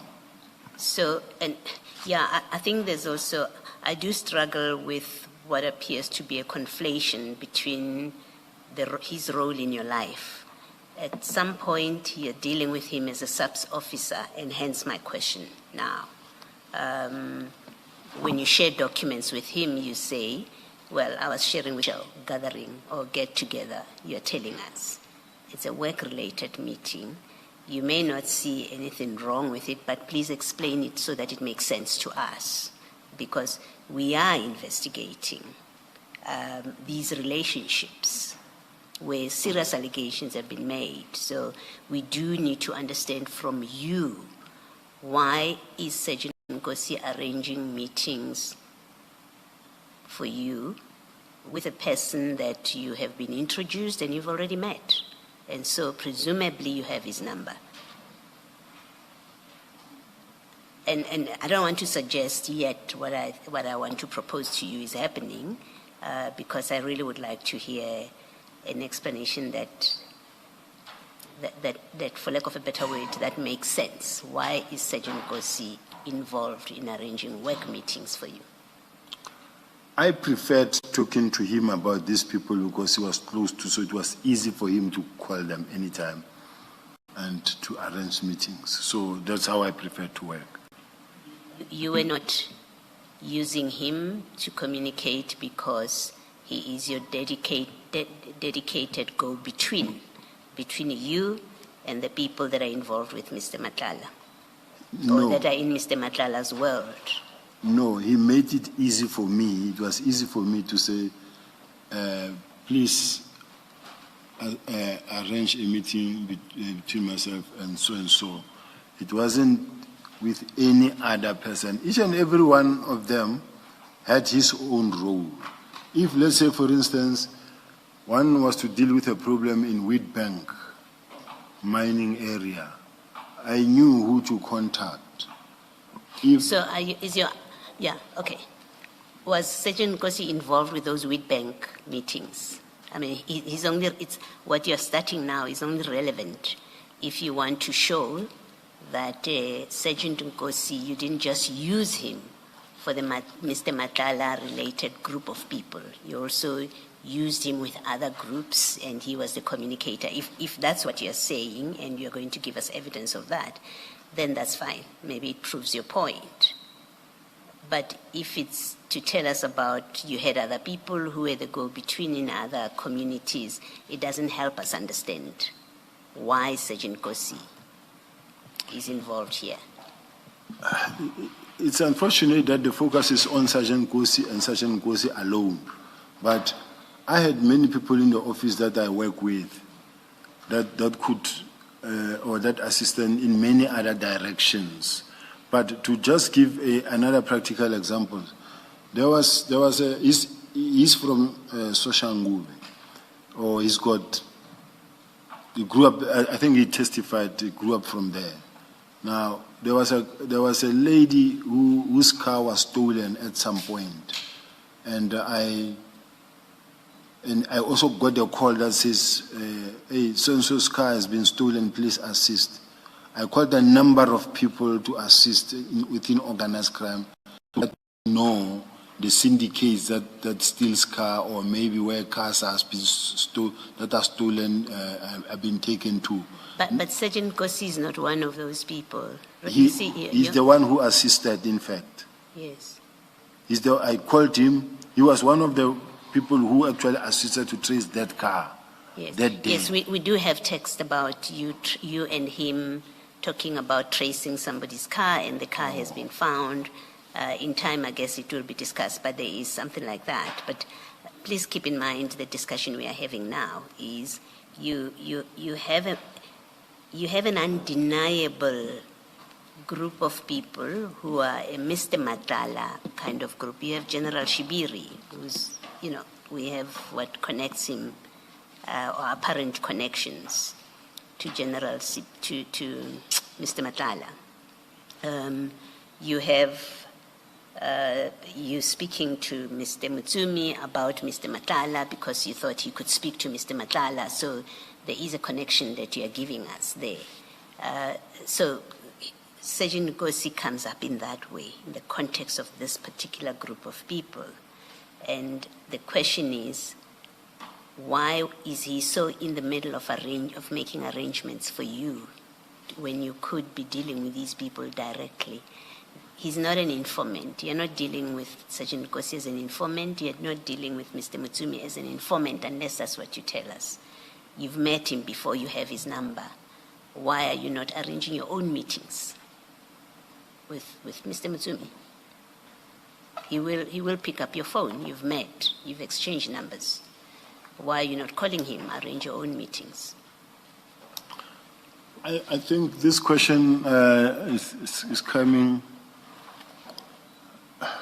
It's more than, I don't know, many times now, and we kept on responding to say that I preferred to tell him to assist me to arrange a meeting, and then he would do it. Okay, General, if you feel you've answered it, let's leave it at that. I'm happy to leave it. All right. I'll just add one thing, and it's because we've gone through a few of these examples, and each of them have their own features. And this particular exchange, what's happening is you are in a meeting, and it's sort of a fluid environment, okay? And meaning it's fluid in the sense that you're not sure exactly what time you're going to finish, and only you know when, once you are ready, once you are done and you are on your way. The easiest way of communicating in that kind of scenario is to communicate directly with the person you are meeting, rather than via an intermediary, because you can't even be sure that the person you're going through will receive your message fast enough, will communicate with the other party fast enough. Then they have to come back, via back to you. So it's to me, it's a strange. I hear what you're saying, that Sergeant Nkosi did this for you, many times. But this is a situation where it would have been much easier if you just called Mr. Mutsumi directly and said, or sent him a text directly. You were able to text because you were texting Sergeant Nkosi. To just send Mr. Mutsumi the text directly to say, this is where I am, this is what's happening, and I'll need another 10 minutes, another half an hour, etc., until such time as you get to the meeting, in which case maybe the meeting would have happened. Do you understand what I'm saying? It's unusual. I do understand, but I think it's the same question repeated many times still. And I'm still saying it's a matter of preference. I preferred to just tell him, because it made it easier for me to just tell him, and then he will do the rest. So to me, that's how I preferred. You say you preferred to communicate through Sergeant Nkosi. It was easy for me when I told him to say, man, I'm trying to secure an appointment with so and so and so and so and so. Please see if he's available or he can meet me. Yes. On these issues, have you had communication directly with Mr. Mutsumi? Or was it always through Sergeant Nkosi because he knows them, as you say? I might have 1 or 2 times or 3 times. It might have happened. I can't say it never happened. It's just that some of the people you don't prefer to talk to them all the time directly, simply because of the fact that you don't want to have that talking relationship. I used to speak to Mr. Mkhwanazi simply because of the fact that to me it was easy when I'm sitting in a meeting or when I come to the office, I say, man, I have an issue that I need to discuss. Maybe he can assist me. Please talk to so and so. And then the same question about Mr. Nhlanhla. Have you have a record of communicate? When I say record, I mean, do you have a history of communicating directly with him or not? If I have, it would be less than 5 times, less than 4 times. I've never really, there's never been a person that I communicate to. Okay. Thank you. Why I'm saying it is because I don't want to say never. In the meantime, you find 2 or 3. You say in the meantime, we find. No, we rely on you, General, to tell. We shouldn't have to search for it. Thank you, General. Thank you, Ms. Kassim. Okay. I still maintain, General, that while I hear you when you say it might be easier sometimes to say arrange an appointment for me, it's not easy in this scenario to go via somebody because it's this kind of constant communication, which is easier to be done direct. But I'm leaving it at that. Unless, of course, General Sergeant Nkosi was already there with them. Because if he was there with the people you are going to meet, then it makes sense that you communicate with somebody who's there. But if he's in another location, Advocate Hassim's point is that why go through a third party to communicate with people who are waiting for you? Was he there with them, Sergeant Nkosi? No, not necessarily like that, Chair. Commissioners. Of importance is that when I have few people that I'm relying on in the office. General, let's do this. Let me interrupt you. I'm asking about the specific day, not generally. So generally, you have a few people that you're relying on. On this specific day, there were people waiting for you somewhere because you were supposed to meet with them. And the question you are being asked is why you are communicating with them via a third party. So I'm raising a possibility. I'm not saying this was the case. I just need to know, was Sergeant Nkosi there with the people you were supposed to meet? Is that why you were communicating through him? And the answer can be yes, he was there, or no, he was not there. I don't know. I wouldn't have asked him, are you there? But if he arranged a meeting for me, and then maybe he communicate with them, and then even if he asked me how far, maybe he wouldn't have been there himself, but he's just asking me how far so that he can tell them. And the reason I'm asking is some of your questions are they still there? As if he's sitting there with them waiting for you. And I could be wrong. That's why I'm posing it as a question and not putting it as a fact.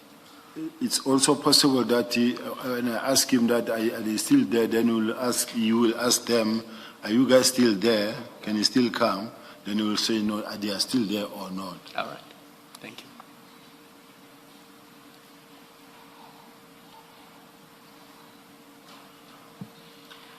you. Just before we leave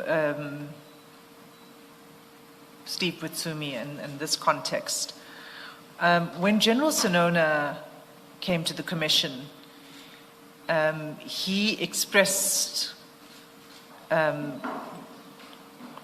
fact, he requested that he does not mention Mr. Mutsumi's name in his evidence. And that was in the context of a text message that Lieutenant-General Mkhwanazi sent him, okay, where Mr. Mutsumi's name was mentioned, and your name, but we'll get there. But it was particularly Mr. Mutsumi's name that General Sonona said he fears for his security, for his own physical safety, if he were to mention that name. Do you have any idea why that would be the case? Is Mr. Mutsumi a dangerous person? I really don't know. Okay. All right. I'll leave it at that. I was just seems to be somebody who causes some discomfort and fear. It was a very clear request from General to mention Mr. Mutsumi's name. You're not aware of anything circling around Mr. Mutsumi, any reason one should be afraid? I don't have any reason. General, what do you know about the nature of the relationship, the relationship and its nature between Mr. Mutsumi and Mr. Nhlanhla?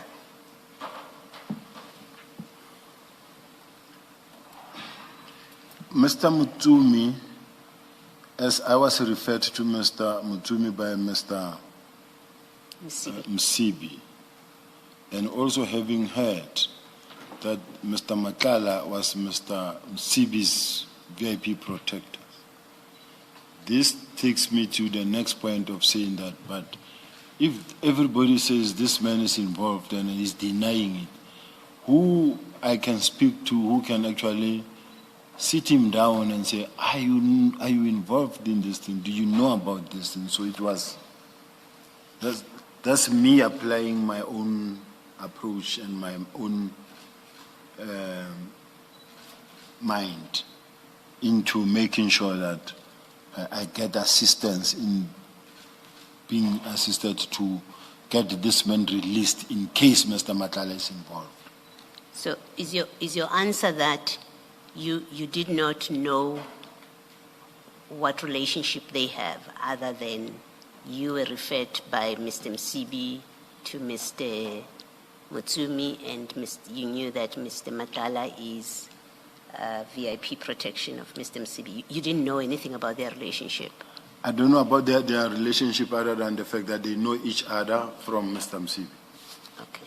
So when you spoke to Mr. Mutsumi, as you say you did, about Mr. Bushokha and Mr. Nhlanhla, what was being said, the questions you were asking, what you were doing it blind, what did you expect? Why did you think that Mr. Mutsumi can be of assistance if you don't know anything about their relationship other than that they're both connected to Mr. Msibi? It happened many times in this type of work that I'm doing, where you find that sometimes you find someone who can speak sense to somebody, who can assist in the investigation or even give guidance and say, I think I'll call him and I'll sit down with him and I'll tell you whether he knows he did it or not.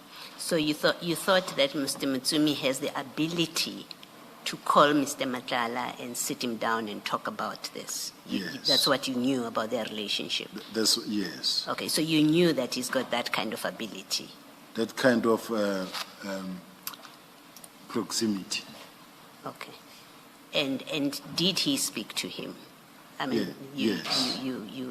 And did you get the kind of answers that you wanted? He said the man is denying, he says he's not involved. Okay. I think somewhere in your evidence you then also say you did speak to Mr. Nhlanhla about Mr. Bushokha.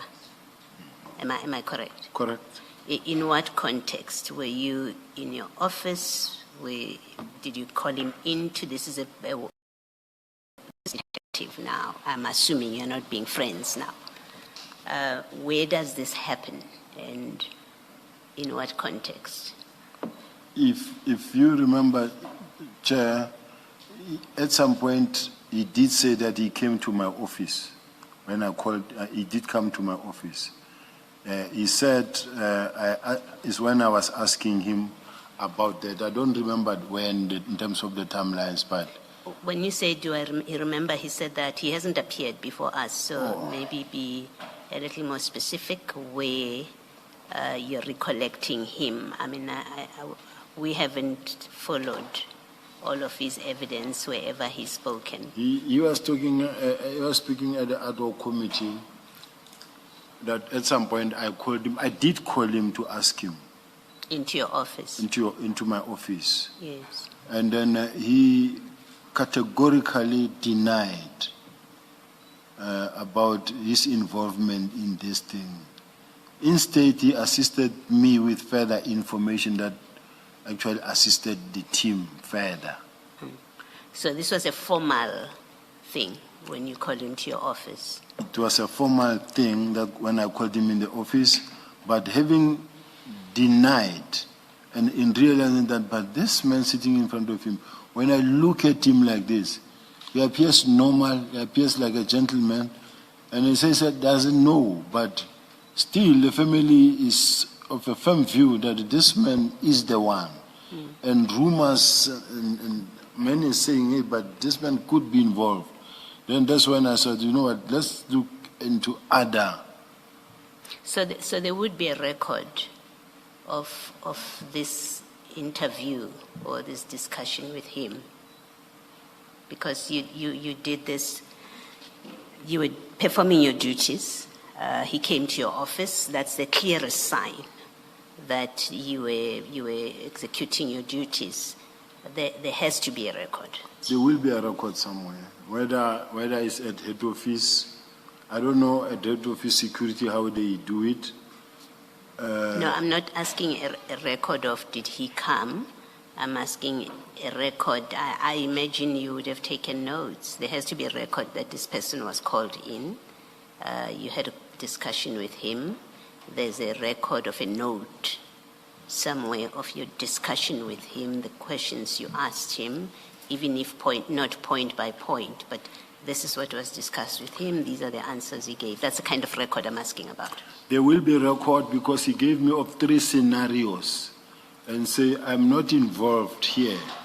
And the reason why I stopped assisting these people is because, remember, I know Jerry and I've grown up with Jerry. He's been a close friend of mine. But let me tell you, Jerry doesn't have money. He didn't have money. I have more money than Jerry. So I wouldn't be involved in the kidnapping of Jerry. That's the first scenario. The second scenario he gave and the third scenario he gave. Okay. Those scenarios, I gave all of them to the investigating officers because it was a team. And the scenarios, those scenarios that he also gave, some of them he testified about at the commission. There's another one that is a little bit, which is a scenario that he gave, but I gave it to the team, but it's sensitive. Okay. Don't disclose anything that you shouldn't. Just finally, I just want to be sure that I understand your answer and we're talking about the same thing. I'm specifically limiting myself to the day he came to your office when I say there is a record. So someone in your office should be able to pull, if we wanted a record, should be able to pull the day you met with Mr. Nhlanhla in the office, and it has a date to it, and this was the subject of discussion. I'm asking you that kind of question. It should be, although I no longer have an office because it's... Yes, no, I know you're not in the office, but sure, these are SAPS records, right? So even if you're not in the office, there should be a document there somewhere. I so pray. Okay, so if we ask for it, we'll be able to find something like that. That records you had a meeting with Mr. Nhlanhla on this date in your office, and this was the discussion. And you asked him this, and this is what he said to you. I don't know who the commission will ask from, but looking at the kind of relationship that I have with my employer currently as it stands, I don't expect anything positive to come out of that.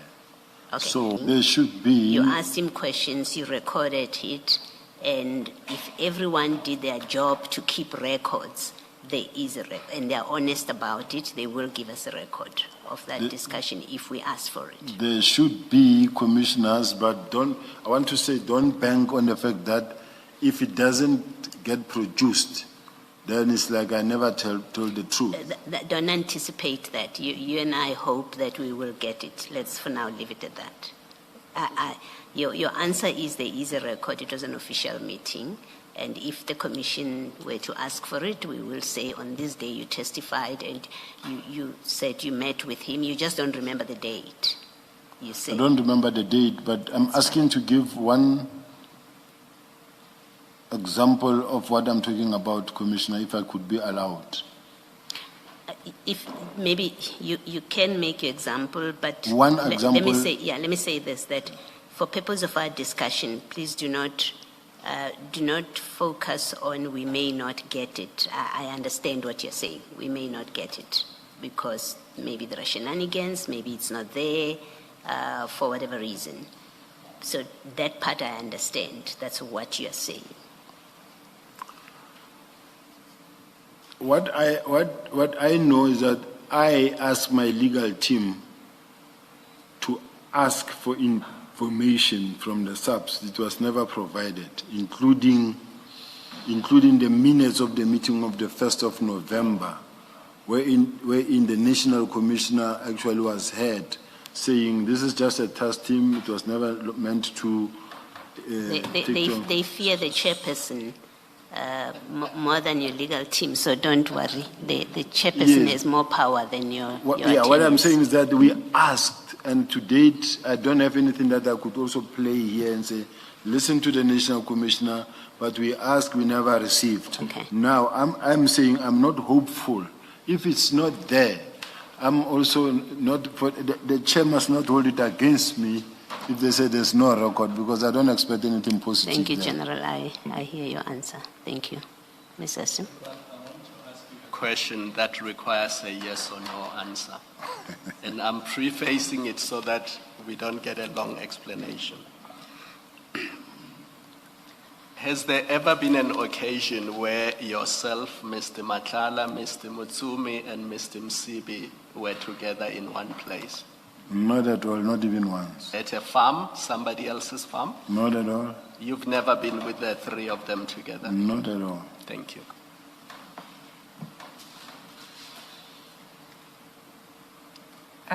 Okay, let's move on. Can I ask you, please, General, to have a look at, I think, the same file that you have in front of you. It's page 321, though.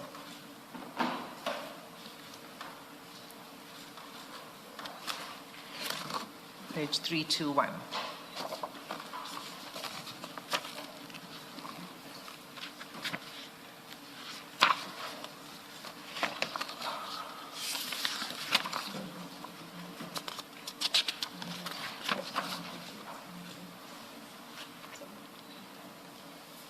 Do you have it?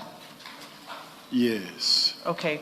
So there's just one message here that I want to draw your attention to before we move, and that's chat number 5, where you sent to Sergeant Nkosi the following message. The National Commissioner of Eswatini just died here at OR Tambo.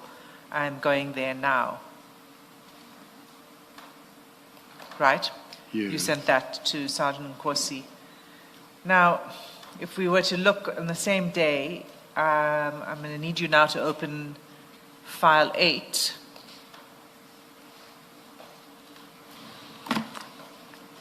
And go to page 730. Page 7. File 8, Page 730. 13, not 13, not 730. 30. Oh.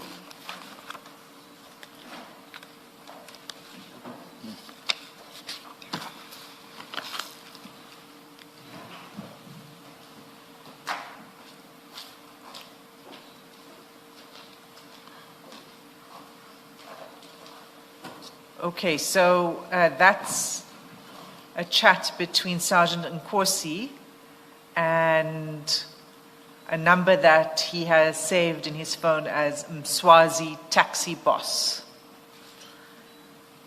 When Sergeant Nkosi testified before the commission, he confirmed that Mswazi taxi boss is actually Mr. Msibi. Okay? He forwards the message you sent to him about the National Commissioner of Eswatini having just died at OR Tambo. He forwards that early in the morning, half an hour after you sent it. So he sends it at 5 a.m. to Mr. Msibi. And then he follows it with a message saying, "Morning, Baba. It was SMS from number 1 this morning." So the reference to number 1 here is you. I'm not sure about it. I know I'm in trouble, but I can laugh about it. I'm not sure whether I'm number 1. Number 1 is the president. That's what I know. Okay, so that's why I first went to your message to Sergeant Nkosi. You send it to him, he forwards it to MCB, he says it came from number 1. Which means that it also assumes that Mr. MCB calls you number 1, or that he knows. I wish I was who you number are. 1, but I'm not number 1. I assume, let me accept that maybe perhaps it was me.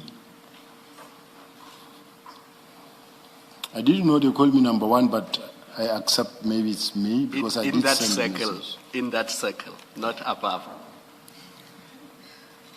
Did you know that Mr. MCB and these people, the circle, as Commissioner Khumalo puts it, called you number 1? Were you aware of that? I wasn't aware because Mr. Msibi is a well-respected person in such a way that he's not the one that to call me number 1. So I didn't know I'm being called number 1.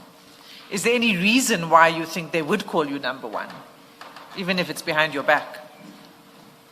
The National Commission will be number 1, but this one, Do you accept that it's a fair? I accept, Chair.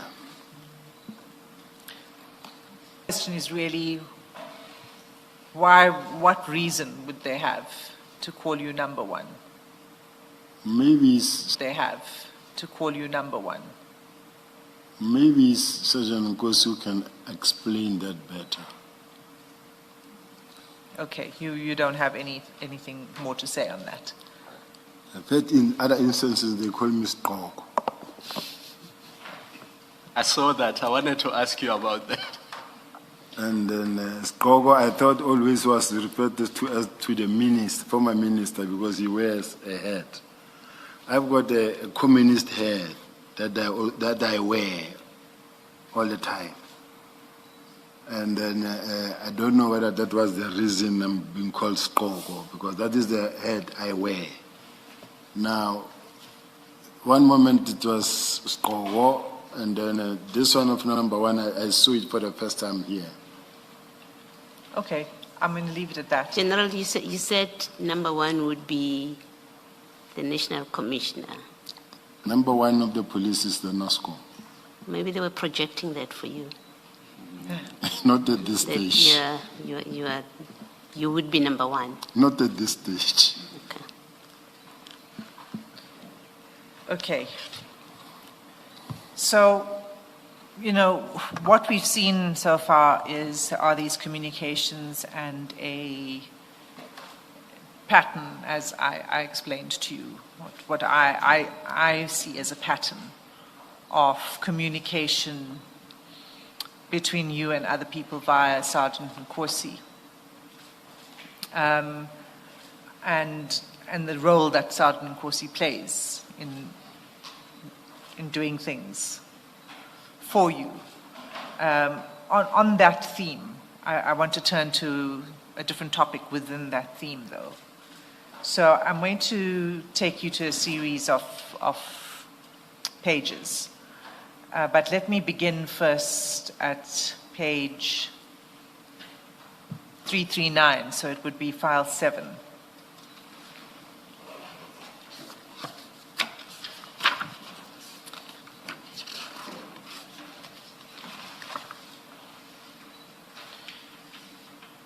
Right, so it's page 339, and it's chat number 3. It's from Sergeant Nkosi to you, 6 May 2024. at 1539. Where are we? I was still reading at 340, 339. 339, it's chat number 3.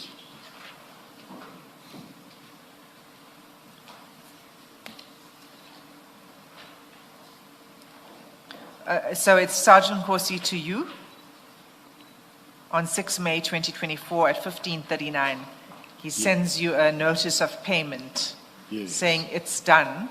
Now, I just need you to go to see that proof of payment. You need to go to page 440 in the same file. 440, 440.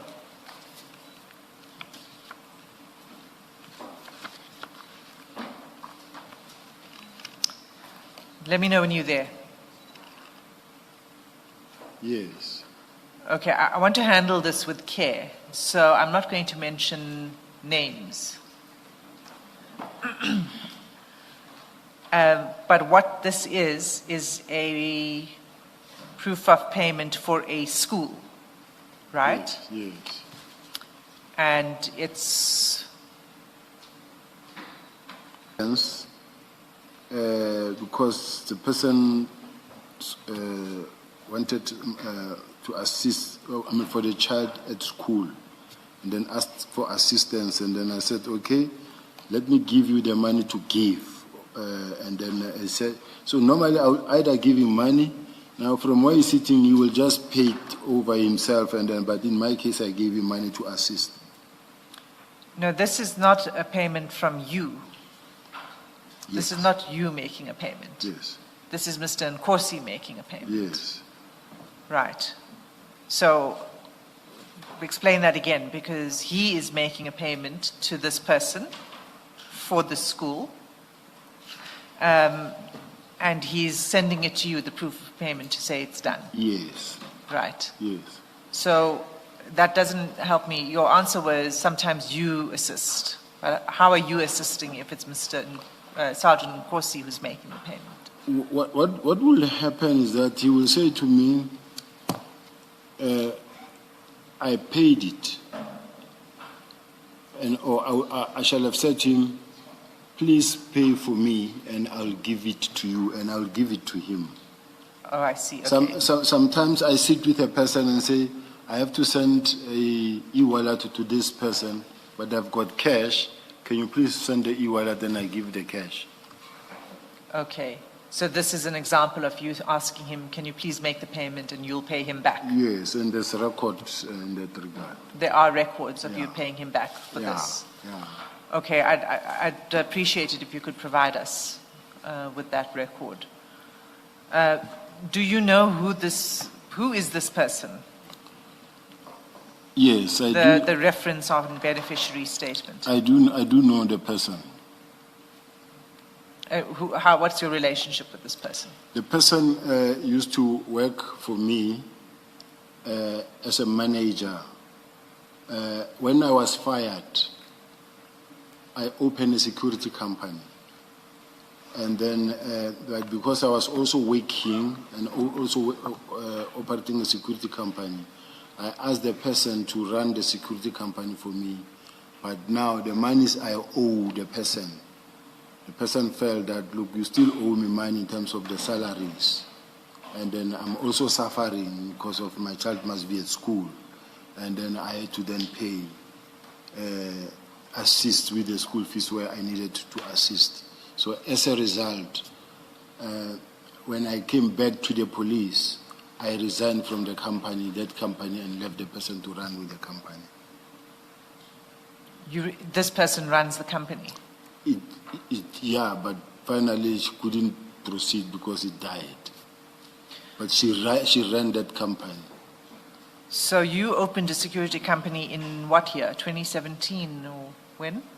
Somewhere around there, and it pushed through for quite, I don't know until when.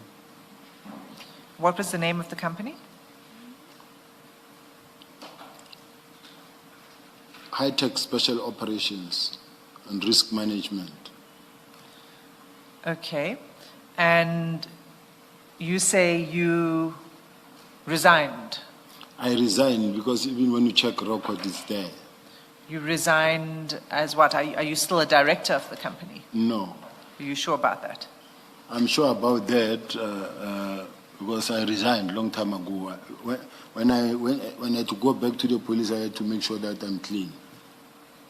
Right. So when I ask, are you a director? If you say I no longer run the company, I don't manage it, I'm not the boss, the CEO, the executive director, I appreciate that. But are you still registered as a director? No. Are you still, do you know what I mean? Are you still linked to this company? No. Okay. Now, your explanation for having to make payments is because this person was complaining that the salary was too low and you know, she needed money to pay for school fees.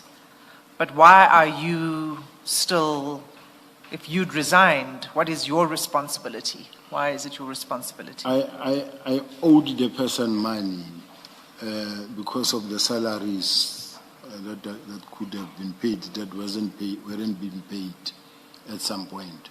When did you resign from the company? I don't have a record of that now. But if the investigators can check, because I give them the name, and then, or given an opportunity, I can ask the person to check. Okay. But I don't know whether it's SIRA or with where the register of companies, they can check for us. Okay. But I'm asking you, and yes, we can check, but do you recall, you know, did you resign when you started working at the City of Johannesburg? No. So I don't want to. Did you resign when you started? I don't want to commit to a date, but I know I resigned. I know, but you said earlier that you resigned because you had to resign. You couldn't have the company anymore. So there's an event that you can at least tell us about that caused you to resign. Yeah, I did resign. The only problem is that I struggle to get to to give a firm date. I don't need a firm date, even if it's a month or a year, this month and that year, or even just the year. Chair, I think it is sufficient if I say we can get the record. And the record, I won't speculate, I won't be giving a missed date. I'll be giving the date that shows that we resigned on this date. I accept that. I don't need an exact date. Give me a year. What year did you resign? I don't want to make a mistake. What if I say I resigned 2020,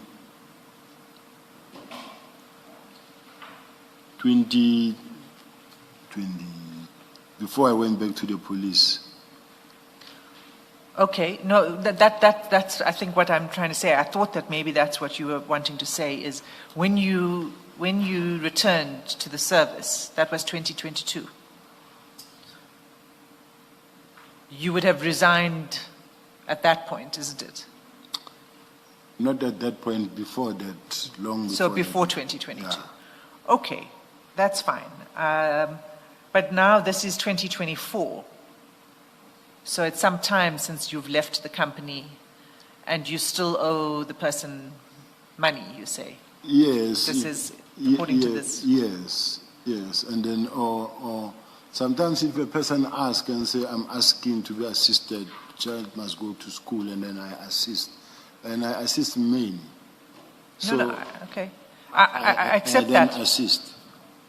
Well, what you said was that you owed this person money because of the salary was low, etc. And so because you owed her money, this is what you were doing to assist. Yes. Right. So if you resigned before 2022 and you no longer had anything to do with the company, my question was, a few years later, you still owed this person money that you were still paying off in this way. Yes. That's what you were doing. So that's not assisting, that's just paying back what you owe. What is important to note, commissioners, and you can send the investigators to go and verify. there's a relationship with Mr. Nkosi and this person as they are from the same place. They are all close relatives, so they know each other very well. So that is why it's easy to work with Mr. Nkosi on this one. And they can go and verify independently.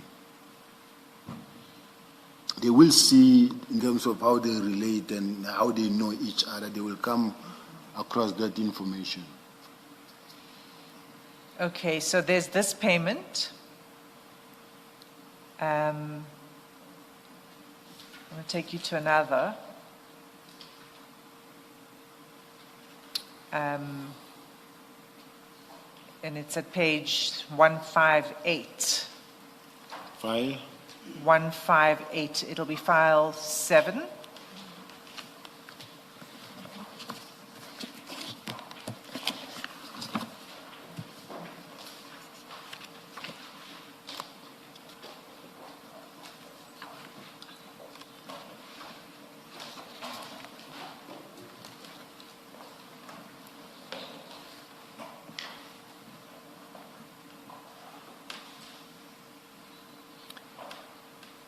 I think that this is the same transaction. It's the same, I think it was sent to 2 numbers. Do you have more than one phone, right? So this was sent to your other phone. Can you confirm that? Yes. Okay. Then can I take you to page 341, still in the same file? Sorry, Ms. Hassan. May we see counsel outside very briefly, please? Yes. Let's adjourn.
Yes, Mr. Sim.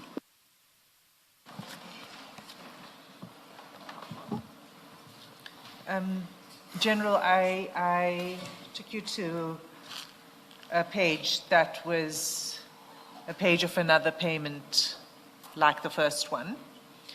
I'm not going to go through each one of the payments, but could you just have a look at page 441? Which file? The file 7, the one that you have open. File 441.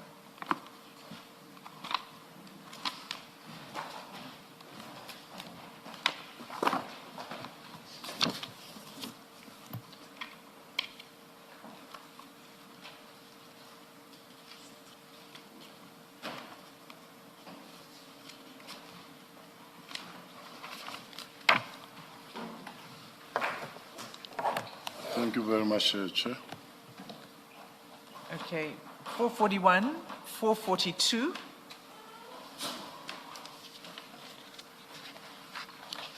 443.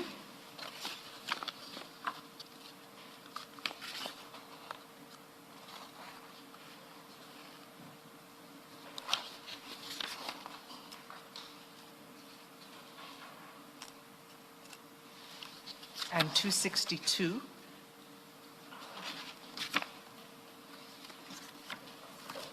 Two 262.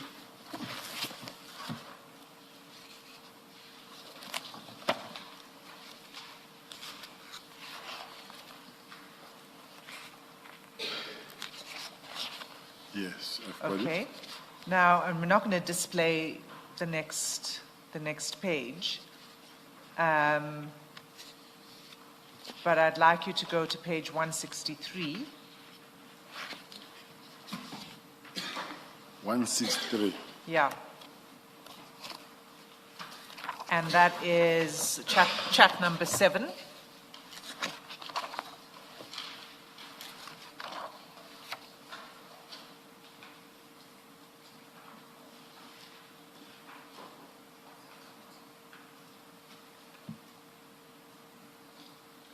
Yes. You read that, and then if you can read the next page, chat number 1 and 2, and actually 1, 2, 3, and 4. Which page? 163. So, sorry. I think I took you to 163, and I asked you to read chat number 7. Okay? The chat continues on to page 164. If you could just read that exchange of messages on page 164 between you and Sergeant Nkosi. What I want to ask, Chair, I will read. Do I have to repeat this name here, or can I No. skip the name? No. The reason I'm not displaying it and I'm not asking you about the contents right now is because I don't want you to read the names. Oh, I thought you said I must read it loud. No. I've got it. No, we've got the pages for the record. I really just want you to read it so you are familiar with the contents here, and then I'll just have a question at the end. I've read it. Okay. You've read the whole of page 164. Yes.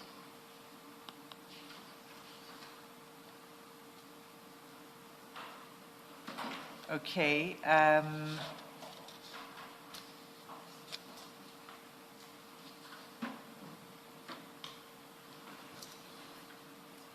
Can I take you then to page 196?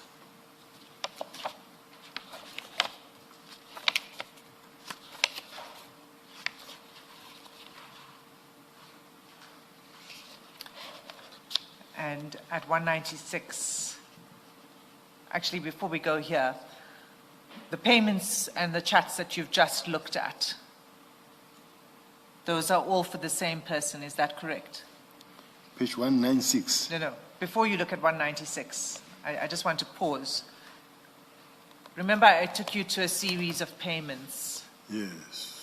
and then those chats that we didn't read. Yes. all of those payments that are reflected there, is that all for the same person you were talking about? Yes. Okay. And those payments were made by Sergeant Nkosi on your behalf? Yes. And you say you repaid him? Yeah, money come from me. Okay, and you'll be able to show us that there was a reimbursement? I think so. Okay. Could you check? Not now, immediately. No, that's fine. You can let us know through your legal representatives afterwards. Okay, now we're at 196.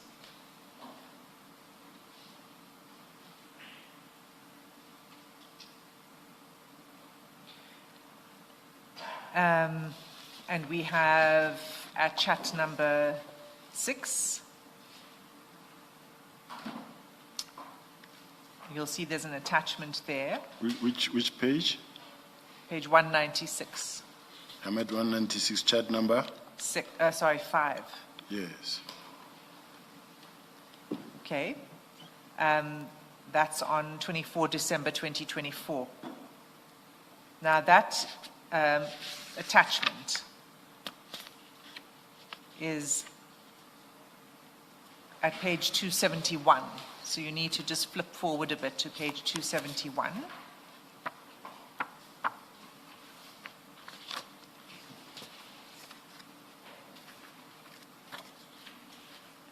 This is an invoice. Do you see that?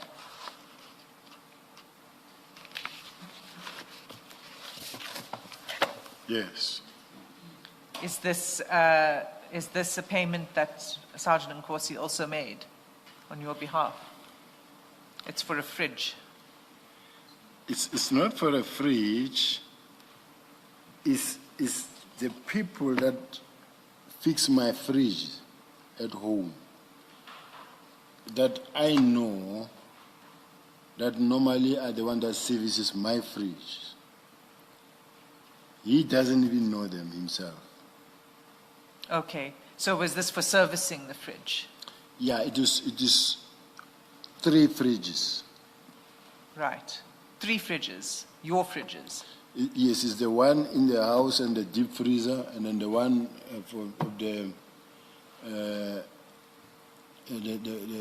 gardener. His fridge was not working, so they had to refill the gas and all that. Okay. But it's one person who comes and fixes the fridge. Okay. So so let's just look at each invoice. The first is at page 271. That's what we were looking at.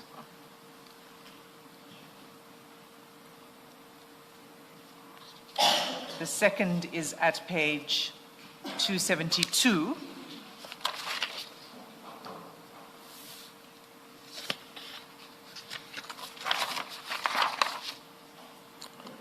Okay, so the first one is for 9,100. The second is for 2,535 rands. And then there's a proof of payment on page 273. Yes. And that payment was made by Mr. Nkosi. Yes. Okay. And you say this was done on your behalf and you reimbursed him. I gave him money.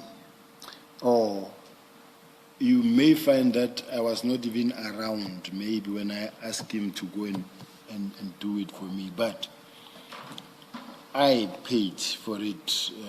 He would not be in a position to pay for me all these things. I was giving him money. But the payment, the proof of payment, if you look at page 273, is a payment that's made by Sergeant Nkosi. Yeah. So you reimbursed him, is that what you're saying? Yes, I do give him money. Okay, and you'd have proof that you reimbursed him? Even if, as we are sitting here, commissioners, and we give the telephone number of the person now, and they communicate with him, he will actually better tell them what happened. Then they can ask him any question they want to, and consult with him, because this is what he has been doing over years. Is the person, is a kind of a fridge that needs it's a Samsung fridge, and then it only needs certain expert. It's a person I've been working with over a period of time. So now, due to my schedule, the person that I relied on was him to help me with certain. You can't bring everybody into your space, but the person that I could rely on to assist me in case I'm not able to get there, it was him. So sometimes you give him, let's say I gave him money, I never knew that he's using or he's transferring from his own account. But quite honestly speaking, they can, even the person now, the investigators now, can go out now and speak to the person for however long they will get what they want. So I'm just saying I was the one paying. Or, General, I heard you say I gave him money. He would not have been able to pay. Did I hear you correctly? Yes, I mean all this payment continuously for me. Okay. Yeah. Would you give him the money before so that he could pay using that money, or would you only give him the money afterwards? Many a times it will be vice versa. Sometimes you find that he'll say, General, I thought I paid this thing, and then you will give me. Or I will say, please pay for me, come get the money. Or sometimes I will send a PA from the office when I'm not there, and then sometimes I have cash, but I can't send e-wallet. And then I ask someone, say, can you please e-wallet for me? Here's the money. And what do you mean when you say he would not have been able to pay? When I say he would not be able to pay, let's say 9,100, to ask from a junior person to pay 9,100 is a lot of money. So I gave him money to pay, and then even now, this person, they can confirm how it was done. In fact, I thought I paid cash because I gave cash. Thank you, General. You say you normally pay him back in cash, Yes. so you wouldn't have then a record of the reimbursement? Of there? Reimbursement. There wouldn't be a record if he pays these amounts and then you give him the cash. Yeah, I don't think so, because they don't give a receipt that shows his investment. But in his case, if I gave it to him, I didn't need a receipt. And why did you not do electronic transfers? Why did you have to give him cash? Why would I give him cash, Chair? Is that coming back to the police, my salary went down. Very bad, to an extent that if I even when I get salary, I have to wait until certain debit orders go through. Otherwise, if I don't, and I start using money, I find that the lot bounce back. Now the cash I have, because I have other businesses that actually are declared, that some of them are cash-based, in such a way that I will get that amount of money in my own hand. Thank you, General. Yes, Ms. Hassan. Can you go to page 274?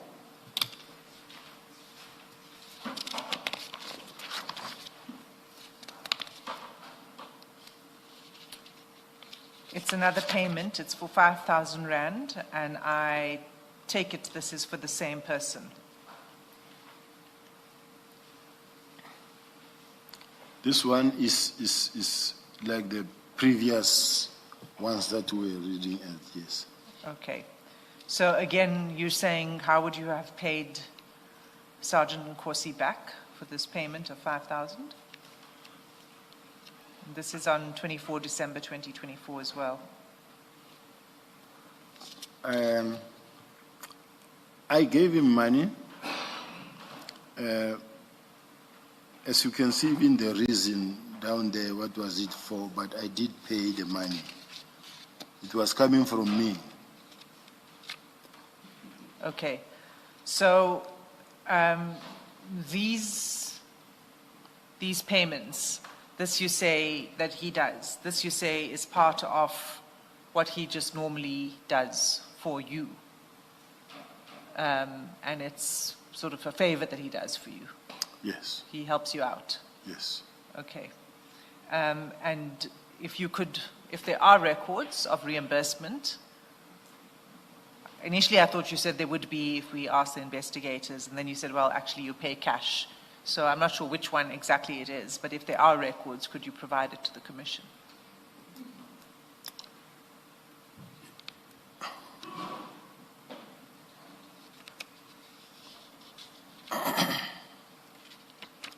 Look,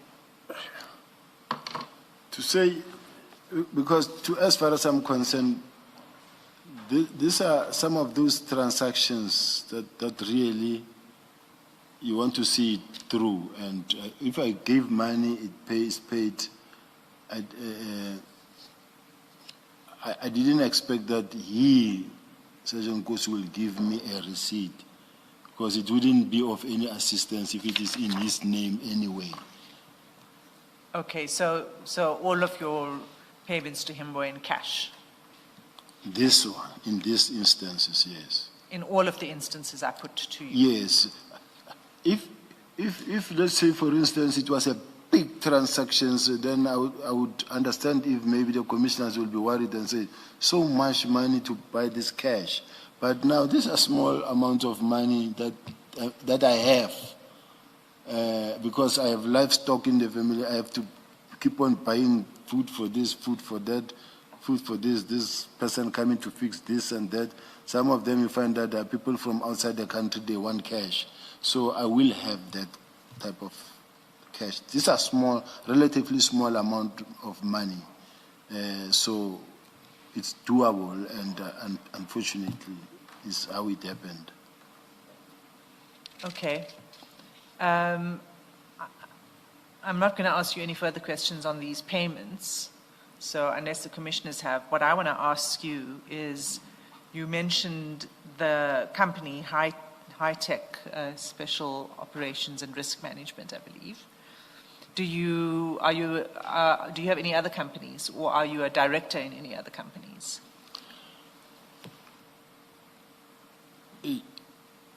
Chair,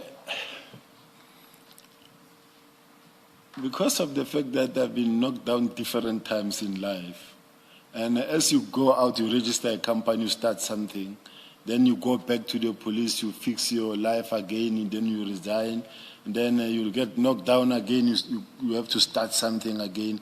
So I know very few.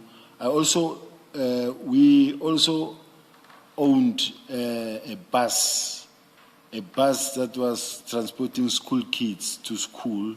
We also had an Uber. We have rooms. I'm just trying to say, this is how I would get to some of this. So the question was very simple. Do you have any other company? Now, you will have a company that transportation business will report under a particular company. So You said we. Who's we? it will be me and my wife, but sometimes it will be my wife alone. In some instances, I owned a jazz cafe and a tax shop, and I've had a number of businesses along the way as I go along, real businesses. Are you currently a director in any companies other than High Tech?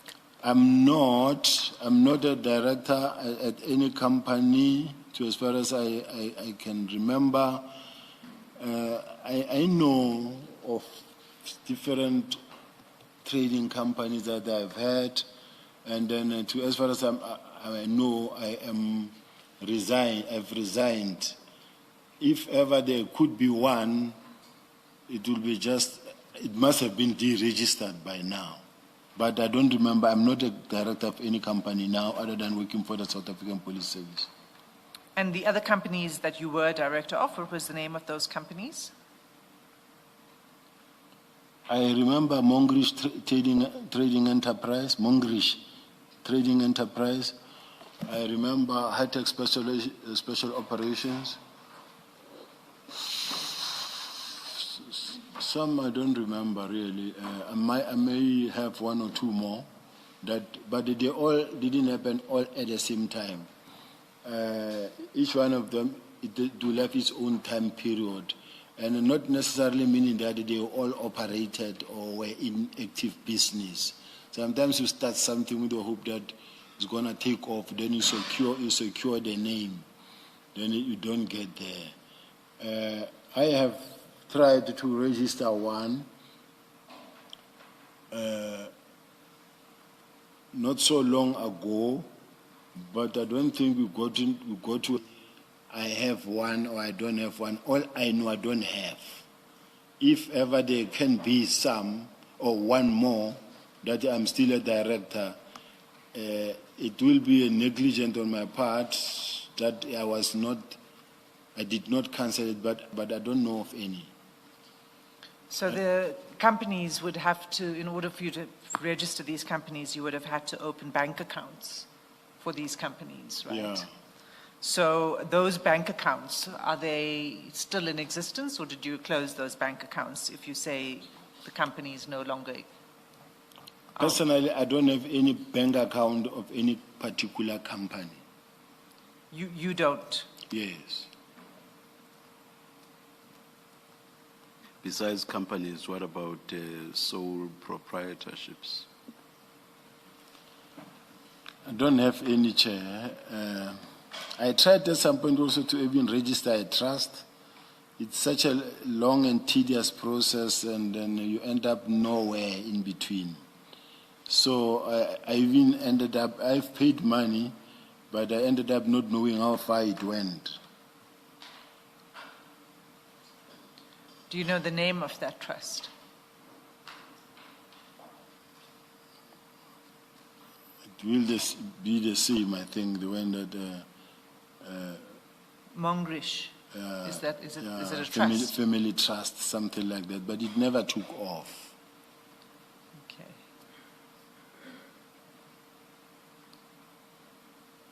Okay. I'm going to move to a different topic. May I ask my question? General, your explanation for Sergeant Ngosi making these payments on your behalf, can you just repeat that? I may have missed something that you say, why it is that he's making these numerous repeated payments on your behalf instead of you making them directly? I think you said something about debit order, your salary, and I just don't want to misrepresent what your answer is. It was easy for me to use him and my staff officer, not my staff officer, my driver protector, the two of them. So mostly you find that now I'm with the driver where I am, and then Ngosi will be the one that I could call and say, please assist me with 1, 2, 3. Then as and whether when I come back or whatever, but I will make sure that he gets his money back. Okay. You said something about your salary having dropped when you rejoined the police, and with the consequence that some of your debit orders, you would have to wait for debit orders to go through before you pay. Was that part of your reason to have Sergeant Ngosi do this for you? Not because of I don't have money to pay that, my salary dropped, no. I'm saying just to avoid bouncing back of certain transactions, you end up making sure that when it is month end exactly, you don't rush to start paying, and then later you find that you are on the minus, and then some bounce back. So I don't use that mostly, but I would use on a cash base. So you would allow debit orders to go through, and then Sergeant Nkosi is making these payments for you, and then you pay him in cash. Is that Yes. Is that what you're Yes, I saying? would pay him cash. And this cash, you say, drawn from where? Where? Did you have what kind of other income did you have? I did explain that I have. Firstly, we have rooms for rental. Sorry, you had it?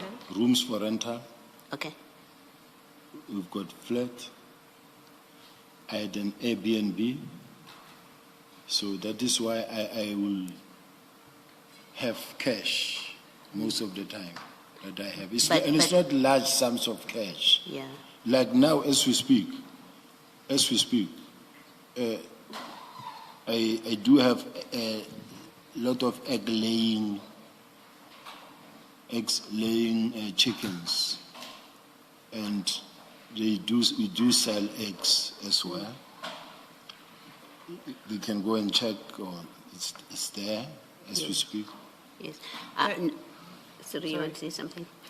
Just on the egg laying, because that I understand how it could be a cash transaction in the sale of eggs. Sorry, Commissioner Baloyi. No, please carry on. Just but the other businesses you say you have on the side, Airbnb, rooms for rent, and Uber, the scholar transport, those kind of things wouldn't normally be cash operating businesses.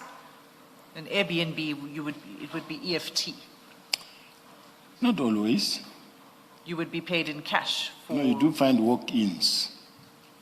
You do find walk-ins that says, people who walk in and say, do you have a room? You say yes. And say, then can I book a room for tonight? Yes.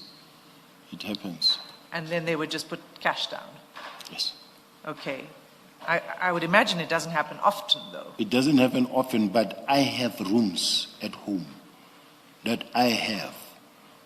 And in your house where you live? No, at the village. From home where I come from. Yeah. Yes. And that's what you rent out? Yes. And you get paid in cash?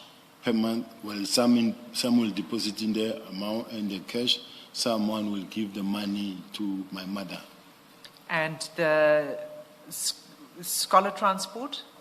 Scholar transport, although we sold the bus because some will pay in cash, some will pay in deposit, but it's something that is no longer there. Remember, I was just mentioning the lifestyle, the different lifestyle that I passed through. So it doesn't exist anymore, that business? No. And the Uber? Even the Uber was more problematic actually, and then we tried it, and then we realized that this one is problematic. Your business interests, the Airbnb and things like this, would you have disclosed this in your in your register of financial disclosures? I would have disclosed it at the city of Joburg, because remember, at the city of Joburg, when I resigned, knowing that I'm now coming back to the police, I then sold the one in Sandton before coming to the police, and then it was bought by a businessman who took occupation immediately, so that's when it all stopped. So you sold all the businesses when you went back to the SAPS? I sold what belongs to me, yes. So you wouldn't have had anything to disclose, you say? Anything? You would not have had anything to disclose? Yes. What I've disclosed to the police is what I have, what I own. This business of the rooms for rental that I'm talking about, they are disclosed. That you've disclosed, okay. And that's your cash business? Yes. And then the eggs are also your cash the business? Eggs, well, animals, it does happen that the person comes and say, I'm looking for a white goat for a specific traditional something, and then they will come and I will sell it. I also buy a lot of them and then keep as well. I don't make it my habit to sell them. I keep them to slaughter for the family and just to own them. But if sometimes it happens that the person say, I'm sick, or so-and-so is sick, and then we need this, and then they buy, I give. Okay. Sorry, Commissioner Baloya, I interrupted you. I think you've covered quite a bit of what I was going to cover. General, I think what I wanted to point out or to clear with you was, and you've now clarified it in your engagement, that the payments that you've been discussing with Ms. Hassim, they are in 2024 and I think 2025. And I wanted to say to you, well, at this point, you are now the Deputy National Commissioner. This is at this point. So your debits and your explanation is, I thought I had understood it earlier, that the reason Mr. Nkosi was carrying these for you on the basis that you refund him was because your salary wasn't as good as it used to be, so you were managing your debit orders vis-a-vis your daily expenditure. I had understood you to say that. So can we just clarify, in the period source of funds other than your salary is your and the rooms that you say you have? Are those the only two sources of income? Okay, all right. Thank you. Thanks, Ms. Hassan. Just a moment. Can you please look at page 180 of file 7?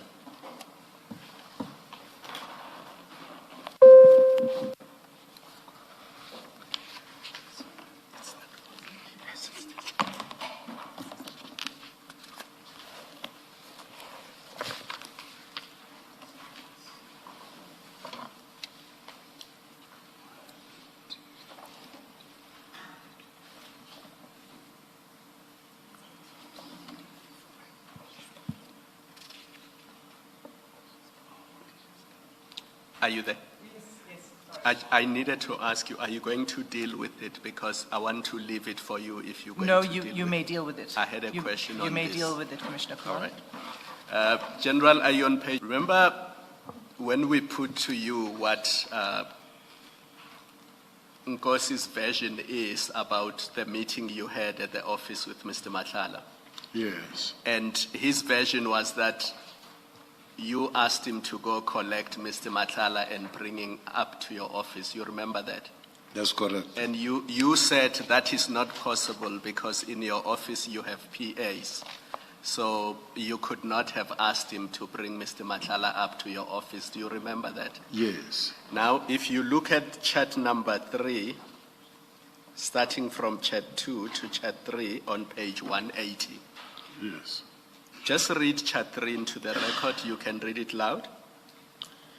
This guy Imran wants to see me. He's downstairs. Can you please go get him and let Brigadier Ramangwa interview him? You beg, even bring him at the National Commissioner's boardroom so that he can see that I am busy with shortlisting. So is this not an example of you asking Sergeant Nkosi to go fetch somebody for you downstairs and bring him to your office? I don't deny that, Chair, and I don't mean that it never happened before. I wasn't really saying it never happened at all. But what I mean is that it wasn't my practice that he will be the one to go fetch people, because Sergeant Nkosi is an investigating officer. He's mostly outside.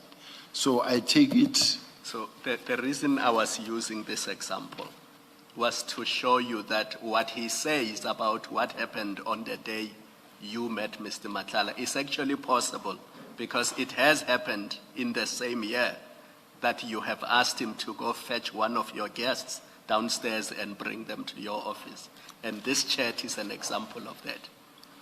But because I consulted with my PA on that specific day, the one of Mr. Nhlanhla, They say, no, General, we are the ones who went to fetch him, and from there we took him to Brigadier so-and-so when they were done. And I guess the commission can still call her to come and explain that part. So on the issue of the specific meeting with Mr. Nhlanhla, you stick to your story that it never happened. I stick that to my Sergeant Nkosi went to pick him up. I stick to my story, Chair. All right, thank you. But General, I have a difficulty with this response now. My impression when you testified earlier in relation to Mr. Nhlanhla, you said you do not do this. You do not send Sergeant Nkosi to fetch people for you because you have your own staff. And I did not hear you to say that, but there are exceptions. You just said, I do not use Sergeant Nkosi to fetch people for me from downstairs and bring them up to my office. And you even gave a reason, so you did not just say, I do not do it. The reason was because you have your own staff, PAs and so on, and that those are the people who would do this for you. Now suddenly when you are confronted with this, and you asking Sergeant Nkosi to do exactly this for you, but in respect of someone else, now you suddenly suggest that there are exceptions where you would ask him to do this. The PAs are all busy. Sometimes I've sent, even Brigadier Ramangwa, even Sergeant Shanguli, I've sent many people to go fetch someone. Or sometimes they've sent a messenger. So it's possible that it can happen. It is not strict. But did you say so when you were engaged a couple of days back by Ms. Hassim? Did you say this? Did you say, but there are exceptions? I might not have said it, Chair, but it happens everywhere, especially in the police, in our office, to find someone who is, one of them could be standing there and say, please bring so-and-so, so he's downstairs. It happens, Chair. You even said, if I'm not mistaken, I hope it was in the same context, you even said that he does not work in your section or something like that, and that he works elsewhere, even though in the broader scheme of things, he is still within your section. But you said he does not work with you or for you, and that is even way down in terms of the hierarchy. And if I'm not mistaken, I think it was exactly in the context of what Ms. Hassim was engaging you on with regard to Sergeant Nkosi fetching Mr. Nhlanhla from downstairs to your office upstairs. In my case, Chair, honestly speaking, I don't see a contradiction because I'm being honest when I say anybody can be asked to go fetch somebody who is in the office, and it happens all the time. It has happened many times.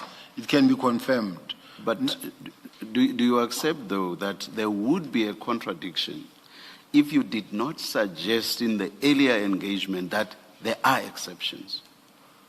And you only now suggest an exception upon being confronted with an instance where you do ask a Sergeant Nkosi to fetch someone for you. Do you accept that there would be a contradiction? No, I don't. No. If, General, you did not suggest that there are exceptions, if your answer was categorical and it was that, no, I would never send Sergeant Nkosi, and the reason for not doing so is that I have my own staff, I have my own PA and other people who work closely with me, no exception. So there would be a contradiction if you did not suggest exceptions or an exception. Do you accept that? I don't, Chair. I don't. Because I know that, let's say, failure to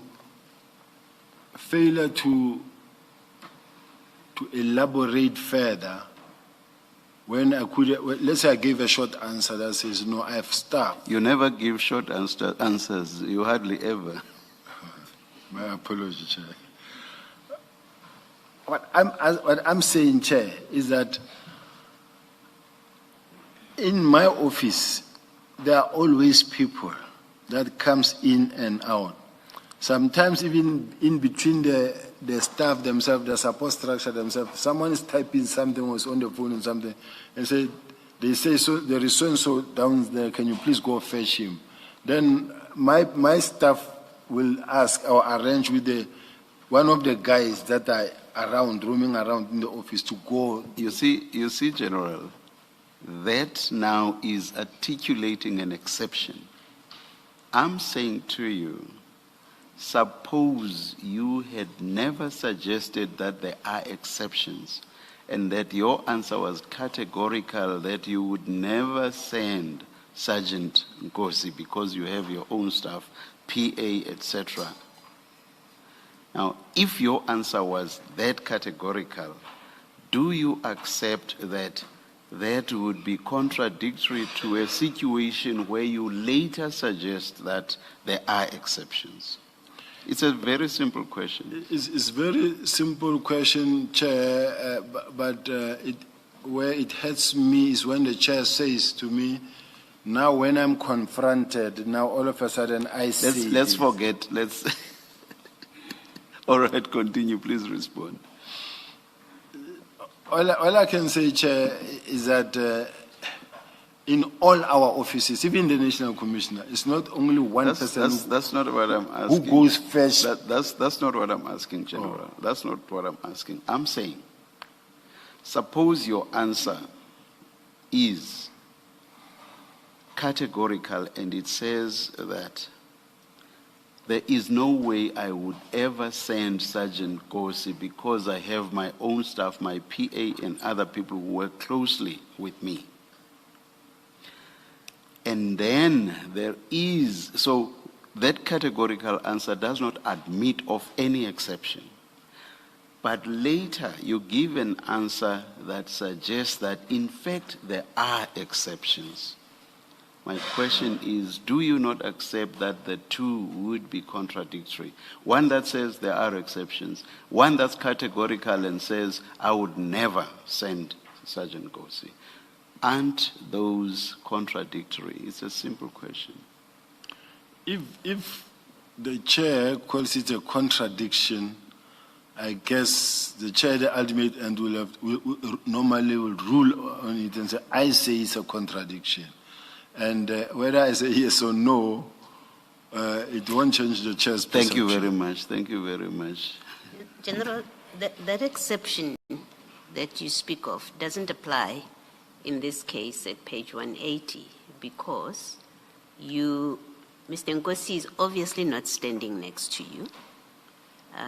He's not the people who are walking around. That's why you text him. That's why you SMS him. And you say, I'm busy shortlisting, go and get him, bring him up here so that he can see, I'm in the boardroom. So we know from that text that he's not one of the people that fall within your exceptional circumstances where they happen to be walking around and you stopped him. You got him from wherever he was in the building. So the question still stands that Commissioner Khumalo asks, that your evidence is he's not in my office. He doesn't work in my office. He's 5 levels down. So even before you get to your explanation about PAs, you've already said he's not in my office, he's further down, he's a detective, whatever. He goes out to do work, to come and bring this gentleman to you.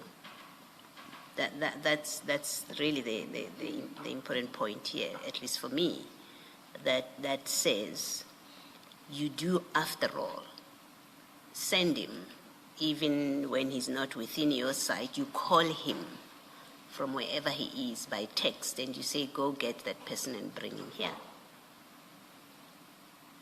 So even the exception that you're describing, it doesn't answer what we see at page 180 and the contradiction that the chairperson talks about. Do you have a response? The worry that I have is to really create an impression about something that is that looks like wrongdoing even where there's no wrongdoing. It's such a No, don't problem that I have. Don't anticipate where questions are going or what they are calculated to achieve, General. Answer questions on the basis of the facts that you know. Don't try to anticipate, because sometimes that's probably what causes you to give us very long answers, is because you are trying to anticipate where you think we are going. So can you please respond to Commissioner Baloyi's question? I take what the chair said and what the commissioner said. And may I conclude this by making this observation or suggesting this to you for your comment. What we see now with regard to this example and you asking Sergeant Nkosi to fetch someone for you actually gives credence to what Sergeant Nkosi says about you having asked him to get Mr. Nhlanhla for you. It's not outside of the realm of possibility. If you've done it now, then this instance gives credence to what Sergeant Nkosi says. Your comment? Can I have half a minute to say something specifically on this one, Chair, please? Will that be responding to my question?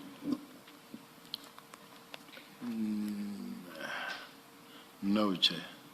But it is relevant to the fact that it is very much relevant in a sense that it shows the other side of what I'm talking about on the same issue.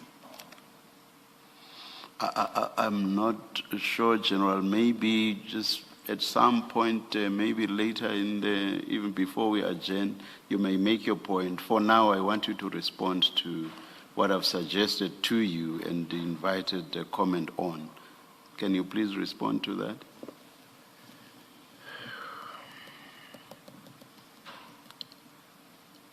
The chair said I mustn't anticipate the questions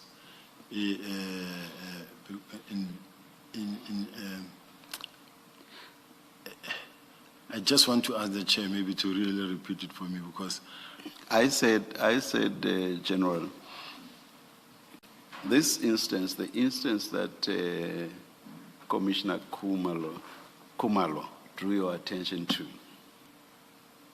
which is that you actually did ask Sergeant Nkosi to fetch someone for you from downstairs and to take him upstairs to your office.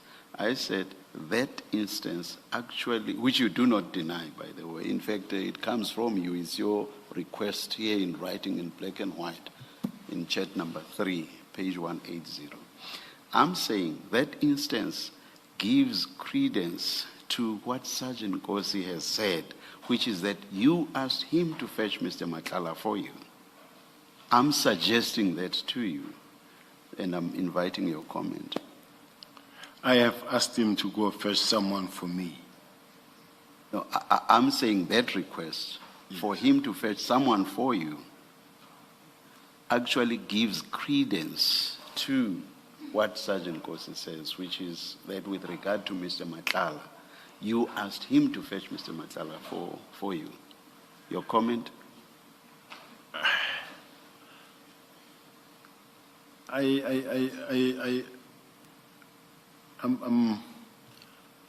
I'm pushed to actually say yes. Thank you. Yes. Just two quick observations still on this chat, because I don't know if we will come back to it. This Imran is a businessman called Imran Bhatt, the same one you spoke about on the second day. Yes. Yes.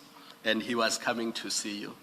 Yes. So just like Mr. Nhlanhla, he's a businessman. Yes. Coming to see you. And another observation I make, if you look at the last chat 7 on that page, it looks like Mr. Imran was bearing gifts. Yes, and that's why I wanted to talk to it. And I would hope that the chair will allow me, because it gives a bad impression. As we speak, Imran is attacking me over because he came with a gift in my office. And I was in General, don't anticipate. You're going to get the opportunity. That's why I opened this up, because I sensed that you had something to say. Yes. Remember, Chair warned you not to anticipate. So allow us to finish, then you get your opportunity to answer. So the reason I'm now raising this specifically, because I got the sense that you want to address it. You are helping me, Commissioner.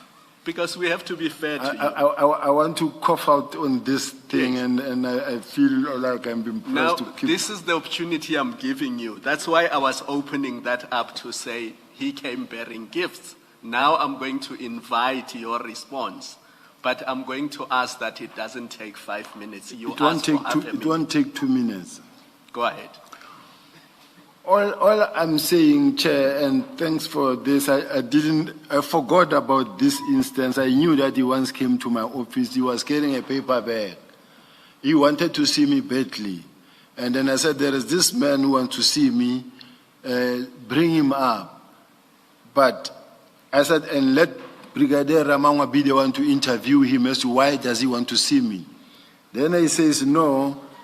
He says, I am with Imran. He said he is comfortable to be interviewed by you, General.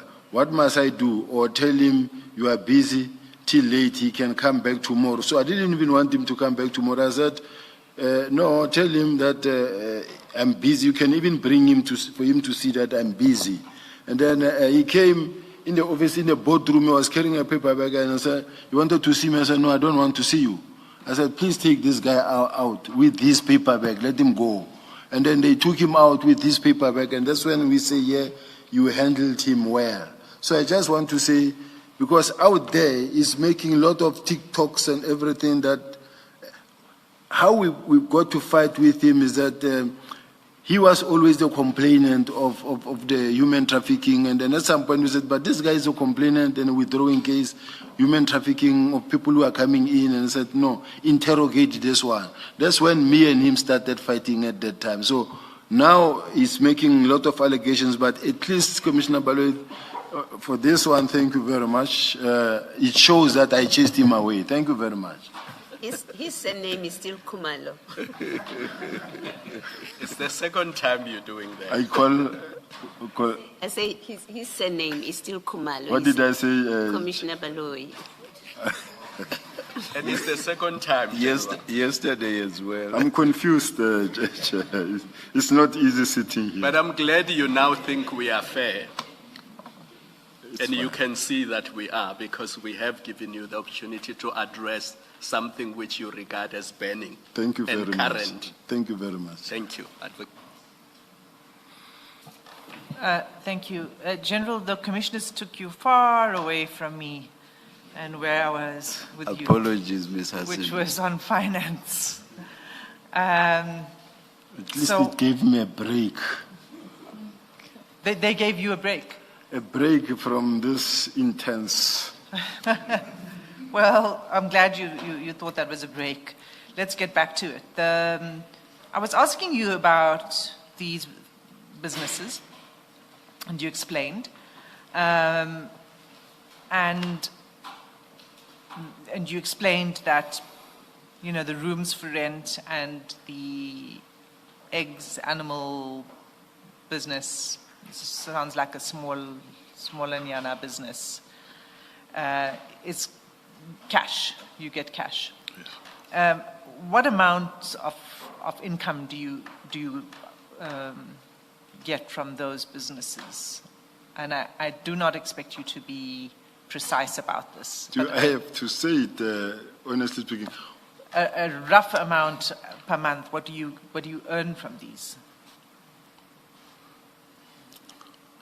I'm forced to respond on this one, Commissioner. I can give it to the commissioners because I don't know how the other people outside and what impact it can do to me and my career, my business outside. Yeah. What I must say, indicate, is that in anticipation of the fact that one day I'll be on pension, when the police fired me the first time around, I built. Remember, from where I come from at Rustenburg, it's a mining area. You can see the money as it comes in, but you can also see the spending. I built 20 rooms because we've got many people that come, the laborer that are coming to work at the mines, and then they rent. When the city of Joburg also fired me, not fired, when I resigned from the city to go back to the police, I also make sure that when I get last sum of money, I build some as well in another land that I bought. In addition to the 20? In addition to that. What, is this also in Rustenburg? In Rustenburg home, they are next to each other. And how many are these?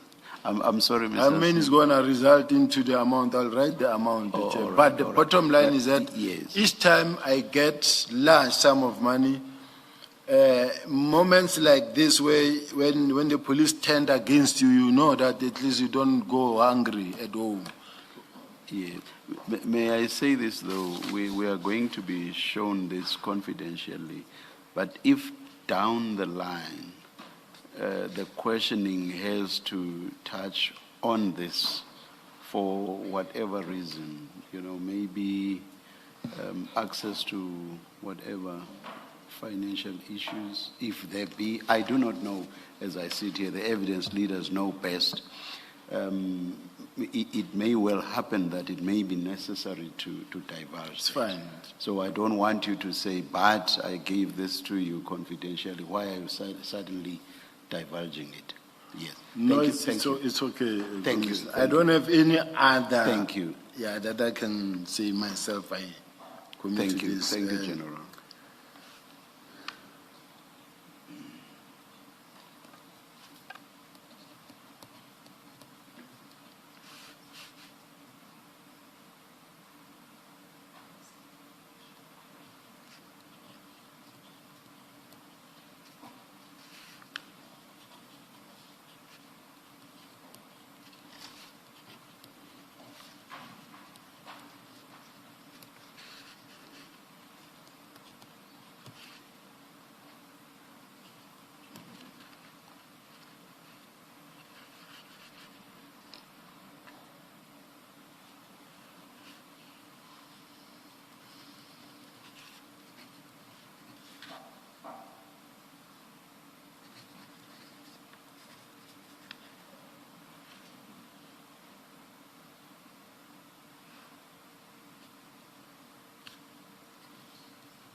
All right.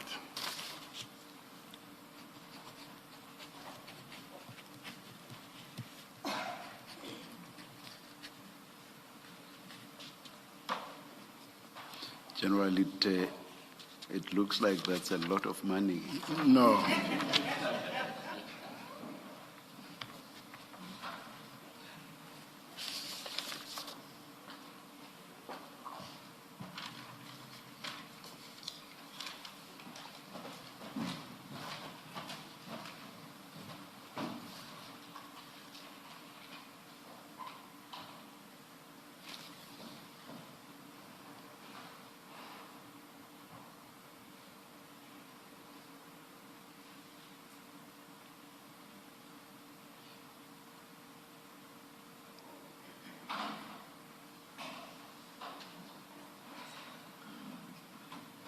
Just begs many more questions, I'm afraid, Chair. I'll ask you to pass it to, maybe I could just write my questions here. It's incomplete. Let's just say, let's all see it so long. Okay. Or you want to write your questions before you pass it on? I'll do it after you've seen it, Chair.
I do not know what Ms. Hassim's questions are going to be, but here's an issue I want to raise.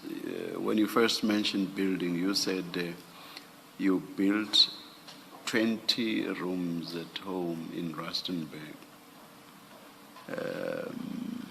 Now here I don't see reference to 20, I see 16 and 15. Can you explain that? Chair, Site 1, 16, site 2, 15. yes. So I would have expected to see 20 somewhere. The only problem is that in one of the rooms, it became a double room, and then it's a shop for rental. Then it makes it double room. It's things like those, Chair. And then in some, sometimes I'll be thinking that it's 15, in the meantime I find that it's 13. But this is what I own them, I build them. Ms. Hassim, I hope your questions will not relate to the amounts. I think I can ask a question without referring to the amount. All right. You, Chair, have already referred to 16 and 15. Yes. And then, General, you said there's an amount for each of those rooms, that amount. Yes. Is that a monthly amount? Monthly. A monthly amount. Okay. Now that helps. There is another entry below that, and it would help to get more detail, like how many of those. You refer to your wife. So it would help to just know how many and what the income is from that. And the income, again, confidentially. I will ask, I'm sure she's watching, she can WhatsApp me now, so that I can respond. She's watching wherever she is, I think, Chair. You've made the request indirectly then already. Thank you. So, I mean, I hear you want this to be treated confidentially. From my perspective, for now, only for now, that's okay. But you would have had to disclose this, right? May I ask, Chair? It is disclosed with the police. Yes. It's okay. disclosed, That's it's there. Right. But what I want to just check, is this still in the Commission's mandate in terms of us working with the drug cartels, or is this something else in terms of the lifestyle audit and whatever, so that I know in which field I am now? Because now it's focusing on me and my lifestyle, and in the meantime, I thought I was going to be asking more questions about the drug cartel. I'm bearing my being here from the July 6 press briefing. And then I thought I was going to be asked about how I fit into Katiso Molefe, Mr. Swartua's matters, and I wanted to know what role did I play. And now the questioning is far from those things. It's just based on my communication with Nkosi, communication with that one, communication with this, my lifestyle. So it's just, I don't know whether I'm still real on the same railway line or Let me put it's just broad. Let me explain. It's not far at all, because there have been allegations and evidence that of witnesses that have come or that have presented evidence here about payments to you. Allegations of links with cartels is not unrelated to money, frankly. So that's why I'm asking you this. And the other chats that were put to you and the meetings and why Sergeant Nkosi is the go-between is because there have also been allegations that some of these individuals with whom meetings are set up And I'll give one example, Mr. Msibi, the allegation was that he's the head of this cartel. So these questions, maybe you don't realize, but they are completely related to the terms of reference of the Commission. And I'm glad... Ms. Hassim said the cartel, the Big Five cartel. Of course, at this stage, as Ms. Hassim correctly says, they are allegations at this stage. What we will make of them at the end will depend on the totality of the evidence that we will get. So, sorry for that, Ms. Hassim. Yes.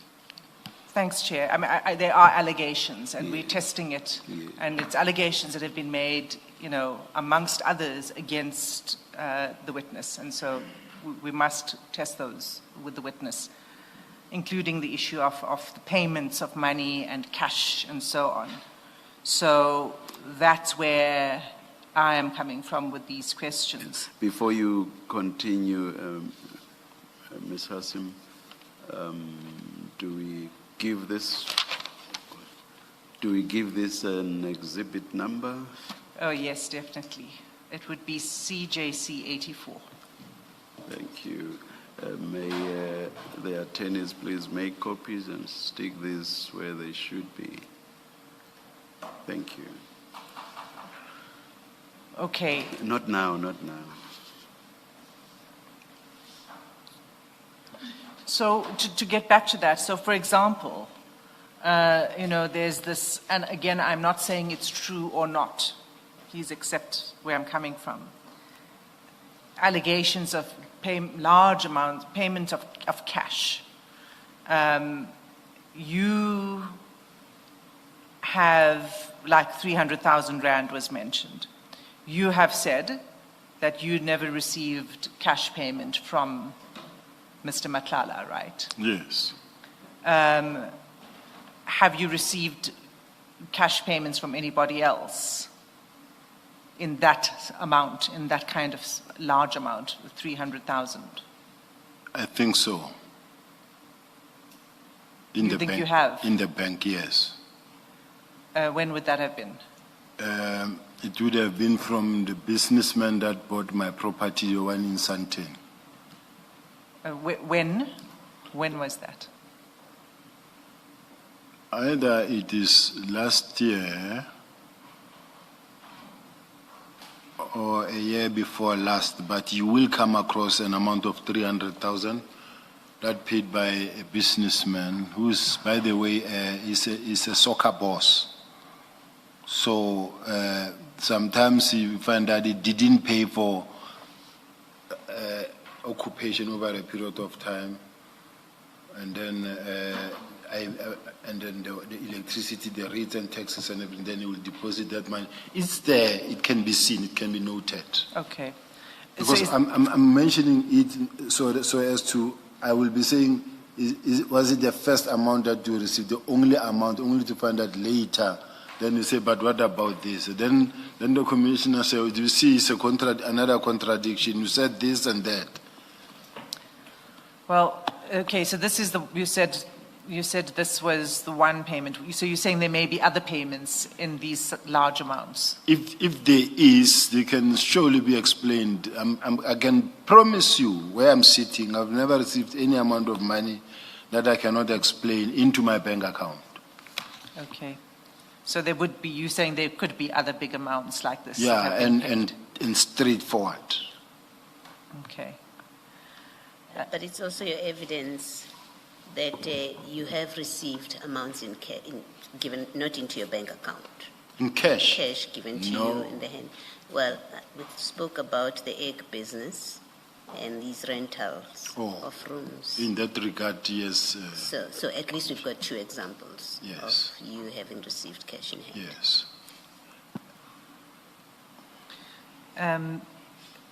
Have you ever been subjected to a lifestyle audit? Many times. I can bring one tomorrow where they went through up everything and they came to nothing. That's when they were investigating me for my when they were investigating me for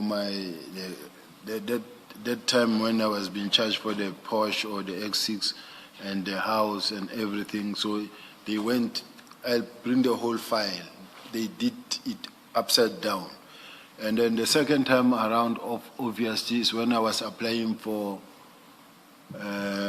security clearance, top clearance certificate. You complete your form, and you say everything that you own. They went and they investigated everything they have to investigate. So the lifestyle, even now, they can still continue. I'm not worried about the lifestyle audit. Okay. Thank you for offering to provide it to us. If you could, that would be helpful. Thank you. So you don't, I mean, from what it sounds like, from what you're telling us, you don't have a financial problem. I mean, I know you've complained about how your salary has gone very much down at the SAPS, but you really don't have financial problems. No one can say they don't have a financial problem. I'm sure even the chair will have at some point. As they say, General, speak for yourself. What I'm saying, Chair, it's on a lighter note, Chair, on a lighter note. But what I want to say is that at this present moment where I am sitting, having been subjected to lots of processes running simultaneously, Madlanga, ad hoc, disciplinary, criminal, it's a lot of things. So I find myself running to different lawyers, different people to assist me. They've been here, my legal team, for the whole week, and it's on my shoulders, and the police refuse to assist me. Now, I can't look like someone who says I don't have a financial problem. I'm in a financial crisis. Okay, that's fair enough. You know, one other reason why this is relevant is there have been claims that you, in fact, maybe what we should do is just play. It was sent to you, a video clip of I think an ENCA interview with Mr. Stuart Shadrack. Yeah. In which he talks about a rental agreement with you, a lease, sort of a lease agreement. But if I could just show that to the commissioners and then you can respond to it, please. We're not going to play that entire interview. We'll just go to the segment that's relevant. And maybe if you just start a few seconds before, so there's a lead in.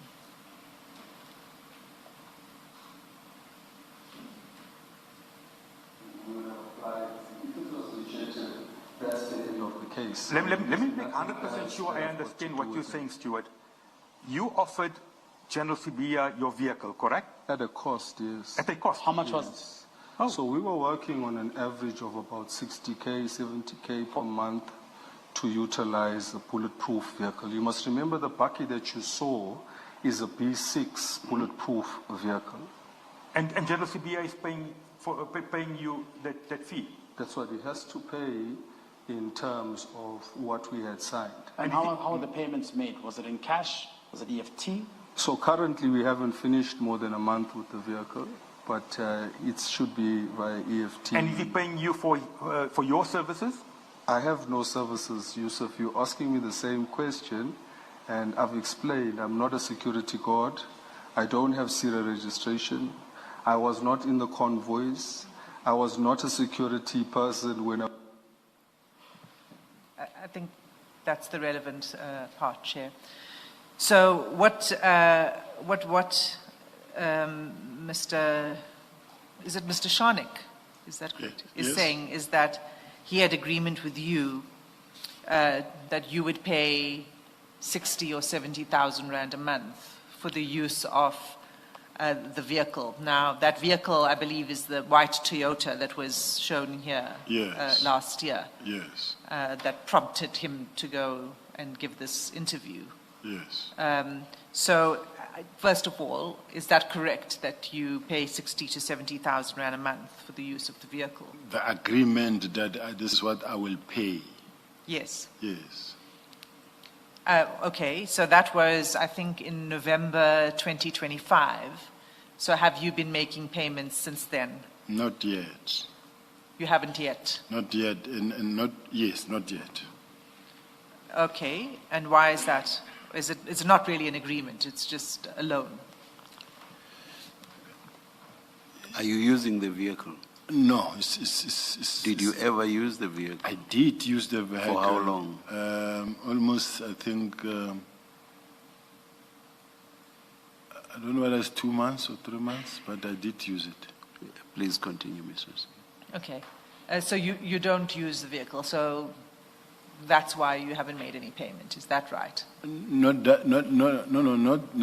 because that is why I haven't made payment. It's just simply because of the fact that I'm not in a good financial position at this present moment. My focus is in making sure that I keep the legal teams. There are some who have already withdrawn from assisting because of legal. So anybody who I owe money, and then I try to make sure that I keep them also. I keep them here and there. I rob this one to pay this one, and I must leave this one, go and pay one for disciplinary, and then as I'm doing for discipline, this one says I didn't sleep the whole weekend working on your paper. I also have bills to pay, so this is how I live my life. But I also want to say, even before Mr. Shanik's one, I was using the one that was rented to me for almost a month, and then I still owe them. It was a bulletproof, it was a Fortuna. And then when they took it because I could not pay, I was left vulnerable. And then when I approached Mr. Stuart Shanik to say that at this present moment I'm engaged in a very serious fight, and my life is in danger, and can we sign, can we agree to sign on a piece of paper that this is how much you will want, and maybe I will pay, and when I get money. So I didn't actually say when I get money, I will say I will pay, but it hasn't been easy to pay because of the fact that I just get my salary, and all the lawyers want their money, and I'm struggling at this present moment. Okay. You said prior to that you were renting another bulletproof vehicle. Yes. And what was the rental on that? What was it? What was the rental? It was a security company initially that said they will send their bill. I don't have their bill yet, because I said to them, I know I owe you. I'm still facing this thing. Let me face this fire. I'll still revert back to you. So you haven't paid? I haven't. That company? I haven't. Which company is it? What do you know?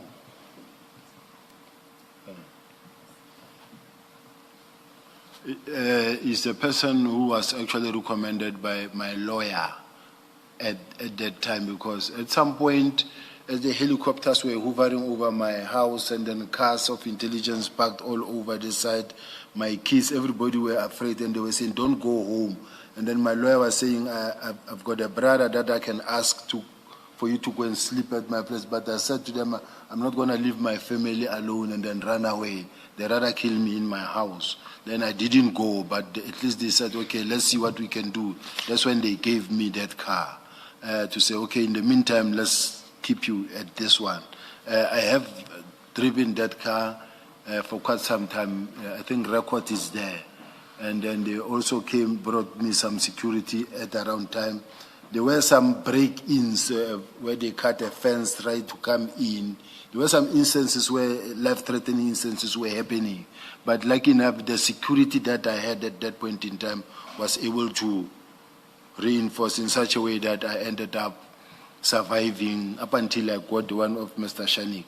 So the one of Mr. Shanik I kept, even when they attacked me for using that, and the commissioner, as the General Sibiya security, at that time, I didn't have, but they provided.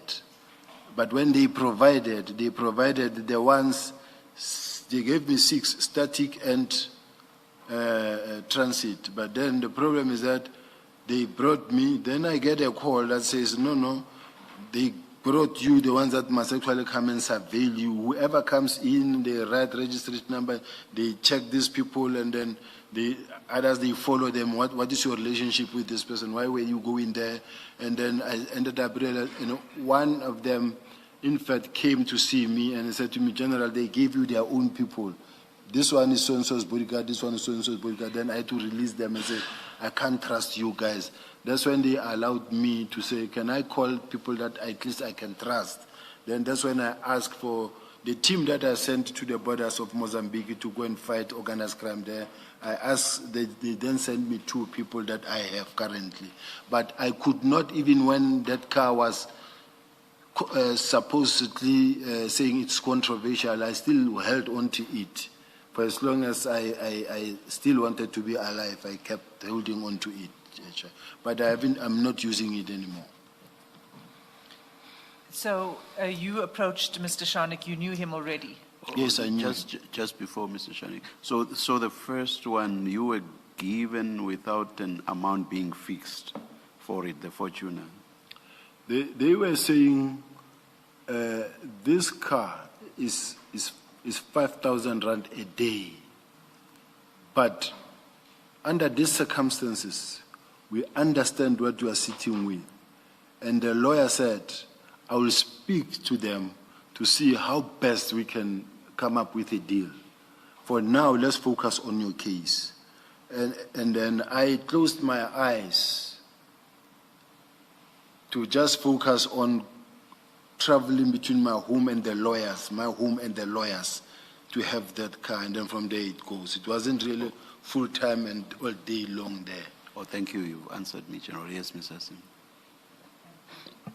General, you said you approached Mr. Shanik, so you knew Mr. Shanik already. Yes. Okay. I must put this to you because it's been, one, because there were allegations made in this commission and because it's been circulating. It's known that Mr. Shanik has a criminal record, right? Yes. And the question is, for me, how it is that you come to associate with somebody with a criminal record, and it's not just a single instance, but there were multiple instances, as we saw. And I'd just like you to explain that as somebody in your position, because and I'm certainly not saying that someone with a criminal conviction should not have any friends thereafter, but it is very different when it's a top cop in the country. So that's why I'm asking you the question. Number one, I didn't know at that stage that Mr. Shanik could have been or might have been in conflict with the law. It doesn't always happen that when you meet a person, you have to vet a person. And the circumstances under which I met Mr. Shanik, he was coming to complain at the office about the murders that are taking place and organized crime that is taking place in KZN. I then called General Kumalo, the Divisional Commissioner of Crime Intelligence, and say, here is this man, he's from KZN, listen to him, go with him. They left my office, the 2 of them, intelligence and Mr. Shanik. Now, intelligence was supposed to say to me, we know this guy. Or they were supposed to, because everybody get vetted from intelligence. They went there, they didn't agree there, and then the next thing Mr. Shanik also left, because apparently instead of helping him, they said they wanted more information about me from him. So He came to my office. I called General Khumalo to my office and say, here is this man with information, go with him. He left with him. When was this, General? Oh.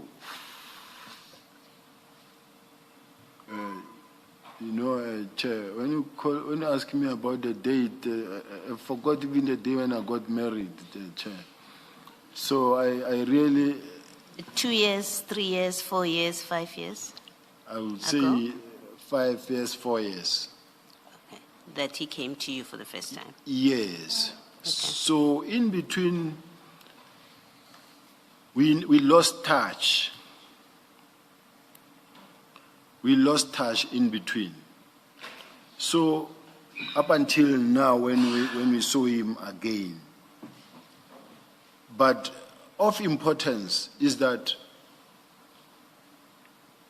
when he came to me the first time, I called the relevant person, the most relevant person who could have been the one to firstly vet him, check on him. Even the purpose of intelligence is not only to gather, collate, and it's also to support. They are the ones who must also be able to support the top management and the leadership of the police and say, we can see you are interacting with this person, but please do know, be aware that this person, we are watching him, or this person is involved in 1, 2, 3, 4, so that I know and I'm pre-warned. If I continue, then I'm in trouble. But now, if I don't know, crime intelligence cannot really hold it against me or anyone if they failed to advise themselves. So now, I didn't know that Mr. Shanik has been in conflict with the law previously. And to me, at that point in time, it was not even a priority. Can I just ask you, you said, in answer to my question, you said about 5, we settled on 5 years. You said about 5 years, maybe. But then you then said we lost touch until now. Maybe there's something that's missing there. So he comes to the office and he raises this concern with you. You refer him, you call General Khumalo who comes to your office. That's 5 years, is about 20. I apologize, Chair. 5 years, General Khumalo was not the head of intelligence for 5 years. He was not the head of intelligence for 5 years, and I was not a DNC for 5 years. So it's between 2023 after the 1st of July, because it is in between that period. So I'm changing the 5 years thing because I remember, if I was the one who was able to call General Khumalo to my office, which means I was already a DNC. So it's between it would be after July 2023. That's correct. Because you became DNC in That's July correct. 2023. Yes. But then you say that we then lost touch until recently. So there's something missing in your answer. He came to your office, laid a complaint.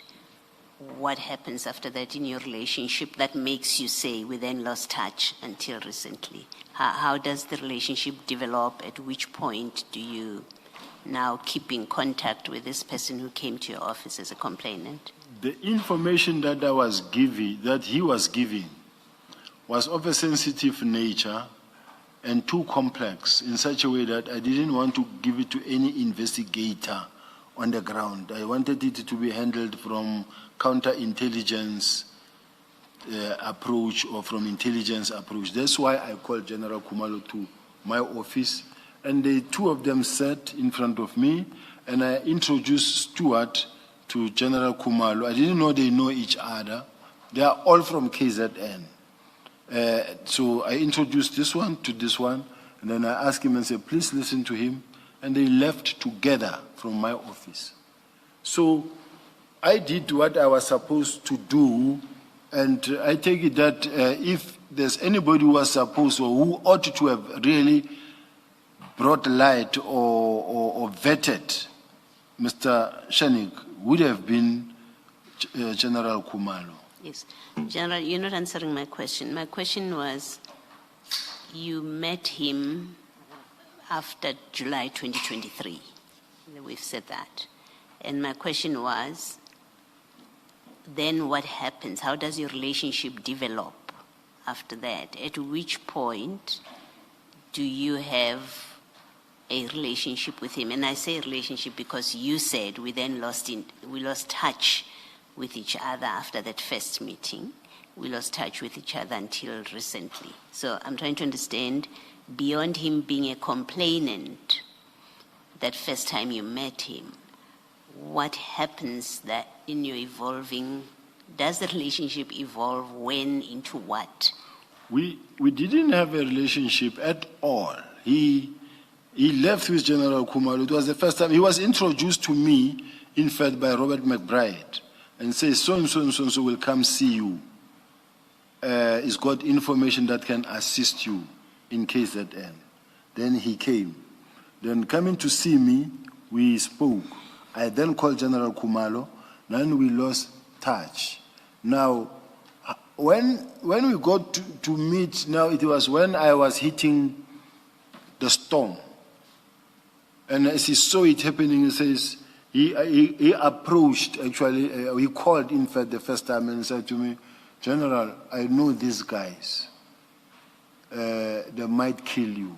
Yeah, I'm more interested in the timeline, General, because at some point you get into this transaction with him where he lends you his vehicle or he leases it to you for this huge amount of money because he's concerned. He gets concerned, you approach him, you get whether you're concerned, you approach him and he helps you out.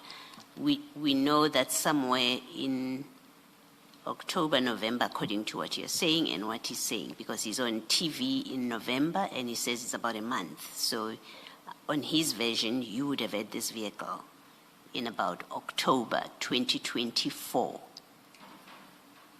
2025, let me correct myself.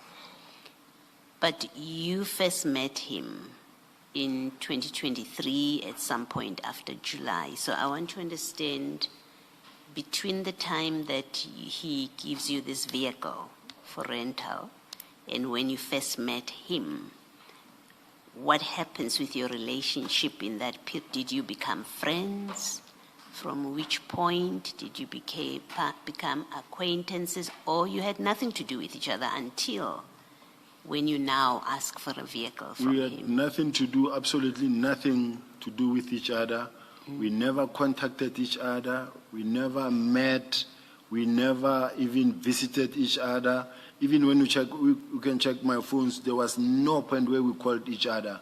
Okay. I never hid my relationship with or my communication with him, because to me, at a point now where it was now about the survival of me, my life, I had nothing to really hide. So when, as things are happening, we now know we are in 2024. We've moved to 2024. We're talking about 2025.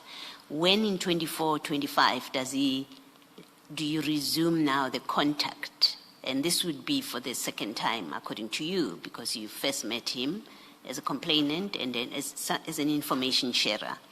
And then you went your separate ways. So what I'm asking you is, at which point, and say, I would like you to be specific. It's 2024, 25, and about when in any of these 2 years do you next have a connection with him? After my suspension, I think I was still using the private security car for a month. And thereafter, it was that one now of Mr. Shanik. So how it happened is that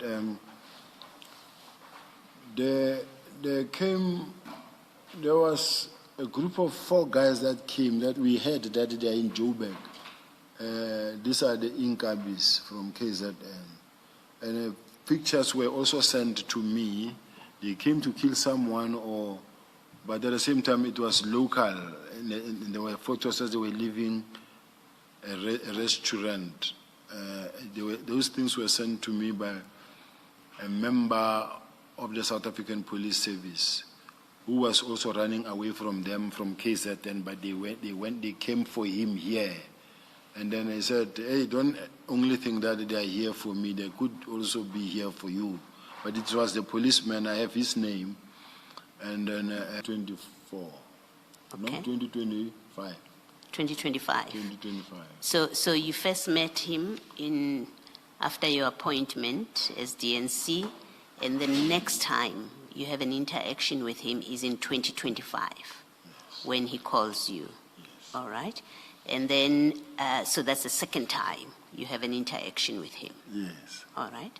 And and is it in that interaction with him, he called you, I would like to see you, is it in that interaction that... Because they were losing more money because the car is with me, so they started pulling it out actually. That's when we discussed this one with Mr. Shanik to say, can you borrow me? Because he made it available from initially. Now he told me... I guess what I'm seeking to clarify, General, is it when you meet him or when you speak to him the second time? Remember, your evidence is the first time you spoke to him is when he came to you to tell you about what's going on in KZN. And then you didn't have anything to do with him. That's your evidence. The next time you had anything to do with him is after your suspension. And he reached out to you. So all I'm trying to clarify with you is it in this he reaches out to you that you then discuss the vehicle? In his second time. Okay. And was the vehicle made to you, available rather, to you immediately or shortly after the second? You can put a time period. It took quite some time because initially I was trying to say to him, and then he said to me, General, this is expensive car, and then even the insurance, even this and this and this. And then this is the car that he is using. I then offered to borrow him my car. I gave him my one, and then I took his. Of course, his is more expensive. I was going to have to pay it. And he would use yours for free? Didn't mind. Yeah, no. Yeah, I'm not yet at the point whether you mind or not. I'm just checking what was the arrangement. The arrangement was he gives you his motor vehicle, you will pay rent as he says on TV, and then you, in exchange, you give him your vehicle to use, but he uses it at no cost. Yes, but it was not in exchange. He gave it to me, and he said to me, this is how we can maybe do it. Now, only to find that he was using his girlfriend's car all the time. He was struggling himself but sacrificing the car for me. And then I realized that this man is sacrificed his car, and because he said to me, you need it more. And then I said... And that's why you gave him your vehicle? Yes, I said, no, keep this one. Okay, all right. And that would have been, so when he gave you his vehicle, we know you met him after your suspension, so we have a date of, but the earliest would have been immediately after your suspension in 2025, and it's the second half of 2025. And according to him, on that interview, the interview is in November, and then he says you've already had the car for a month, so you would have had it, say, September, October, if he's correct, in November, that you've had it for about a month now. So that would be September, October. Yeah, I think I had it for 2-3 months, I'm not sure. Before November 2025? It could be November, December, and January. Yeah, okay. But January, I think he had already taken it, because remember, I'm not able to pay as well. Okay, so in November when he says you've had the arrangement rather. Here, or you didn't really, that I can say, unless it's something that I have to confirm. Yeah. So that I then give the exact date. Okay, no, that's fair. I'm happy to leave it at this point at that. Thank you. Ms. Hassan? Just a question about, you said that Mr. Shane came to you in about July, said he wanted to meet you. What did he want to meet you about? When he came to see me the first time. No. No, you've explained that, and then you said there was a gap, and then you said in July 2025, Mr. Shane, a gap, and then you said in July 2025, Mr. Shane contacted you. No, he came and yeah, he contacted me and said, General, I can see you are now going through the heat. Okay, so he contacted you specifically to talk about what was going on in your life? Yes, because it was all over. I see, okay. And then your answer to, you said you didn't know at the time when you first met him, and that he had a criminal record. Yes. So when did you come to know? He came back from Parliament when General Kumalo made when he was testifying, and he showed a whole list of record, and then that's the very first time we all got to know. But he also then went and said, but this is not true, and he provided the true reflection. But for me, whether it was a whole list or he went and fixed it, is neither here nor there. The only problem that I wanted to just explain to me was that it was irrelevant for me. Whether he has a criminal record or it doesn't, the fire that I'm facing for my life, and this man comes and say, here's my car, you can use it. We are at war now, and I need this car, Commissioner. And this is what I did. And I must say, pull out Imran's butt, and then you see how Imran's butt looks, and then and you see the commissioners that are with him. So I'm just saying it's normal. You don't investigate a person criminally when you meet him the first time. I don't know if Commissioner Kumalo will meet me, and then before we begin to acquaint myself, then he will vet me. It's not how life works. You know, your problem, General, is you assume that we've already arrived at certain conclusions. We are far from that. We are at a stage where allegations have been made and they are being tested. And questions that are being asked, their purpose is to test those allegations, not to say they are true. We are at the stage where they are still being tested. So I think if you understand that, then you'll be able to answer questions freely. Just assume that we are there. The heat is on here, Chair. I understand. I will hold on. I understand that part. Okay, in any event, you've answered that it didn't matter to you that he had a criminal record because you needed help, and he was willing to help, and you wanted to take that help. Yes. So it didn't matter. You said it's irrelevant. I didn't know, but having learned, I say to me, it really didn't matter. Okay. Thank you. Now, in the course of answering that, you spoke about being at war, which takes me to the next topic that I want to go to. Who are you at war with? May I just deal with the question of the list of the highlights? Oh, apologies, yeah. Commissioner. No problem at all, no problem at all. General, you say you used the bulletproof Toyota Hilux for 2 or 3 months, and you say there is a written agreement in terms of which the car was hired out to you. You do say that you did not pay for it because you are in financial difficulties.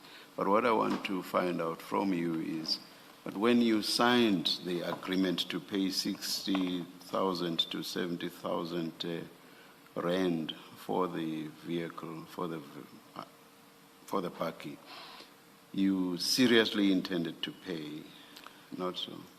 I seriously intended to pay, but he understood that I'll pay when I'm in a position to. Not immediately per month, because per month I was not able to. All right. No, I just wanted to understand that So- you concluded that agreement seriously intending to pay. So, General, if that was the agreement, why would he take his vehicle on the basis that you're unable to pay? I may have misunderstood you, but I think I heard you to say you had the vehicle for a period, but you took it back or you gave it back because you couldn't afford to. In fact, you said you took it back because you were not paying, you couldn't afford to. But if the arrangement is what you've just described. Money to even buy a new rim for the vehicle. And then each time we meet and he says to me, General, we're gonna damage this car because now it is heavy and it is unbalanced and it's cracking he was talking about, then he said to me, I'm taking it, I'm going to fix it. And then he took it and then it never came back. But I also realized that I understand if he's not bringing back, and I told myself I'm not going to ask him about it, and I didn't. Have any payments at all been made on this agreement that you had? Any at all? No. I haven't made any payments, but when let's say for instance, I found myself in possession of, let's say 10,000 rand, and then sometimes I'll give him 5,000 rand.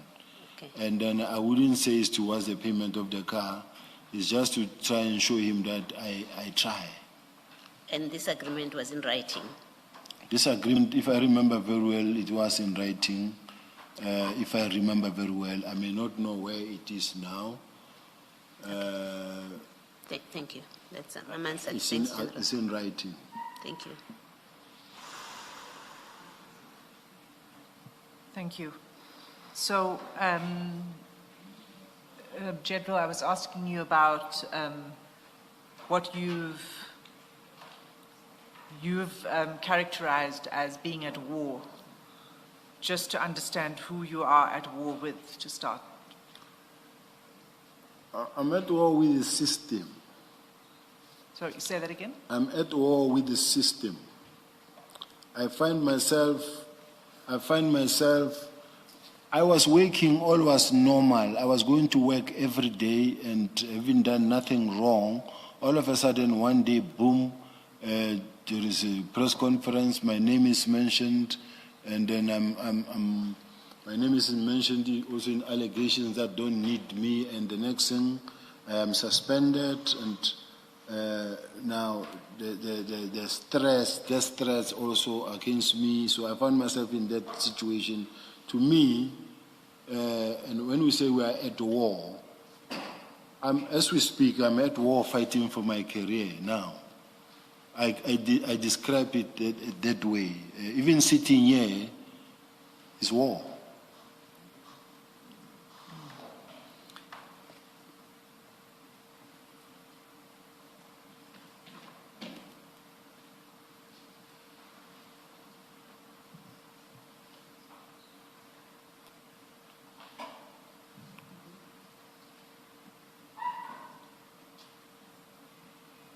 No, please, I see it's 2 minutes to 6.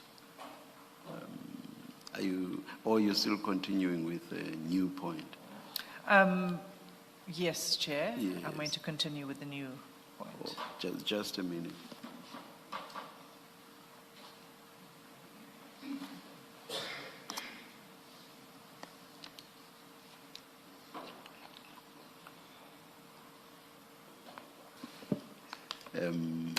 Please, were you waiting for an answer? I think No, the General answered in his way. All right. Perhaps let's adjourn until 6:10. Thank you, Chair.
the question I had asked the witness was, who is he at war with?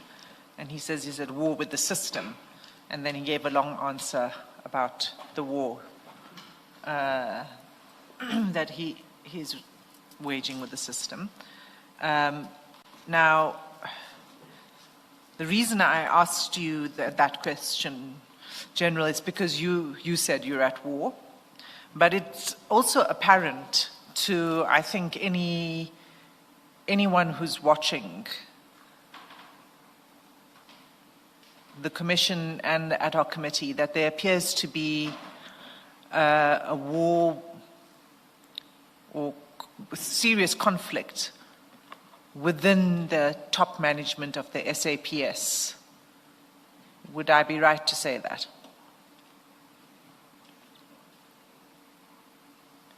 That there are factions, let me use the word that others use, that there are factions.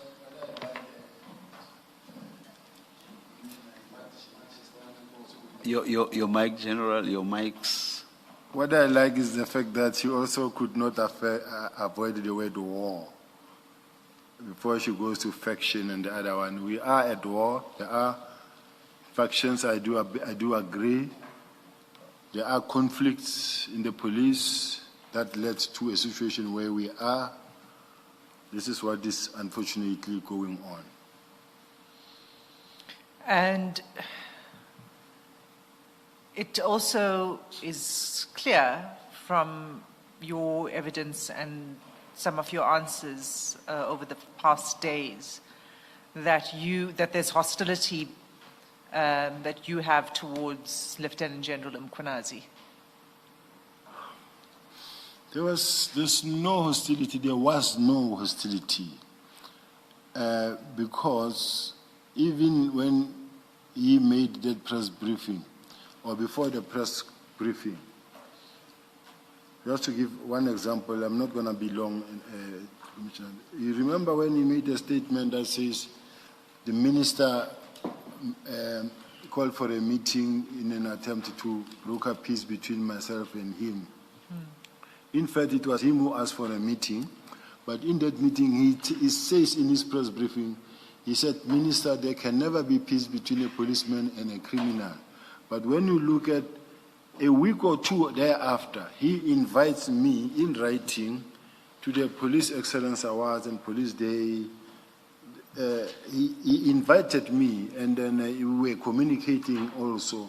So there was no really conflict.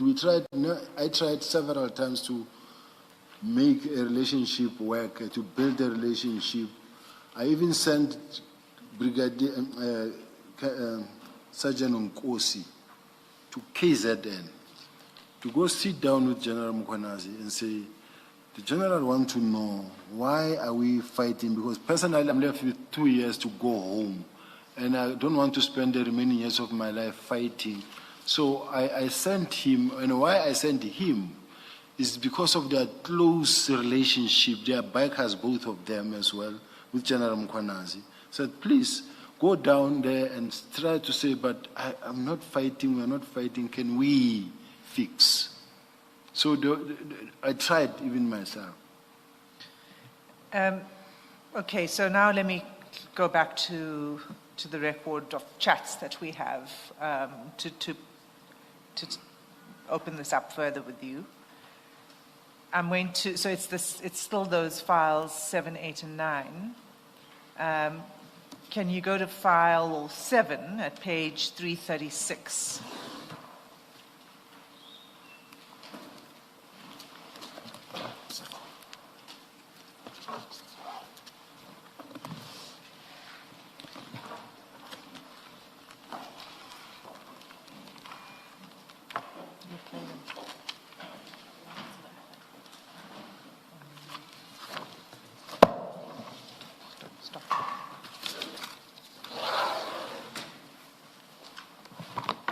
Page 336, Chair. Yeah, 336. So here, Sergeant Nkosi, if you look at chat number 3, all the way to chat number 1 on the next page.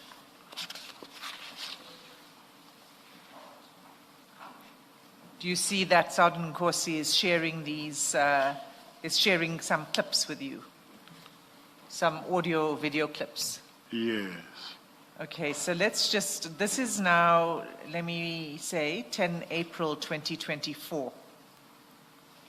Okay, so let's just go to that first clip.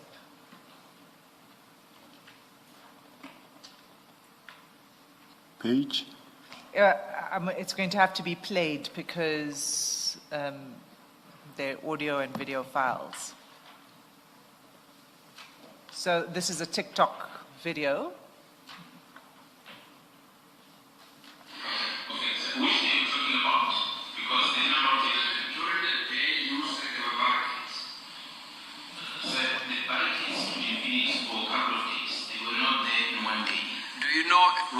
When were they erected? I do not know. What do you know? I know that I'm General Mkhwanazi and I'm the police officer.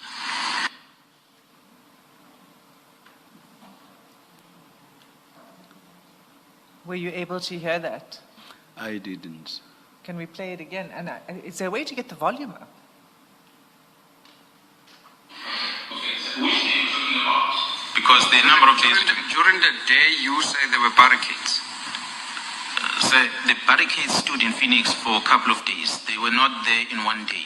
Do you know when were they erected? I do not know. What do you know?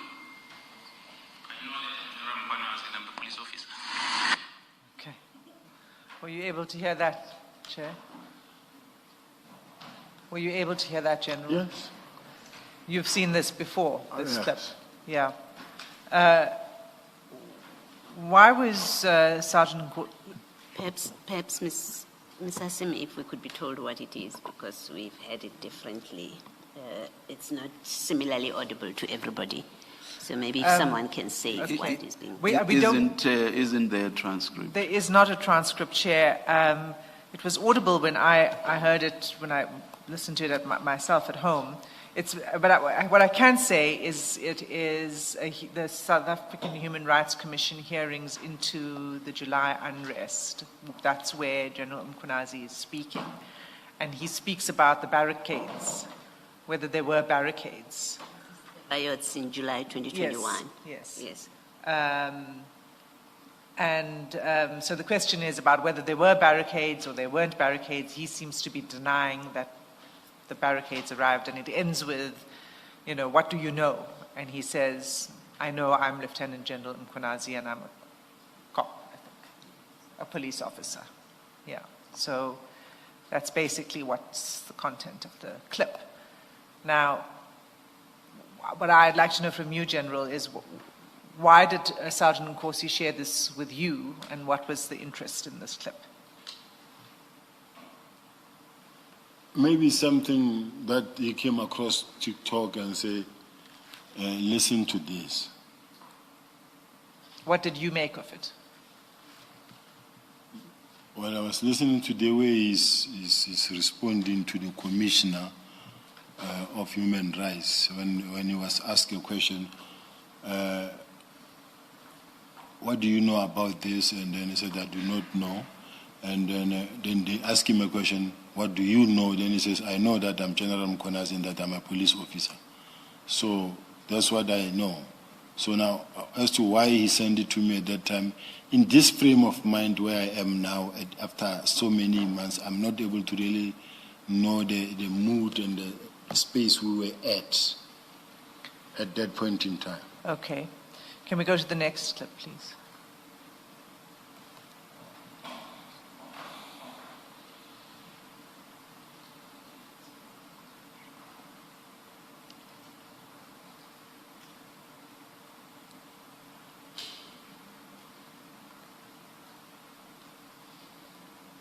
So that's not there's nothing spoken there, but it's just a clip which says that General Mkhwanazi reports to Minister Cele and has some qualifications. What was the purpose of sharing that with you? You see, I quite honestly do not know, and because I don't have my devices, I'm also in a position, not in a position to accept or deny where I'm sitting. I don't know. But to me, it's an irrelevant thing for me. I'm not sure what you mean by for you it's irrelevant. So what I'm showing you here is a series of clips that are shared, that Sergeant Nkosi shares with you, that specifically concern Lieutenant-General Mkhwanazi, and that is in April 2024, 10 April 2024. Maybe we could just play the remainder and then you can respond to all in one go.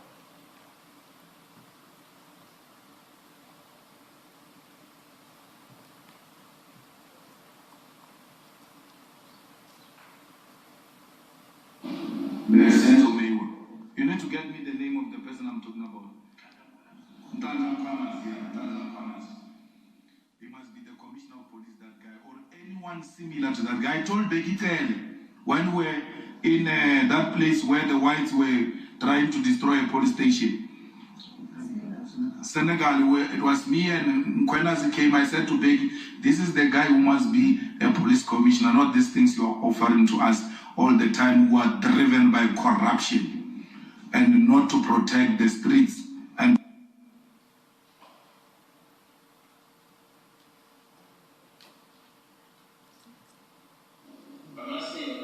one of the things that I requested the minister to cease from doing, because the day before coming here, she was on television and telling South Africans that over 800 SNDF members were already deployed. And I warned the minister, you do not go public and tell lies and say these numbers are deployed, because they are not here. Did you say that in those words? Exactly, in that closed meeting. What That's did you say? only one thing I can say. That Please say it again on record. No, I said, Minister, you can't go to in front of television and communicate things that are not happening on the ground. It's a lie that there are 800 soldiers here. They are not. What was her response? Well, she didn't respond. She kept quiet. This was a telephone discussion between you and the minister. That was a verbal communication in that closed meeting that she said I started telling them about things that had nothing to do with an operation, which was accusing me on when she appeared here.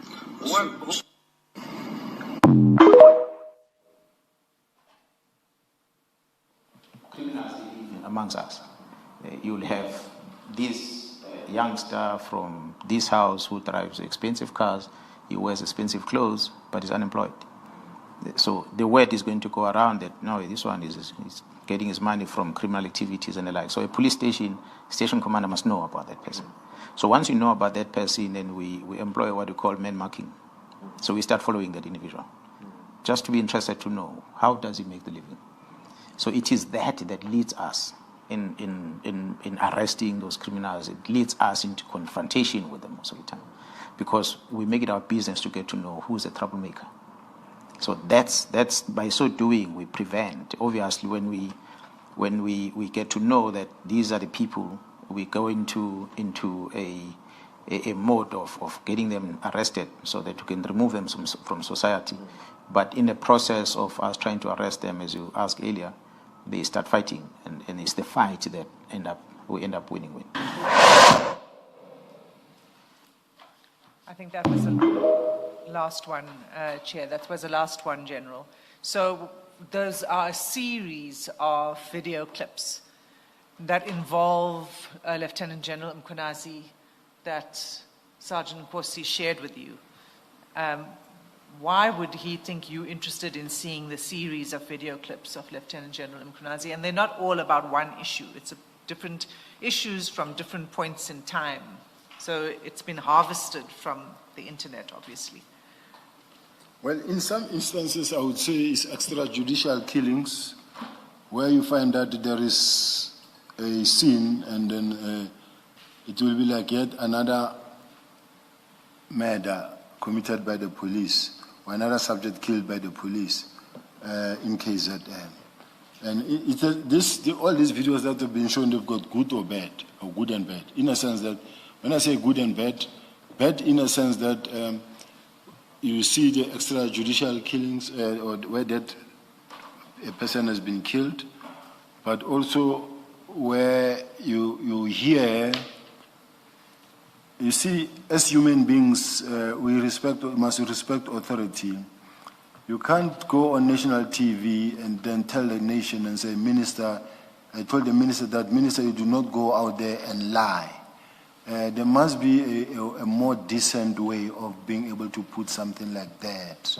General, let me just ask maybe to try and get you back to the question. You've already said it's a mix of good and bad. The extrajudicial killing that you referred to is not apparent from the videos, at least from the one video we saw. Police vehicles, we see, I think, your forensic pathology vehicles. But when you say extrajudicial, you're speaking to something that you know, or that a conversation that's not before us, and maybe that's really the nub of the question, that you must have been discussing General Mkhwanazi with Sergeant Nkosi for him, and maybe not just General Mkhwanazi, but in this case, because we are looking at video clips that were sent to you, and all of them are about General Mkhwanazi. So it would seem there would have been some discussions between you and Sergeant Nkosi, and Sergeant Nkosi is sending you these videos and clips to say, see what they say about him. There has to be that context to it. Otherwise, it doesn't make sense that he would have sent these things to you. Yeah. As far as I'm concerned, looking at these videos, that's why I said good and bad, in a sense that I still believe that for me, and I know that the chair did not agree with me when I say, for me, these loads and loads of TikToks on or about General Mkhwanazi out there every day, and a series of them in different accounts, it's something that should not be encouraged, because when you look at all the provincial commissioners, all of them, they don't have the same thing, not because of they can't, but simply because of the fact that they are restricted from doing it. Now, whether directly or indirectly, I say I don't have an account. It's not me, and I'm not account. But all my pictures of camouflage, my pictures of every meeting of this and this, they all end up in the media. Everything. So someone is investing in PR, and others are investing in hardware. General, let me.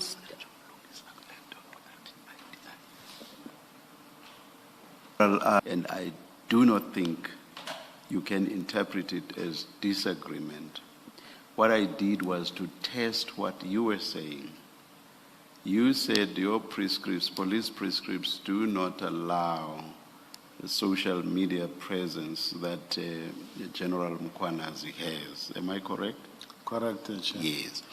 I then asked you whether General Mkhwanazi's presence is as a result of accounts, social media accounts that he himself holds, and that he then posts on his own social media accounts, and maybe there are then responses to his posts and so on. Do you remember that I asked you that? I do, Chair. Yes. And I went further and said, is it not more a case of others posting General Mkhwanazi on social media? I do not remember what your answer was to that. But all I'm trying to demonstrate is it was not a case of me disagreeing, but it was more a case of me testing what you were saying. Do you agree? I agree, Chair. Thank you. Chair. Oh, thanks, Chair. Yes, General. I interrupted you at a point where you were going a bit, but not answering the question that I had asked. My question was that you've got these things that is being sent to you by Sergeant Nkosi, and you describe them as good and bad. There's a mix of good and bad. And what I was putting to you was the context in which he sent this, because there's no text in all of this. He doesn't explain why he's sending them. It's not obvious to the reader why he would have sent this. And so I'm suggesting to you that the context must have been that you and him were discussing about General Mkhwanazi. What do you say to that direct question? I may be wrong by placing that context, by suggesting that is the context, and you can say I am wrong and maybe explain why you say that was not the context. It's possible that it is something that he came across on TikTok, then he forwarded them, not because of we were discussing it. Okay. But I don't deny that I had a lot of discussions with Sergeant Nkosi about General Mkhwanazi. Okay. Because for me to be able to send him down to meet General Mkhwanazi, he was also sending him to talk to me. So we were actually trying to mend the relationship. Okay. Yes. All right. Thank you. Thanks, General. Mr. Singh? Thanks. Let me take you to the next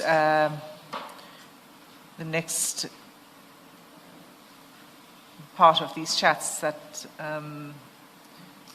again, was sharing of information on Lieutenant-General Mkhwanazi, and that's on page 204.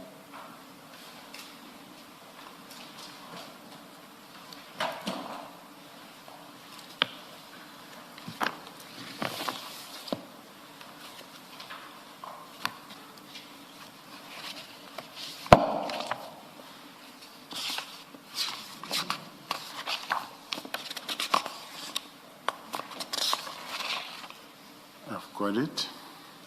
Okay, so you'll see at page 204 from chat number 1 all the way down to the next page, and then page after, the third page,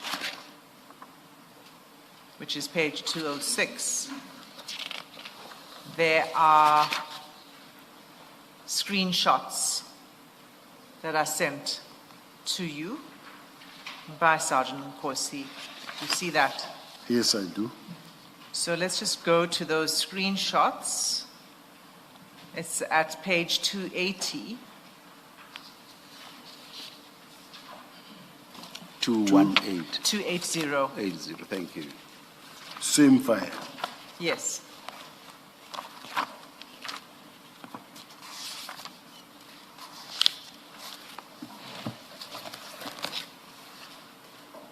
Okay, you'll see it's, sorry, and this is just for the date, it's 12 January 2025,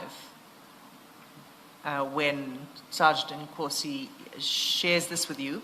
You'll see it's a City Press article about Lieutenant-General Mkhwanazi being suspected of defeating the ends of justice. And it's very long. If you just page through it, it's screenshots of this article. So it goes on for quite a number of pages.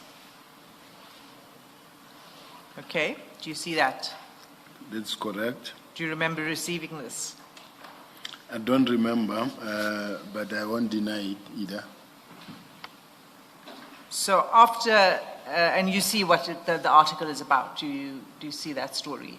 It starts off with Lieutenant-General Mkhwanazi being suspected of defeating ends of justice. I think it's got to do with the Mpangeni case. So at the end of all of this, you respond to Sergeant Nkosi on the 12th of January,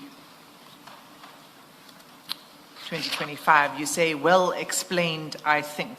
Do you see that? Yes. And then he responds saying he's furious. We'll talk to you tomorrow when we meet. What did you mean by that? Well explained. Well explained. Yes. I could have been referred to what I see maybe here and say it is well explained here.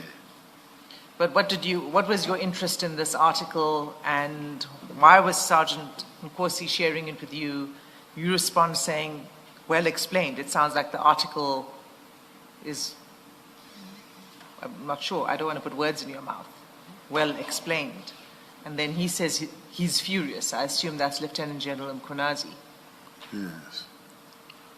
Well, you see, when he says well explained, it's the way I read it here. Let's say, for instance, this is how what was written, and I don't even know it's in the same article, one and the same article, continuous from start to finish, or maybe when I say Nhlanhla said the provincial commissioner was perplexed as he was not aware of any arrest of an area commissioner in his province.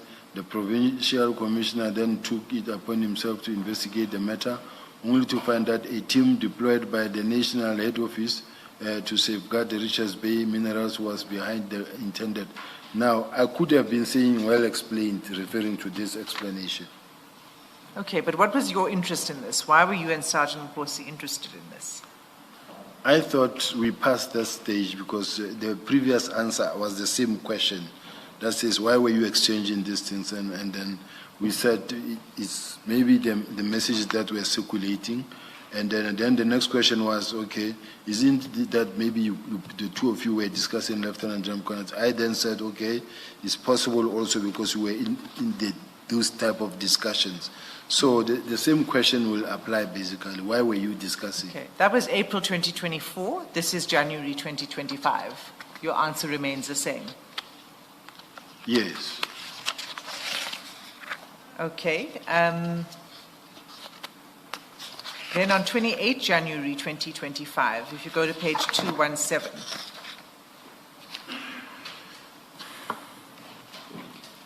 specifically chat number 6.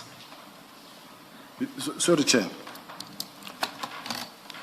I want to respond. I'm going to respond. But what worries me, Chair, quite honestly speaking, is that, you see, I have lots and lots that I could also put forward. But where you find that it was not accepted, or maybe, like the chair said, no, put in a supplementary. But at some point, I go feeling like it looked like the evidence leader is General Mkhwanazi's lawyer, not really probing. But if ever I'm wrong, it's her job to really maybe probe and ask this type of questions. I apologize for that. But the only thing is that it's like I feel here standing like I'm speaking to a lawyer of General Mkhwanazi, asking me questions. Why did you do this? Why did you do this? And when in fact I can't account sometimes for some of the things that were said or sent to me by by Nkosi. But unfortunately, if I'm wrong, I will accept it. I was just raising it. There's a concern that it's like I'm standing in front of General Mkhwanazi's lawyer and not really being probed by the commission. So I was just raising that concern. Can I respond first? No, I'm an evidence leader. I'm not here representing anybody. I don't have a dog in this fight. I'm here to put to you what evidence we have, as I've said to you many times. The relevance of all of this is about the faction fight within the top management of the police service. But I feel that it is one-sided because my side of the story in terms of faction fighting is really not on the table.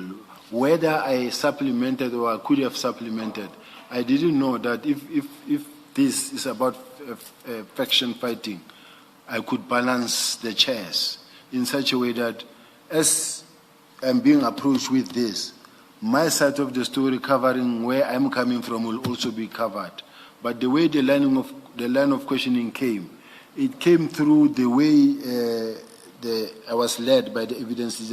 Read your statement, and then from there we went to different files. From this file, we moved from this file, from that file to that file. Now, I'm just worried that Chair, I'm not running away from this. I'm going to respond to this. But all I'm saying is that I'm sitting here feeling just a pity that one side is being played, and then the other side, not much is coming from the other side. As much as witnesses were called from 7 July, after this commission was formed, many times, one narrative being pushed, and then I come here at the last minute. I feel like an accused person where I'm sitting. And then when one narrative has been pushed over a period of time. So I don't want to talk too much on it, Chair, but I'm just cutting myself before the Chair says it's too much. General, you did have an opportunity to put any evidence you wished before this commission. You did provide a 90-page affidavit with many, many annexures, and then a supplementary affidavit. Nothing stopped you from putting anything you wish to regarding this faction. It's a very serious issue because it's what seems to have brought about this commission. So, you know, there was nothing preventing you from doing that. And I don't think I should be curtailed in my questioning because you're not comfortable with it. Just on the aspect that the faction is what led to the establishment of the commission, my understanding is that that was because of the allegations that were made by General Mkhwanazi. And I don't think, or rather, a substantial portion of those do not necessarily have anything to do with the faction. So I take that point, Chair. Yes, it yes. has become an issue Yes. as it's developed. Yes. Thank you, Ms. Hassim.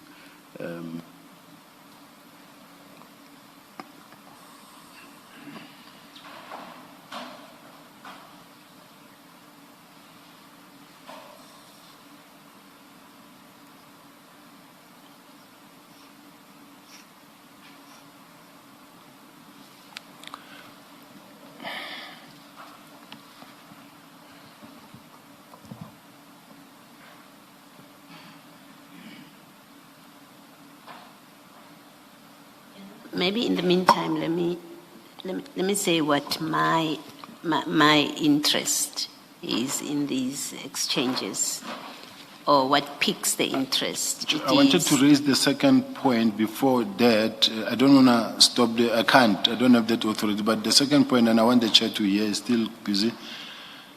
The second point that I wanted to... Wait, General, so that the Chair can hear you. Just hold it.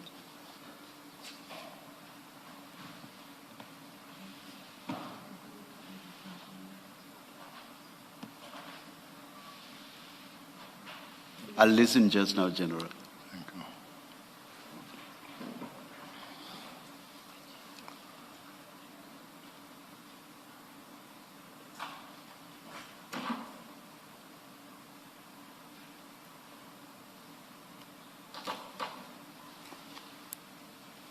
Yes, General. The second point that I just wanted to raise as a much serious concern to me is that a press briefing was made. The next thing, my devices were taken.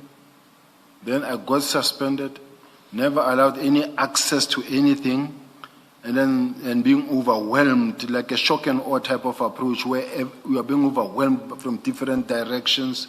Now, I'm being told now by the commission, I don't mean Chair, by the evidence leader that you had ample time to do 1, 2, 3, 4, 5. Now, what they do, they paralyze you. They take your devices. After they take your devices, they see what is in your devices. They use it against you. What is in their devices, they took that. What is against them, let's say in Sergeant Nkosi's phone, is removed, is being removed. The same way applies, like let's say, when Kat Matala's phone was found, certain chats were deleted and deleted and deleted. Now, you've got a complainant who is a complainant who investigates, and then who's the one now running all the investigation. The PKT did, the same PKT that I'm being accused of attempting to disband is the one that is running, investigating me now. Now the report that came from Madlanga that went to the president, the people that must investigate is still the same Mkhwanazi again. So now I feel really helpless and pushed in a corner. That's why I'm saying, Madam Evidence Leader, I understand you are an evidence leader, but the problem is that the answers that I'm answering here, you are more prolific or more of a very vicious advocate that is defending or representing General Mkhwanazi. It's not like coming out in both sides, because there's no good side of mine that is being brought up from whatever that I have, because I have nothing to show. I don't have device, I have nothing. He's strong because now he's got all these things, he's got all the devices, he's got all the experts, he's still in the office, I'm outside, out there in the wilderness, no device, nothing, and I'm being put in a corner with these things. So, quite honestly speaking, the playing field is not leveled. So, that's my point. Yes. General, what's happening now is a function of how these proceedings have been structured. If I may use that term, the allegers, I don't even know that there is such a noun, were led first. And this was done after an explanation was given right at the beginning that that is how the process would unfold.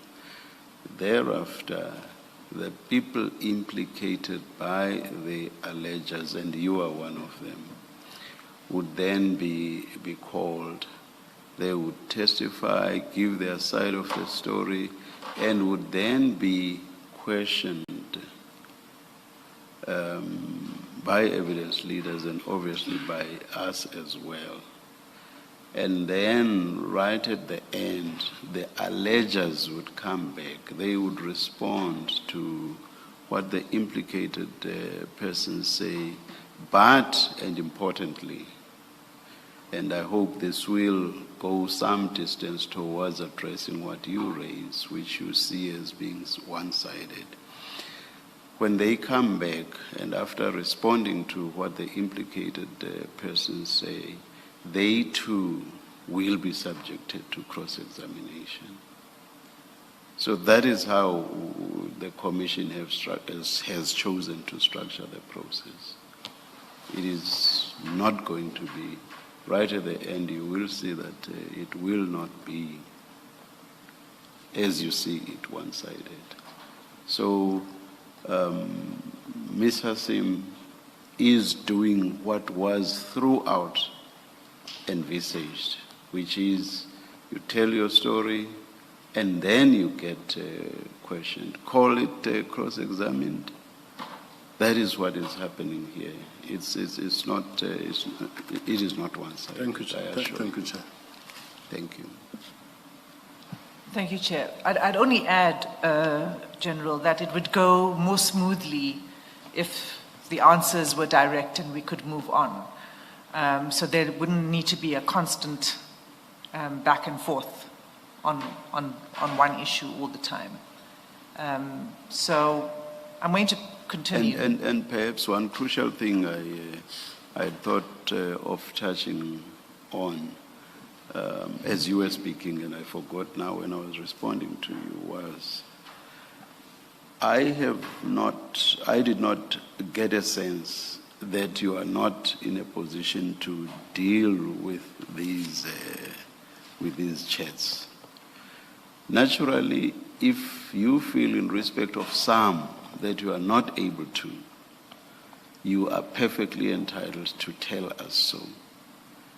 But by and large, you have been able to deal with these chats and other evidentiary material for that matter. I'm touching on that in the context of you saying, I'm subjected to this process after all my devices were taken away from me. So, because your devices were taken away from me, perhaps you may not be able to respond to some of these things. In that event, feel free to tell us so. But as I say, overall, you appear to be able to deal with these chats and other evidentiary material. Can I comment, Chair? Yes, General. It is my wish that immediately after General Mkhwanazi made a press briefing,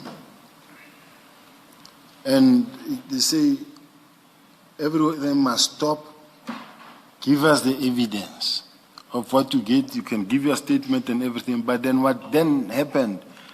Then they started the investigation and start seizing people, securing evidence now after effect.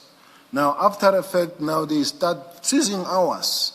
And now arming themselves and deleting what needed to be deleted. That's what affects them. There's that unfair advantage on that side. Because now you go out there in public, you make some allegations. It was even referred to by the SG of the ANC to say that a senior officer going out there and making some disparaging allegations against people. Now, from there, then the investigation process starts. After making those allegations, now every little thing that was found in phones is being used. When the people's phones have been taken, theirs are not taken. So that's why I feel really that the playing field is not. But I've had the chair, I'm prepared, and I want to respond to these questions. Let's maybe perhaps proceed. I just wanted to register that uncomfortability of the fact that the playing field is not leveled, because I'm being thrown to the boxing ring with my hands tied at the back. I have nothing that I can refer to. I have no document that I can show. Don't have access to the office. I don't have access to any employee that I can talk to. Everything is being pushed in front of me here. Yes or no? What do you remember about this? Why were you discussing this? I have nothing to show. I wish we were all operating from the same strong points. Now I'm operating from a weak point of view from where I'm sitting. So I just wanted to say, I don't want to waste time really, Chair, but let's go according to this. I will respond to all of them, but I just wanted the evidence leader to also know that you are talking to a man who is blind now. Another one can see, another one is blind. And that's not a fair play. Thank you, General. I've given the explanation that I gave. Thank you. Yes, Ms. Asim? Thank you, General. So let me say to you also that we do have this evidence, and I want to give you an opportunity to comment. If you don't want to answer, then you don't. But you've said now you wish to respond to it, and I think we can get through this, expeditiously. Let me just take you to... Just a minute, and perhaps for purposes of fairness and indeed even transparency for that matter. Ms. Killian, as a matter of law, I do not think that there is any bar to the General being assisted by his legal representatives, of course, having access to his devices for purposes of whatever responses he may want to give. I do not think there is any bar to that, and it's something that could and should, if it was seen as something necessary, have been done beforehand for the General to use for purposes of his responses, and indeed even for purposes of his own story, which he gave in the 90-page affidavit, which, if there was anything to be gleaned from those devices, would possibly even have been more than the 90 pages. Nothing stood in the way of the General and being assisted, as I say, by his legal representatives.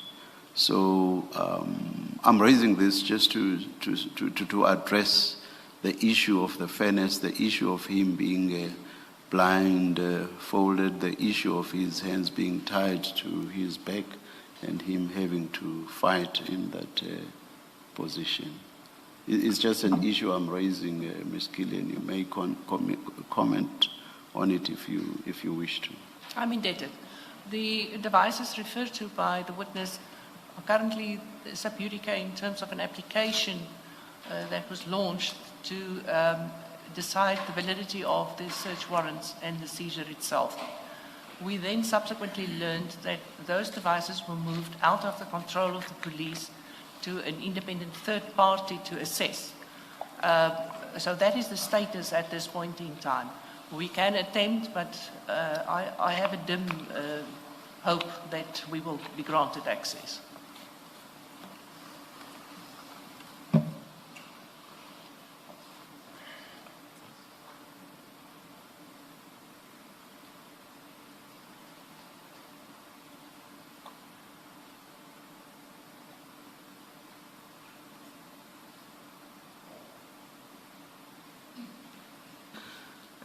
Ms. Hassim?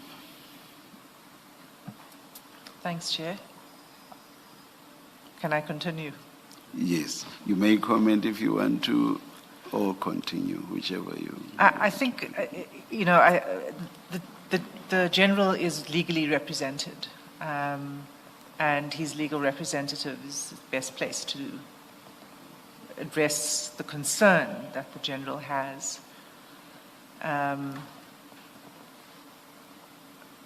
What I can say is the evidence that we're going through now is the evidence that's relevant to the witness. And it's not that we are only picking out certain parts of the evidence. There are obviously conversations that there'll be others to come who are going to have to answer questions, even from the contents of the devices that were obtained from Sergeant Nkosi. So just on the issue of, what's still to come. But on access to the devices, I think that I agree with the position of the Chair, and I think it's in the hands of the General's legal representatives to deal with. I've been given to understand that the General will not, his testimony will not be finalized today, and that the General will be coming back at some future stage. I'm mentioning some future date. I'm mentioning that in the context of the possibility, Ms. Gillian, that by then perhaps the devices may be back from this third party that you refer to, so that you and the General have access to them for purposes of extracting whatever material you may want to extract. I'm indebted to for the General's Chair. use. We will attempt everything we can in order to gain access. Yes, because I would be loath to see a situation where the General's testimony is finalized with a general feeling that he was treated unfairly because he did not have access to his devices when he feels that something useful to his testimony could have been gleaned from those devices. Thank you, Chair.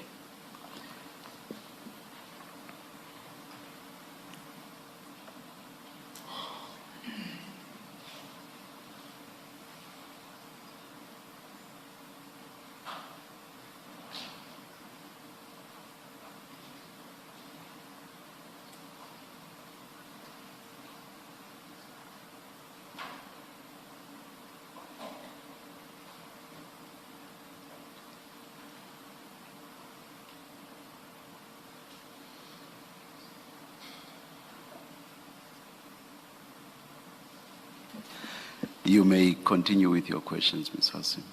Thank you, Chair. Okay, let's try to get through this as quickly and painlessly as possible. We really are in the home stretch, I think, General. So The next page I'm taking you to is at page, where did I go? 217. It's 28 January 2025, and it's chat number 6.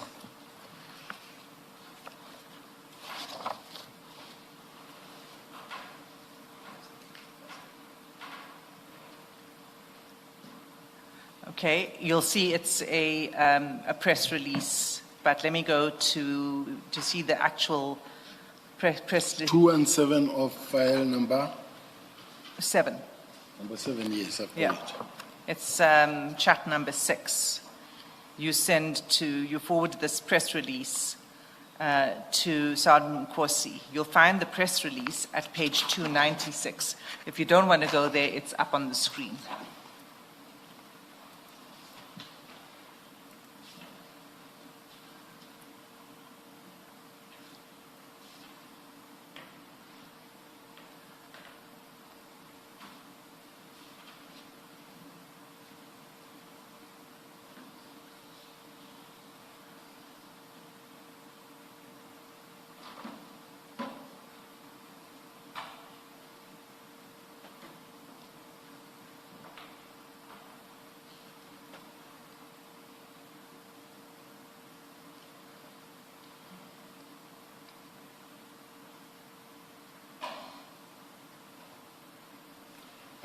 I've gone through it. Okay, so you forwarded this to Sergeant Nkosi. Do you want to say why you forwarded it to him, or do you have any comment to make on it? Yes, let's go back to it.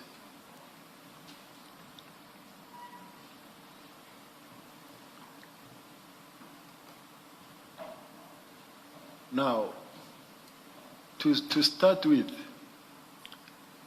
I'm looking at the level of arrogance on the side of a disciplined police official who says, we will challenge them legally and deal with them, but if they want to come physically, we will meet on the field. You can't say that as a disciplined member of policemen. We are not criminals, we are not street fighters. Maybe perhaps it was just around about the comment. Now, when they talk about a smear campaign against him originate within the organization, but Mkhwanazi insists and his team that are not backing down. Now, the smear campaign that he's talking about, when there is an issue mentioned about General Mkhwanazi, he regards it as a smear campaign. But when he raises something about a person, he's investigating. And I want to give an example. Let's look at Kalagabusha Prison, Correctional Service, where members went to conduct a search at Kalagabusha Correctional. And they went because they received information. As they went inside, and they searched the house, they found nothing. But as they leave the house, inside the yard, but next to the door, there is a dustbin, they found drugs. Now, as to how General Mkhwanazi gets to call the policeman on the scene and speak to the policeman on the scene through the suspect's phone, and to me, it's wrong. Whether he was preventing a civil claim or whatever, I've listened carefully to the commissioners when they were raising about when General Sibiya sent the police at Mr. Katiso Molefe's house. And then the question was, why didn't you send local police officials? How long did you stay there? Now, in this case, General Mkhwanazi, as a provincial commissioner, is not supposed to be involved, not even once, not even a call.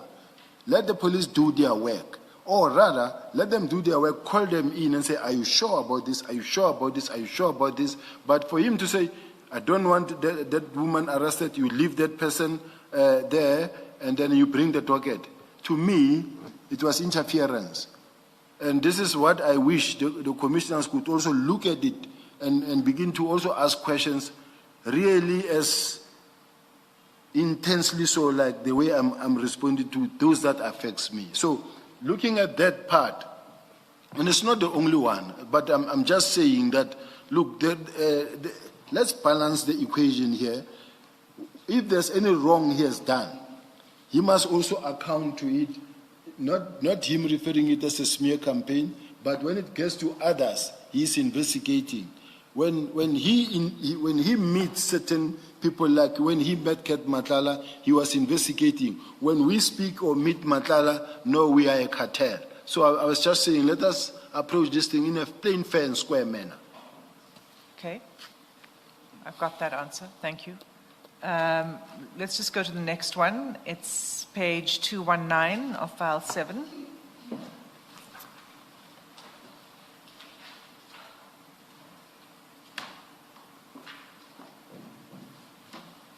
Page 219.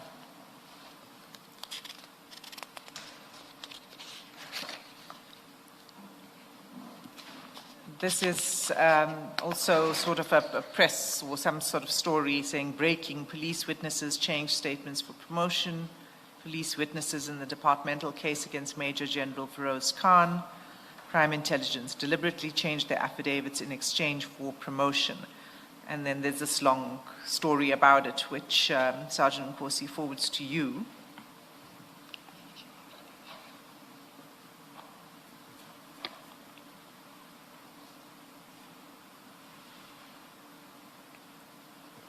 That's on 2nd February 2025. Is there any comment you have on that?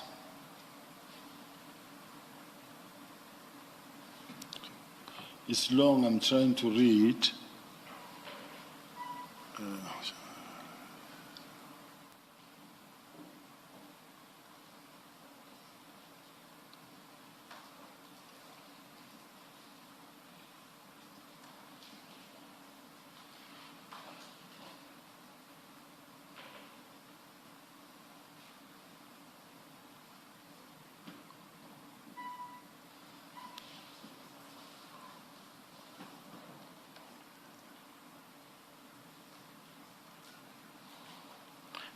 Chair, it's long. I was reading it, but I'm afraid that it may take the chair and the commission's time. So I see the chart. What is the question around it? Well, it's an article about this disciplinary inquiry that General Khan was subjected to. Sergeant Nkosi sends it to you. And my question to you is merely, what's your comment? What's your interest in this? Why did he send it to you? It has got a number of issues, the way I see it, because in some instances they also talk about witnesses who said they will be promoted and given, they will be promoted to the next level. Statements against Khan, something like that. I saw that. And if I'm to offer a comment, I have a matter now in the DPCI where that involved a matter that involved, I think it's General Mkhwanazi, but where someone was promoted so that they can take him out of the environment. So it's something that is not in my affidavit, so I can't raise it now. But I'm just saying maybe the context of this is to say there were witnesses who were promised to be, maybe be promoted. I don't know I'm not the author of this document, so I don't know even at that time what was the context, because sometimes a person says, read this is what I came across. It can be anything. Okay. That same article, and I think it's probably better if we just display it rather than getting the general to go to the page. It's page 1031. 1030. Where's my other phone? And 1030. We'll display it on the screen so you don't have to flip through the files. 1030, that's the same article that Sergeant Nkosi is sharing with General Shibiri. And on the same date, 2nd February 2025. It's the same message that we read. Same article. Yeah. Okay. He sends it to you. He sends it to General Shibiri, as we see there.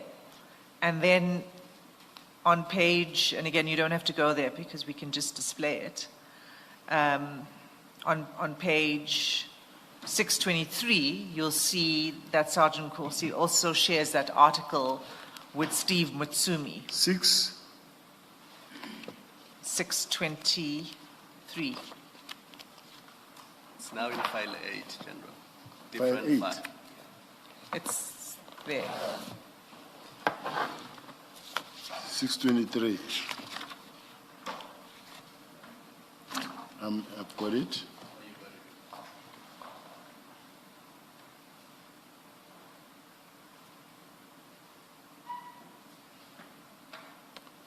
Yes, I've got it. Okay. So this is another story that's sort of doing its rounds. And it goes not only to you, but it goes to General Shibiri and to Steve Mutsumi. Do you have any comment on that? I don't have any comment. I don't know why Nkosi sent it there. Okay. Can we go to page 225? The other... File 7. And this time I think you should go to the file 225. Okay.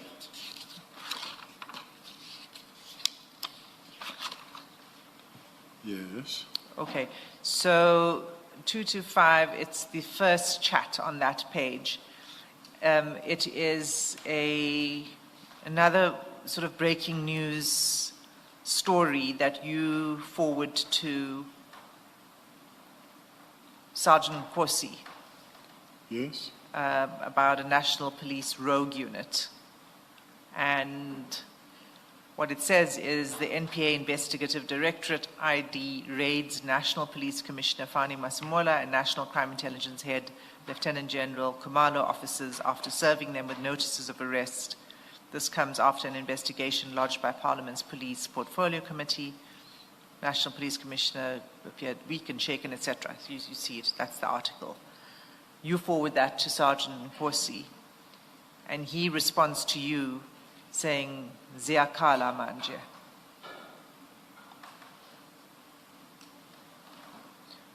What did he mean? Well... What are you talking about with him here? Well, firstly,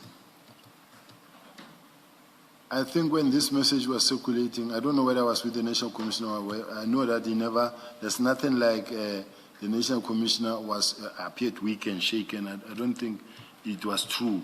I didn't believe in it, but if I did send it also maybe to Sergeant Nkosi, and then it says Ziyakhala, it's his response, not for any other reason. And sometimes you find yourself sending something not because of you are circulating it, but because you want to confirm whether it's in fact true or not. From where we are sitting, because there are officials who are in a position to just get that information or to confirm whether is this true or not. Because remember that cases of IDEC or IPIT, we won't know about them and we won't have internal information about them. So sometimes when you find something like that, the same applies to when we all heard that maybe General Kumalo is arrested. Now, firstly, we're not sure whether it's true or not. And then when you send someone can also say, yes, it's true or it's not true, or I also heard that. So it just happened like that, unfortunately. But it wasn't meaning anything. But the response by Sergeant Nkosi is Ziyakhala manje. Who is he referring to? Who are they? He says Ziyakhala manje, which means... Who's crying? No, there's no they here. So what is he saying to you? He says Ziyakhala manje. Okay. Meaning what, General? No, I wanted her to say it because... Well, why don't you tell us what it is saying? What is he conveying to you? In simpler terms, I would say it's now happening. My interpretation, Chair, that it is now happening. That's the simplest way of explaining it from my side. And what did he mean by that? What did you understand by that? What's Something happening? is happening. What is happening? Something is happening now. Okay. General, did the raid that is described there happen? Was there such a raid? And this article is on the 8th of June, of February. Was there such a raid by the time you distributed this thing to Sergeant Nkosi? I don't think so. It never happened. To me, I think it was wrong. Yes. It never happened, I think. Where did you get this from to be able to send it to Sergeant Nkosi? I think it is something that was in circulation. So what do you mean by that? It was being circulated. If I had my device or somewhere, I was going to be able to say this is where I got it from. So it was being circulated by people on their phones? Yes. Is that what you mean? Yes. Okay, and it was sent to you and then you forwarded it? I'm one of the recipients, maybe who might have received it from anywhere. Okay. And why did you think it was necessary to share it with Sergeant Nkosi? Like I said, Chair, I think earlier when I responded is that sometimes when you send it, you're not sure whether it's true or not, but you hope that someone can actually tell you something and say it's not true or it's true. You didn't think to ask whoever sent it to you? I mean, someone sent it to you. Did you know? Why did you not think to ask them? I might have. I don't know because I don't have the device, but I might have. Mm. Okay, can we go to the next page 229?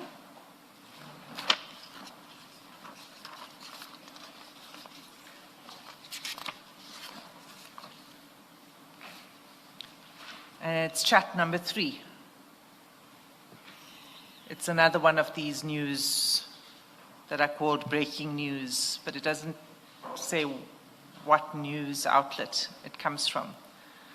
You forward this to Sergeant Nkosi, another one of these press releases, breaking news, SAPS Crime Intelligence stops book not guilty. And Sergeant Nkosi then responds to you with emojis of laughing faces and hands praising. What was this exchange about? What were you trying to say to Sergeant Nkosi?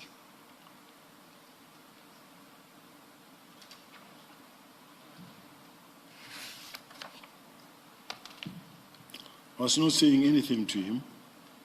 Why did you share this? Because it's a person that I normally would also send to him because we find that we have spoken about it maybe. Because this has got history. This thing has got history. The history behind this, the context here, it's important to put it. When General Khan was implicated together with General Kadwa of the DPCI, but when they were being charged, the DPCI doesn't charge General Khan, but they charge General Khan. They don't charge their General Khan, but CI charges General Khan.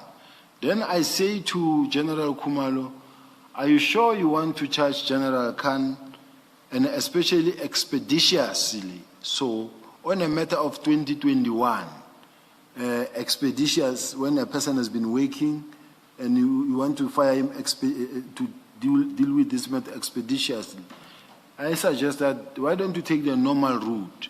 And then he didn't agree. And then he charged General Khan expeditiously. And then as he charged General Khan expeditiously, General Khan went to court, approached the court. And then I said to General Kumar, don't go to court because you're going to lose. He didn't listen. Then General Khan went to court and then he won. So General Kumar lost. So I said, but we told you not to go to court because you're going to lose, and he lost. Now, based on that, maybe perhaps I have had maybe a discussion, of course, or maybe it was just something that shows that he lost or he was cleared. So that is why I know the question is, but why was it important for you to share it with General Khan? I mean, with Nkosi. I've shared many with Nkosi of similar nature, in particular where it also involved General Mkhwanazi, because we were mostly talking about it. What was this matter about, General? What was General Khan being disciplined for? He was being disciplined for being involved in an operation together with the DPCI that involved people who were found to have been in possession of drugs. So General Khan was one of the people who were called, and then he apparently called the DPCI, and then I don't know who also he called. I am not so familiar with the facts of that particular matter, but safe to say that apparently General Khan called the DPCI took over the matter, or whatever that happened. I don't know the facts. But in my case, when it reaches my desk, was to say, I don't suggest that you should, because I first called General Sibiya and say, General, how do you intend dealing with this report from IPIT that says these people must be charged? So there was a report. There was a report. So you would know the facts, because you must have read the report, which is also indicated in you being able to discuss it with General Khumalo not to charge. But you got the report, you read it, so you know the facts. Yeah, there's a report that says they were supposed to be charged. And the facts are what? The facts, and the facts, because we've had another witness testifying, and the facts that drugs got lost in an operation that General Khan was involved with, and he was being accused of a role or involvement in the disappearance of the drugs. I mean, you know those facts. Yes. Okay. I don't know the exact facts. I read the report quite some time ago. Yes. I know the facts. My bone of contention was, yes, General, if General Sibiya was saying, I'm also disciplining him and then expeditiously, I say what happens on the left-hand side, let it happen on the right-hand side. Let us also then deal with him in that way. Then if General Sibiya said, no, this is an old matter of 2021, and I don't think I agree with this report of IPIT. So I said to General Khumalo, it will be unfortunate if you were to charge General Khan expeditiously so when General Kadwa in the TPCI is not being dealt with the same way. Okay. General, what I mean, I'm the one that asked you the question, so allow me to interrupt you because you have answered. In this page 229, so now we have cleared with you that you knew the facts, and the facts involved allegations and a charge that General Khan had a hand or a role involvement in the loss or disappearance of drugs in an operation he was involved with. You have there, so you forward this to Sergeant Nkosi, and then he responds with emojis. I must say I'm not an expert in emojis, but he's laughing. He sends you laughing emojis and hands that ordinarily, in my limited experience with emojis, indicate celebration. He responds, you send him this, and he responds with that kind of celebratory, what I say is a celebratory response. What do you make of it? When Sergeant Nkosi responds this way to General Khan has been acquitted in what was series of misconduct.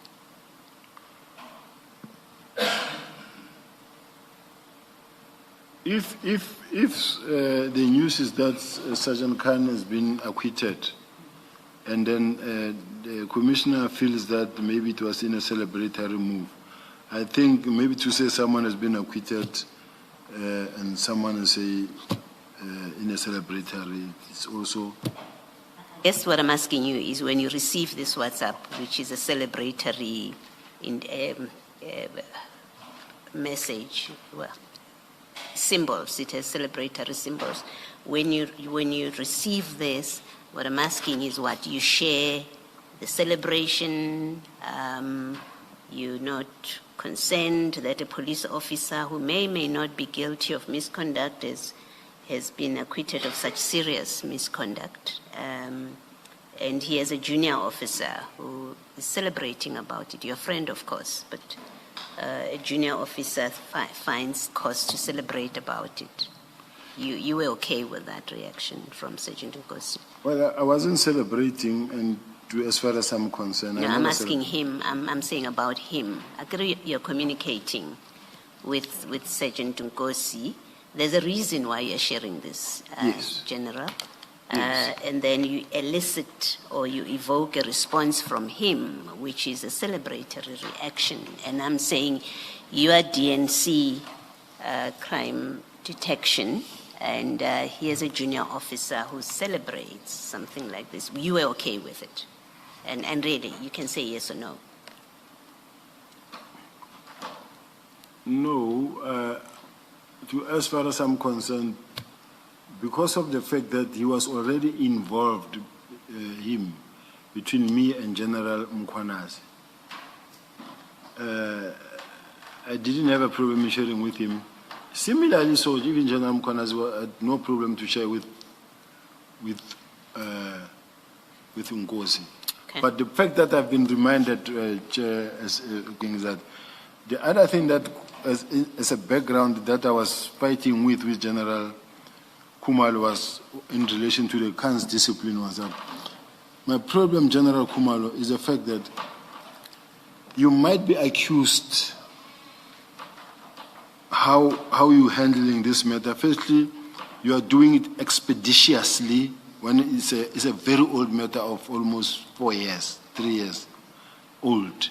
Secondly, you go get General Mkhwanazi to be the chair, you go get General Khumalo, also from KZN, he was with the task force as well from KZN. I said, why don't you balance this thing? At least go get one of them from a different province. And then as a result of that, that is how it happened, that I ended up arguing with General Khumalo.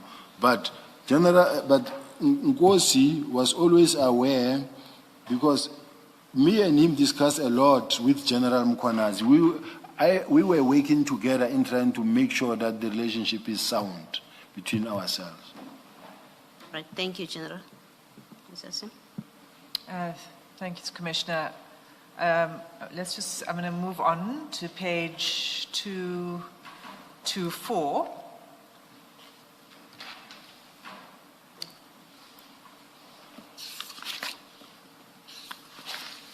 Here at chat number 6. This is 8 February 2025. And it's a message, it's from you to Sergeant Nkosi, and you say, confirmed that investigating director told NASCOM today they are investigating Khumalo and his team, Ray, a list of offences. Do you want to comment on that?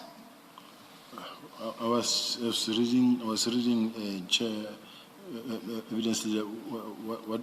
What questions was that? Do you want to comment on that? You're informing Sergeant Nkosi of the investigation into Khumalo and his team.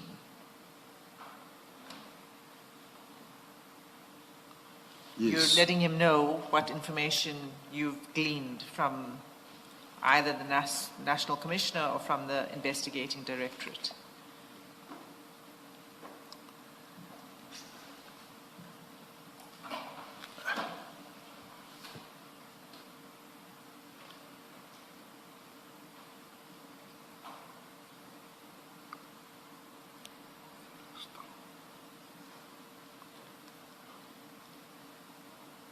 Do you want to please repeat the question, Ms. Masi? Oh, sorry. Oh, still reading. Sorry.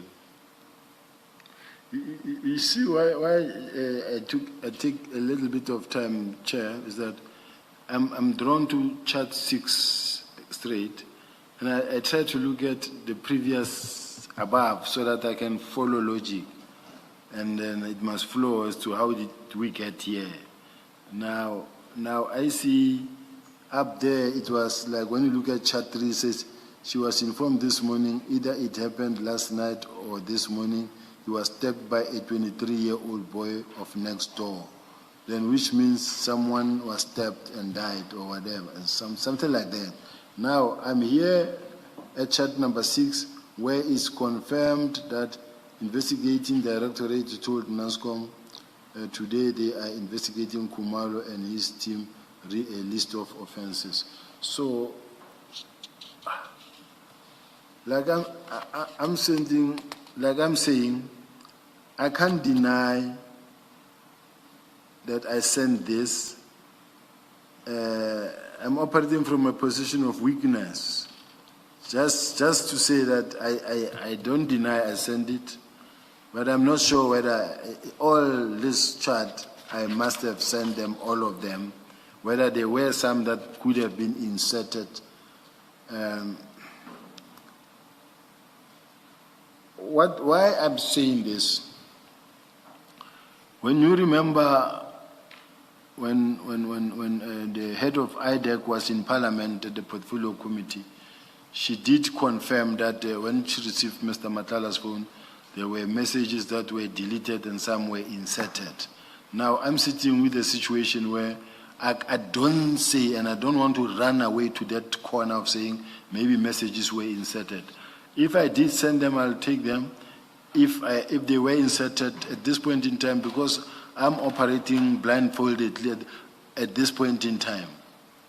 I'm flying in darkness now. I'm just saying, if I did send it, the question is, why did you send it? I don't know. But all I can say is that maybe I was just sharing to a person that I know that will know about this thing. Okay. General, the concern that I have with these messages, and maybe this makes the point very clearly, is that we have seen from evidence so far, as you've been testifying, that Sergeant Nkosi is speaking to Mr. Matala, speaks to Mr. Matsumi. You can say, well, there's nothing wrong with him speaking to General Shibiri because they are all in the SEPs, but you get information like this about a colleague of yours, and then you share it with somebody who is very close to people that are, at least, let me say Mr. Matala, one of them at least, is very much the subject of serious allegations against before us. This is in February 2025, and you are a senior person who gets this kind of information. I accept there's no context to it here, but there's been telephone calls. I want to assume that it's information you get by virtue of your position, and then you go and share it with a junior or 5 levels lower than you. Obviously not in a work context. It's not because of your job, because it has nothing to do with him. You're sharing with a friend. But that friend, on the evidence before us, until he answers, he will come back and maybe he will be able to explain, give us innocent explanations. But that friend, so far as we sit here, is someone who's close to Mr. Matala, and it's problematic that you're sharing information like this with him, for me. Yeah, I understand, commissioners. The only concern that I have still is that you are sitting with WhatsApps or chats that are condensed into a series of charts that are coming from this one to that one. Where I'm sitting, I'm reading about a document that is being presented to me as evidence about the chart that supposedly took place between either certain individuals or myself being involved, with my device not in my possession myself. So I really don't know how to say how it came about or why. I may be able to respond in some. In some, I may have to fall back and say, but look, I see this message, but whether I really send it or share this information, in the absence of my devices as well, I will accept, because the bottom line is it shows chat between General Sibiya and Mkhwanazi. I will accept. But I'm not so 100% sure as to whether could there have been any interference or inserted. I don't know. I guess for what it's worth, when Sergeant Nkosi testified, I think right at the beginning, he accepted that these chats are from his telephone. So he didn't raise the issue with that. In fact, he was asked specifically, do you accept these are chats from from your telephone, your being Sergeant Nkosi's, and he accepted that. So he hasn't placed any particular chat in dispute.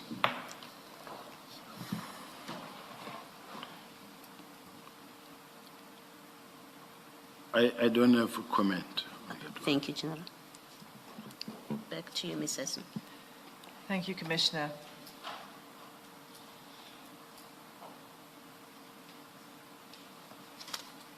Can I take you to page 250? 250.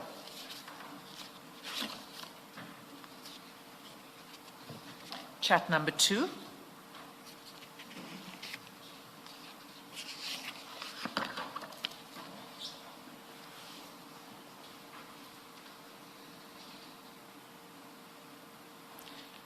You there?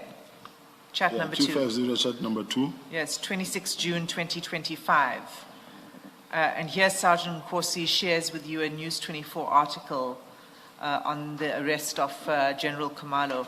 You'll find the article. It's too small in that chat box, but you'll find the actual article on page 3033. There it is. Okay, so that's the article that Sergeant Nkosi sends to you on 26 June. This is about General Khumalo's arrest. Okay. And then immediately after sending you the article, in chat number 3,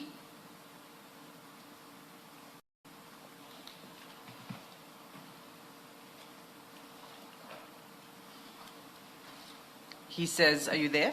Yes. He says to you, we are the ones effect arrest. And then he follows that immediately with another message saying, we still here. What did he mean by that? What did you understand by that? I quite honestly speaking do not believe that Sergeant Nkosi could say we are the one effecting arrest, because he doesn't work for IDEC. And I know that General Khumalo was arrested by IDEC. I don't know under what circumstances would he be the one to have been there to effect the arrest. Could it mean that he's saying we can take credit for the arrest because of the role that he played? By saying we are the one effect arrest, we still here, he's saying to you. Does this come from the evidence leader, or is what the evidence leader suggests that comes from Sergeant Nkosi? Because No, to say, I'm asking you, you're saying it can't be that he's saying we are the one effect arrest because it wasn't Sergeant Nkosi that effected the arrest. yes. I'm saying to you, could it be that what he's trying to say is that we, whoever the we are, take credit for it because of some role that he played that led to the arrest? Maybe Ms. Hassim, before the General answers, I'm trying to find in my notes, I'm sure there is a set of WhatsApp exchanges where Sergeant Nkosi appears to be speaking to somebody else. and that somebody else is the one that's saying we are still here, we are the one that effected the arrest. So this may well be forwarded messages. I'm working through my notes and I'm trying to find where, because I did note it. It's possible. Yeah. It's possible that Sergeant Nkosi forwarded that message to you to say, we are the one affected arrest, we still here. So let's take it at that they were forwarded, messages that Sergeant Nkosi forwarded to you, meaning it was somebody else who wrote those texts. What did you understand by it? The way I understand it, I can't say why did I understand. What I understand now, he was telling me that we are the one affecting arrest. It could still be, we're still here. Let's say, for instance, because it came as a shock to everybody when they said General Khumalo is being arrested at the airport or has been arrested. And then I was not told, I didn't know. He reports to me, I didn't know. The National Commissioner didn't know. And then all of us didn't know. We were all trying to find out, and then I didn't know who to find out from. Then I also asked him, and then maybe he also asked somebody, and then somebody then said, we're still here, we are the one effecting arrest. So it's just possible for that. Okay. So he's sharing information with you about the arrest? It's possible. Okay, so I think it's on the same page. It's at chat number 5 at 15:01. He sends a picture of General Khumalo, I think, being arrested. If you look at page 3, don't go to 304. You can just look at the screen. This might be easier than flipping back and forth.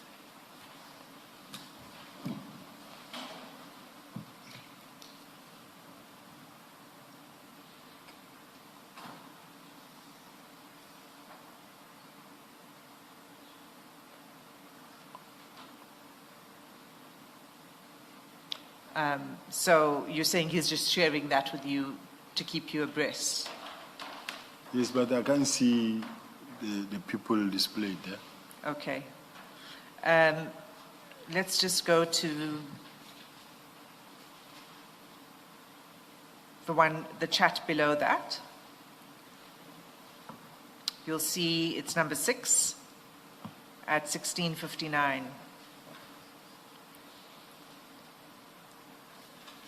He sends you an image, and the larger version of that image is at page 305.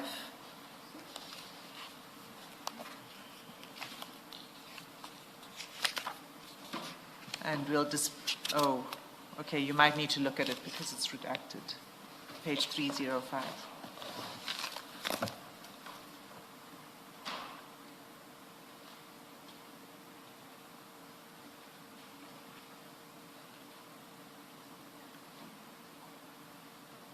Do you know what that is an image of? It's someone's diary, but I see the diary on top, beneath the piece of paper where the list of names of the individuals that were arrested. And this could simply mean that maybe someone had to go and obtain a list of the people arrested and their names, SAP number, something like that, SAP 14 number. Okay, so this is an image of the people who were arrested. It's firstly, it includes General Khumalo, you see that? Yes. And then others who were arrested with General Khumalo, is that right? That's correct. And the CAS numbers? Yes. And do you know where that image comes from that Sergeant Nkosi is sharing with you? I really don't know because it's not my handwriting. Okay. Ms. Hassan? Yes. If you look at 479, I think that's where I was reading. And if you look at this, when I said that he may have been forwarding from somebody else at 479, when you look at the timestamps, there's a sequence of communication which culminates in this document that you were looking at now, the diary. So 479 to 480. That's where I drew from, that someone else made the arrest and may have informed Sergeant Nkosi for whatever reason.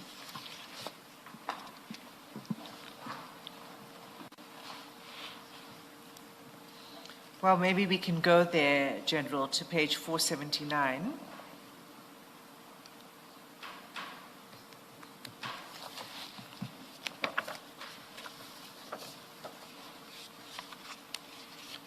Okay, and if you have a look at those exchange of messages on 479 between you and Sergeant Nkosi.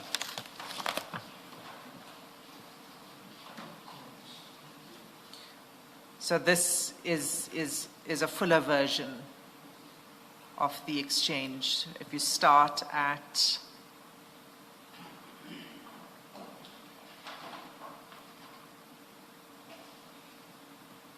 It actually starts in the preceding page. Preceding 478, page. Yeah. You can There's an quite image. see the image, yes. and you'll see in that image, well, you can't see the image very clearly. It might have been it's a picture of somebody that Sergeant Nkosi sends to you. And then he makes a call to you. You respond to him saying, it's not him.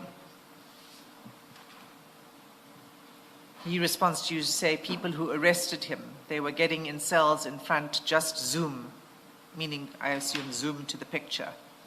And then it goes on with the picture of the article by the News 24 arrest. And then he says to you, General Gabriela and Brig Madondo, General Khumalo, are those the three who were arrested? Yes. And then again, we are the one effect arrest, we still here. And then that picture that we saw earlier from behind. And then he says to you, they are 7. And then he sends to you the list of the 7 with the case numbers.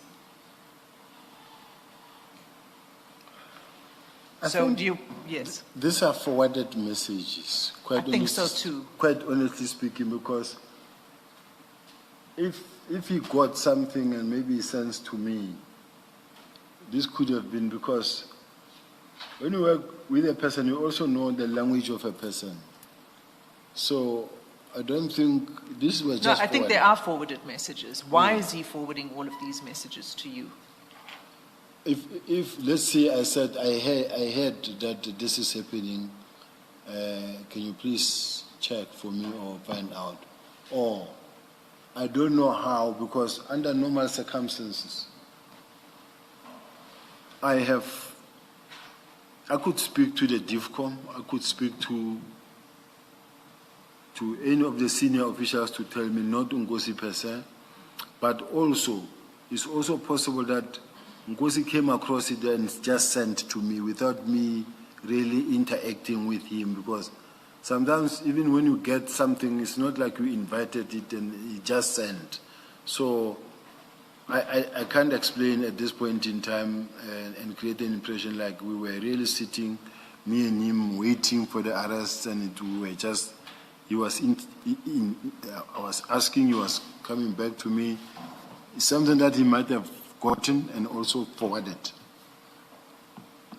And did you have any conversation with him about this after he forwarded it to you? I'm not sure at this point in time. Okay. I'm going to go to one last page. Well, one last. Maybe before that, while they're still at 478, General, do you know at 478, the very first chat, there's a long chat, you may read it if you wish, but the part that I'm interested in to hear your comment is where Sergeant Nkosi says, all these is an obstruction to your new position waiting for you. Whether they like it or not, you will resume that position. Do you know what he's talking about? What conversations were you having with him about the new position? 478. And now with Ms. Hassim, 478.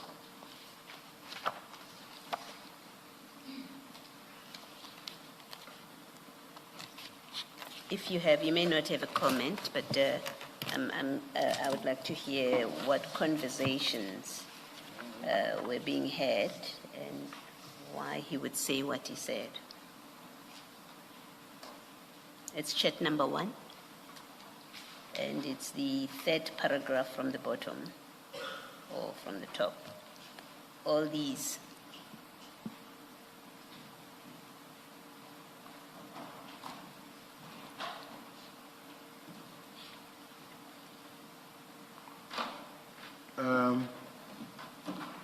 This message must have been coming from, as you see, don't worry much, General, which means somebody was talking to me and saying, this too is under the control of our Father. The Lord is watching when your name is being dragged and teared apart for no apparent reason.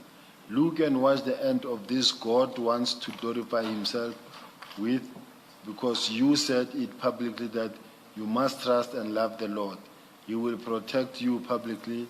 Psalm 91, for God shall deliver you from the fowlers, experts of in traps, and arrows planned against, for God is with you.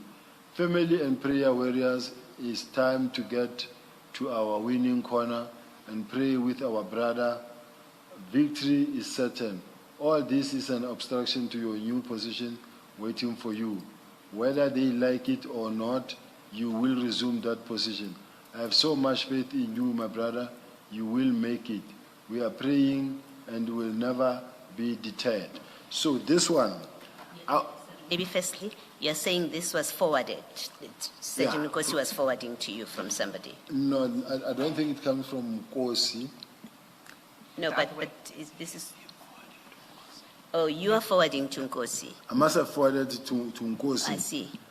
All the people that are praying for me will say to me, this is difficult. As difficult as it is, we will pull through. Let's keep on praying. I was more interested. Saying even this one. Yes. It could be that because there was a time where the battle was fierce, where things were happening, and my name is not the first time being associated with corruption, but when you look at what is it that is corrupt that this man has done, you will never find any. General, I understand the prayer part. I was asking about that paragraph which speaks about a new position waiting for you. Whether they like it or not, you will resume that position. I was simply asking, what was this a reference to? What conversations were happening about you having a new position? That's all I'm asking. You see, Chair, I am a Christian.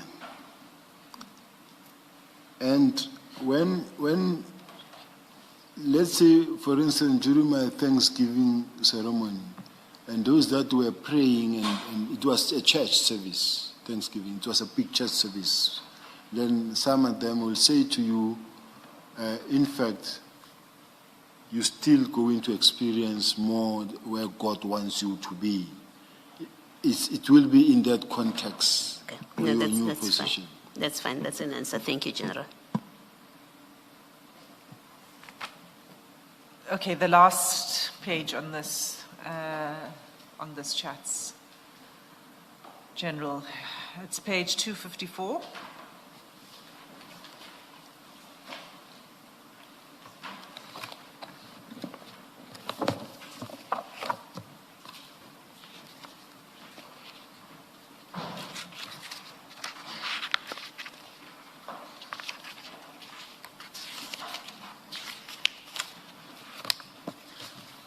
Okay, chat number 1 and 2, you forward 2 screenshots to Sergeant Nkosi,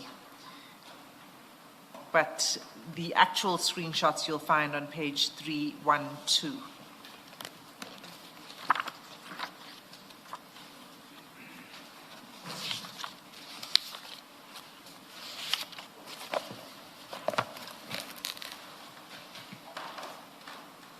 Are you at 312?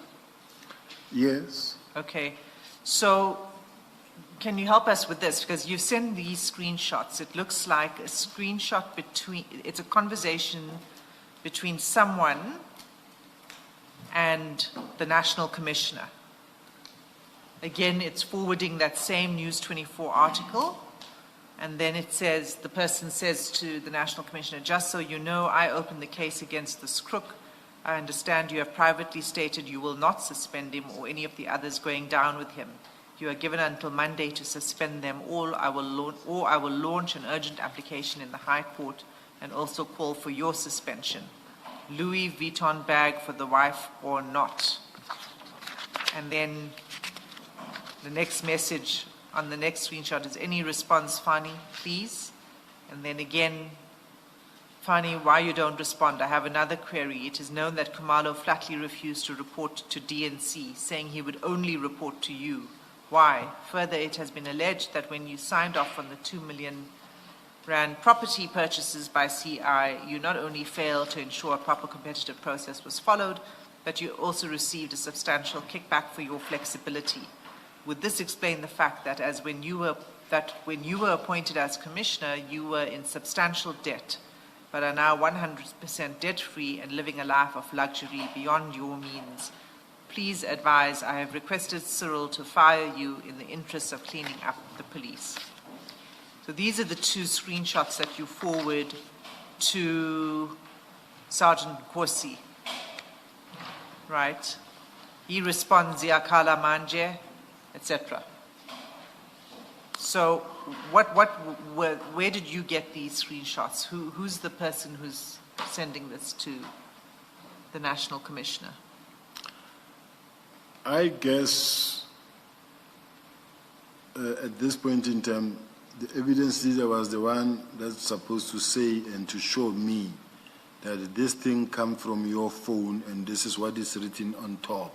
Because now, at this present moment, you are asking me, who did I receive from? I don't know if I ever received it because I don't have my phone.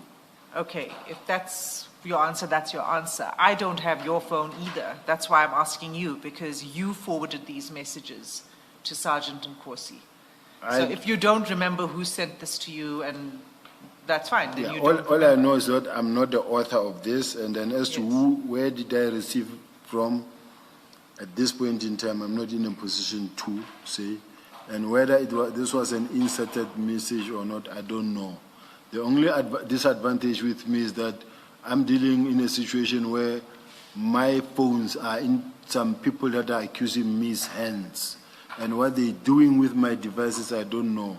Whether all these communications come from me or were inserted or someone was saved as General Sibiya this side, someone was saved as General Nkosi this side. This exchange is being sent and then posted here. I also don't know. I'm just saying where I'm sitting. I'm talking from a position of weakness.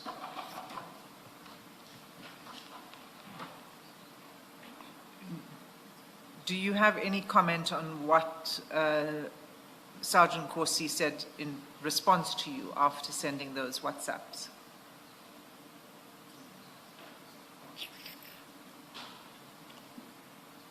Well,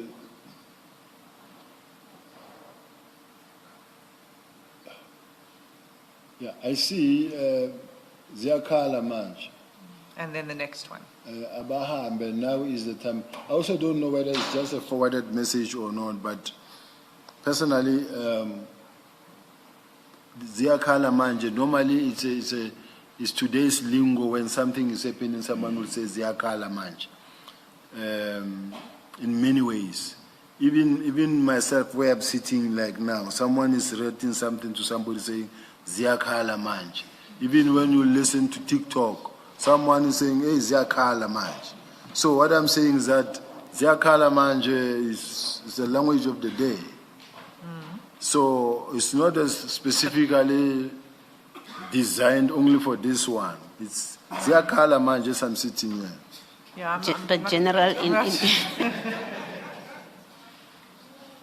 in context, Ziyakhala doesn't mean TikTok or anything like that. It's about the arrest that is contained in these messages. It's about the arrest picture, It's about the messages that are being sent to General Masemola to say, you Louis Vuitton, I will also go to court, and. So this Ziyakala, its context is this. And I mean, I don't know if it's capable of a direct translation, but what it does mean, I think we do understand it. It means this person is saying it's now happening. It's now happening. Yes, it's now happening. So I was suspended, someone said Ziyakala Maj. So I'm just saying it's a language loosely used.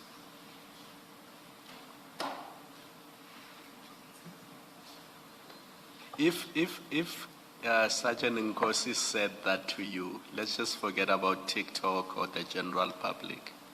If he said that to you, what would you understand him to mean? It's now happening. So that would be the context. That would be the context. Between the two of you. In all instances. Yeah. The chair says Ziyaduma. Yes, and Ziyaduma. Old lingo. Yeah, even now Ziyaduma, Chair. Okay, I'm going to leave that there. There's probably more we could ask you about it, but I think we've got the gist of your answer. So, General, there's only now one last topic that remains for me to address with you. And again, I must do this. It's my job. And I need to go back to your statement for this purpose. It's in relation to Mr. Brown Mkhwanazi, because you've given us a statement in which you deal with allegations of, in fact, your heading is allegations of a potentially corrupt relationship with Brown Mkhwanazi, and then you have 4 paragraphs on it. So you've given us your version on this. But Mr. Mkhwanazi has come here and has said things. So I'm going to say to you what his version is, so that Advocate you can... Hassim, I've suggested that they remove files 7, 8, 9. Are we done with them? Yes. And then they put his statement file next to him, just so that he can follow.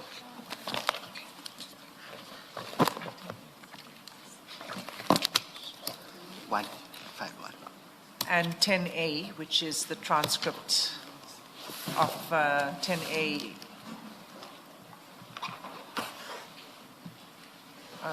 The transcript of Mr. Mkhwanazi. So, General, next to you is file 1, your original statement, and 10A, and you can remove the rest.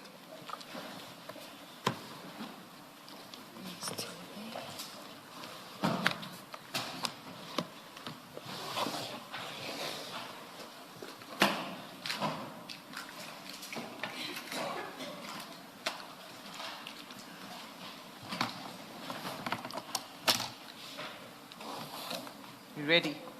Yes, Chair, I just wanted to just ask an honest question.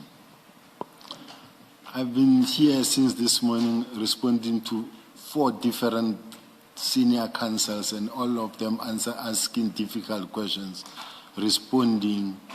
I sleep late, I wake up late, and I was told that, okay, today let's go up until 7 o'clock. We are now after 8, and I don't mind really having to respond to this, but I still believe that it gets to a point where a man's brain can only consume or absorb up to a certain under pressure. And I can go, but it's not a question of me proving to the country that I can go up until 12 o'clock midnight. But I'm just saying, at some point, I feel exhausted under the circumstances. And I can go read this thing, and then when we come back and deal with it. But if it's the chair's ruling that, look, Ziyakala Manje, you are here, let it be. I will go. All I will say, General, is you referred to 4 senior counsel. I will say these are the 3 senior counsel. I used to be a long time ago. I'm even rusty now because I'm no longer senior counsel. That one is a serious, honest mistake, Chair. No, I'm just kidding, General.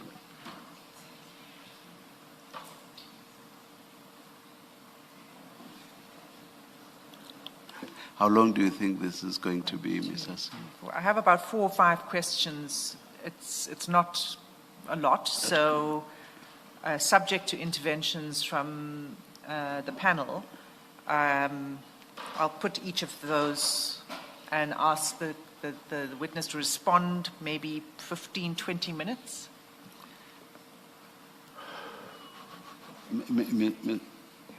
Ms. Killian, do you?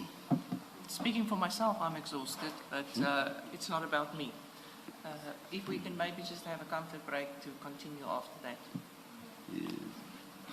We'd rather pull through rather than having another comfort break and coming back again.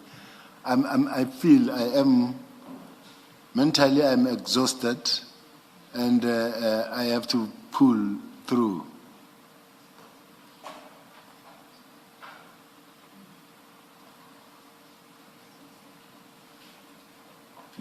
Let us meet counsel outside. Let's adjourn.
Should we say Ziyakala Manje, General? We're ready to resume.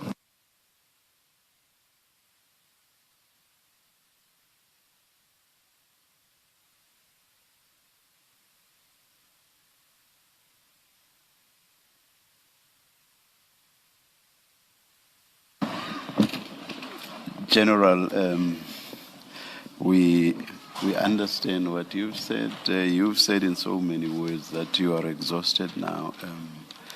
We do not think it would be fair to you to continue under the circumstances. So your testimony, or the hearing of your testimony, is adjourned to a date to be determined at a later stage. We'll adjourn and resume at 10 tomorrow. Let's adjourn. Thank you, Chair. Whew.